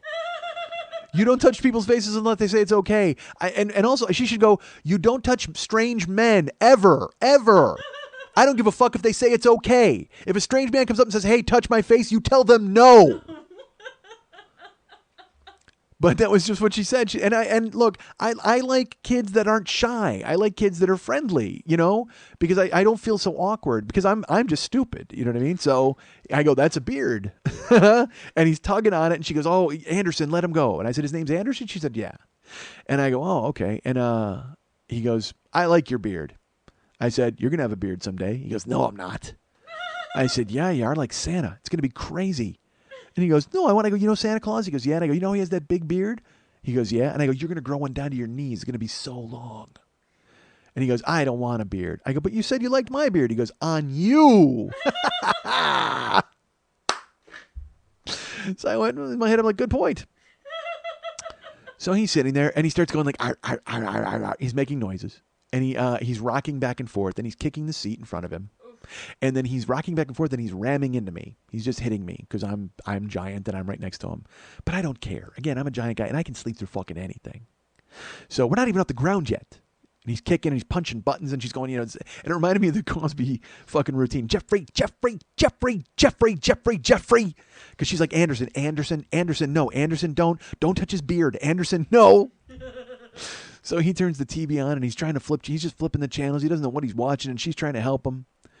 And I put on my fucking earbuds. I'm like, I look at her and I go, you don't want the window shade open? She says, no. So I go to sleep. And I would wake up periodically to him hitting me. Oh, no. He's like ramming into me, but then he's also kind of like jabbing me. And he's poking me and he reaches into my pocket of my hoodie because I got both my hands in my hoodie and he reaches inside like to see what's in it. And then I just shift my weight. but I don't want to open my eyes. So I've got my earbuds on, and they come with the drink cart, and I wanted apple juice. Normally I sleep through it. So I open my eyes, and when I open my eyes, he's literally just sitting there staring right at me. He's looking right up at me in his little chair, and he's staring at me, and he just smiles. And I look down at him, and I go, "What's up, Anderson?" So she comes through, and I go, "Hey, can I?" Because they have Biscoff cookies. That's why I didn't want to sleep on Delta. So I said, "Hey, can I buy some extra cookies? Some of those cookies?" And she's like, "Oh, come on, we got 1 million of them." So she gave me 3 packs of like the extra big Biscoff cookies. So awesome. And apple juice, and I put it down. And I go to sleep. And I wake up again because he's bumping me, and there's all sorts of shit going on. And I should tell you this: when I wake up, I look over, and his mom is asleep. So when she was like, "He's going to go to sleep," no, she's going to go to sleep, and he's awake. She reaches over and she bought him an Iron Man movie, like a cartoon, and she ran her credit card, and then she went to sleep thinking he would just watch it. So it starts, and he goes, "Captain America!" Like he just screams him at the top of his lungs. And he's like, "That's Iron Man." And she's like, I know, Anderson, it's okay. Jeffrey. So he's finagling around, and I've got my cookies and my juice, and I close my eyes and I go to sleep. And I wake up, and he's gone. He's not in his seat. She's there. She's asleep. He's gone. So I've got my tray table out. And because I took a picture. I took a photo of the cookies with the juice. And I always usually put those on Facebook. And I'll tag our friend Erica Rosen because she sent me like a box of them. And I'll always like, it might not be first class, but this is first class Schmitty style. Whatever the fuck. And I forgot to put the photo up. But, I'll tag Erica and whomever. So I took a picture, and they were all laid out, so I didn't eat any. And he's gone, and I'm just sitting there. And then I feel something hit me in the leg. And so I look, and I got my tray table down. And there's juice and cookies on it. So, and sure enough, it's all of a sudden it's crazy, and there's a bunch of movement, and I take my cookies and my juice, and I lift the tray table up. He's sitting on the floor between my legs. And he's not doing anything. He's not looking at me. He's just sitting around. He's looking under he's between my two calves because my legs are on the floor. He's sitting flat on the floor. And he's just crawling around, looking around. And he turns around, he looks up at me, and he smiles. And I go, "Anderson, you can't be on the floor, buddy." And he's like, I dropped it. And I go, "You dropped what?" And he goes, "I dropped it." And he won't tell me what he dropped. And I'm like, "What'd you drop?" So I lean over, and I'm helping him look. And he dropped the earbuds that they give him for the plane. So he's looking for those. And finally, I find a black cord, and I hold it up, and I go, "Is it this?" And he goes, "Yeah!" As little kids will do. And he climbs into the seat. His mom's still asleep. I go, "You see that sign? It says, put your seatbelt on." And he goes, and he puts it on, and he locks it. And I go, "Do you want these in your ears?" And he goes, "Yeah!" I go, "All right, put them in your ears." And I go to plug it in the arm of the thing. And then I lean back, and then he leans back. And I look at him. And then I lean forward to get my juice and put it down, and he leans forward. And he's smiling. He's just, where Simon Says with no Simon. So then I lean back, and he leans back. And I lean forward, and we're doing, then I go fast. Forward, back, forward. And he's doing it really quick. And then finally I go to the back. And he goes to the back. And I go, "All right, I'm going to sleep now, Anderson." And he goes, "Yeah." So I just close my eyes. Because, you know what? I didn't mind getting him off the floor and helping him out. But I don't want to play all day. I want to sleep. And it's like that. I broke the cardinal rule. I made eye contact with a child. Because normally you do that and they look away. Like they want nothing to do with you. But this kid was like he was into it. He wanted to grab my beard and swing around like a goddamn fucking Tarzan. On you. So great. So I then curl up and I go to sleep. I wake up periodically and drink my juice. I thought he would take my juice and my cookies, like it was in my brain, but at that point I didn't care. And so I eat one package of cookies, and I drink my juice. I eat the other package of cookies, and then I save the third package to give to Karen. And he's watching TV, but he's kicking the chair and he's hitting me and he's bopping around. And she's awake now. I go to sleep. I wake up. He's gone again, but now he's in her lap. They're watching her TV. And he's just like, "Hulk!" He's like yelling indiscriminately. He hasn't slept a fucking wink on this flight. So I go back to sleep. So we land, and she looks at me and she goes, I'm really sorry. And she doesn't even know yet that he was on the ground. Like, I didn't even tell her. And she's like, I'm really sorry. I go, that's fine. I go, kids are kids. It's no problem. And he's bumping into me. He's bopping me. He's hitting me. And he stands up. And he goes, look over there. And I look out, and we're taxiing, and there's like cars. All the people with the signs. I go, who are those dudes? Because they had the glowy things to try to get you to land. He goes, I don't know. I go, those are the plane dudes. I go, they let you know that you can park here. He goes, oh. I go, where do you work? Which is something I always ask small children because it's funny to me. And he goes, what? I go, where do you work? Do you have a job? No. I go, maybe you can get a job like one of those dudes. No. And then he climbs on me. He physically walks on me to press his face against the window. Jeffrey. And she's like, Anderson, no, Anderson, you can't. And she goes to pull him back. And he's like, and he's leaning against the wall. And then he grabs my face and he's grabbing my shirt. He's like, he doesn't want to go away. And I'm just waiting for him to stomp on my nuts. But I'm trying to shift my weight. So she grabs him and she pulls him over. She's like, I'm really sorry. And she starts talking to the waitress, and everybody's like coming over, and they're like, oh, he's so cute. And he's just like, he's looking around and he's sitting down. So then he stands up again and he's leaning on me. And he goes to reach over and grab my beard. I go, don't touch another man's beard. You were told. And so he's leaning his weight on me, and he reaches over to grab my beard. I go, up. And now he thinks it's a game. He keeps reaching for my face, and I push his hand away. And he's like, and I go, nah, again, don't touch a man's beard. You were told. And he keeps reaching, and I push his hand away, and then he punches me as hard as he can in the chest. He rears back his hand, because he'd been bumping me and poking me and prodding me, and because I'm a big guy, and you can do that sort of thing. But he keeps reaching for my face, reaching with his left hand, because he's facing me, and his right hand is on my shoulder, and he's reaching over and trying to grab my beard, and I keep pushing his arm away, going, nope. She's not even fucking looking. She's talking to everybody and whatever the fuck, and he's leaning over, and then he just goes, bam, and he punches me under the chin. He doesn't hit my throat, but he hits me right in the chest. He punches me as hard as he can, and as hard as a 3-year-old can, but still, they don't know their retarded 3-year-old strength yet. So he doesn't, people are like, oh, a 3-year-old couldn't hurt you. He didn't hurt me, but he punched me as hard as he could. Yeah. So he punched me as hard as he could, and then he laughed. He was like, ha ha. And so I elbowed him in the fucking chest, and I knocked him on his ass.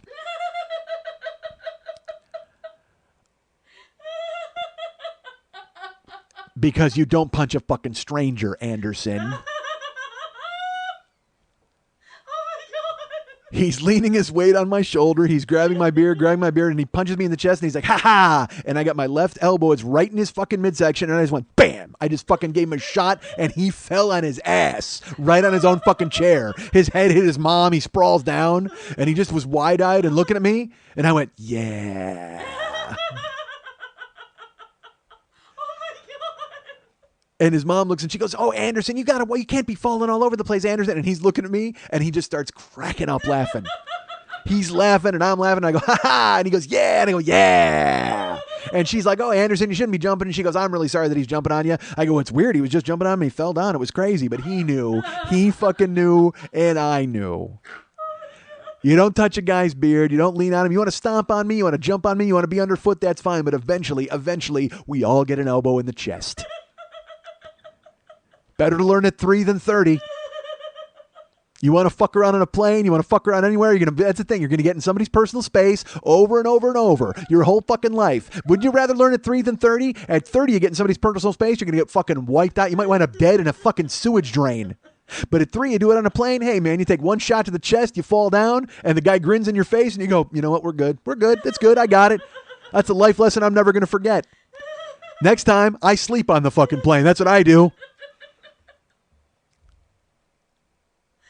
So I'll tell you what, I don't know what the fuck happened to them. She was really nice and apologetic, and she was apologizing to everybody. And the whole time she was apologizing, everybody's talking about how cute he was. I gave him a shot right to the goddamn midsection, and that kid went down. Down goes Anderson. Down goes Anderson. I could hear Cosell fucking yelling it. Down goes Anderson. And I grinned and he grinned. Yeah. Fuck that. You want to climb on me? You want to grab my beard? You want to hit me? That's 4 hours in the air, and that's fine. I'll take that. That's one ass whooping I got to take. But we're on the ground, and that's my domain. And get ready to eat a fucking elbow to the chops. Sit the fuck down, Anderson. 3 or 30, someone's getting hurt.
because I have a tone. Because you know why? Because I talk quickly and I don't fucking think. That's why. I think that's what it means when you have a tone. Is you don't fucking bother to care what comes flying out of your goddamn mouth. I try to grow the show and I want people to get on board and they're like, I listen to it and you talk too fast. Really, I talk too fast. How the hell else am I supposed to cram all of this into a small 3-hour window? Dude, there's no script. I just go over this shit on the fly. It makes me laugh. If it doesn't make you laugh, turn the fucking station. And by turn the station, I mean turn the wheel of your car right into a guardrail. Jesus, fuck.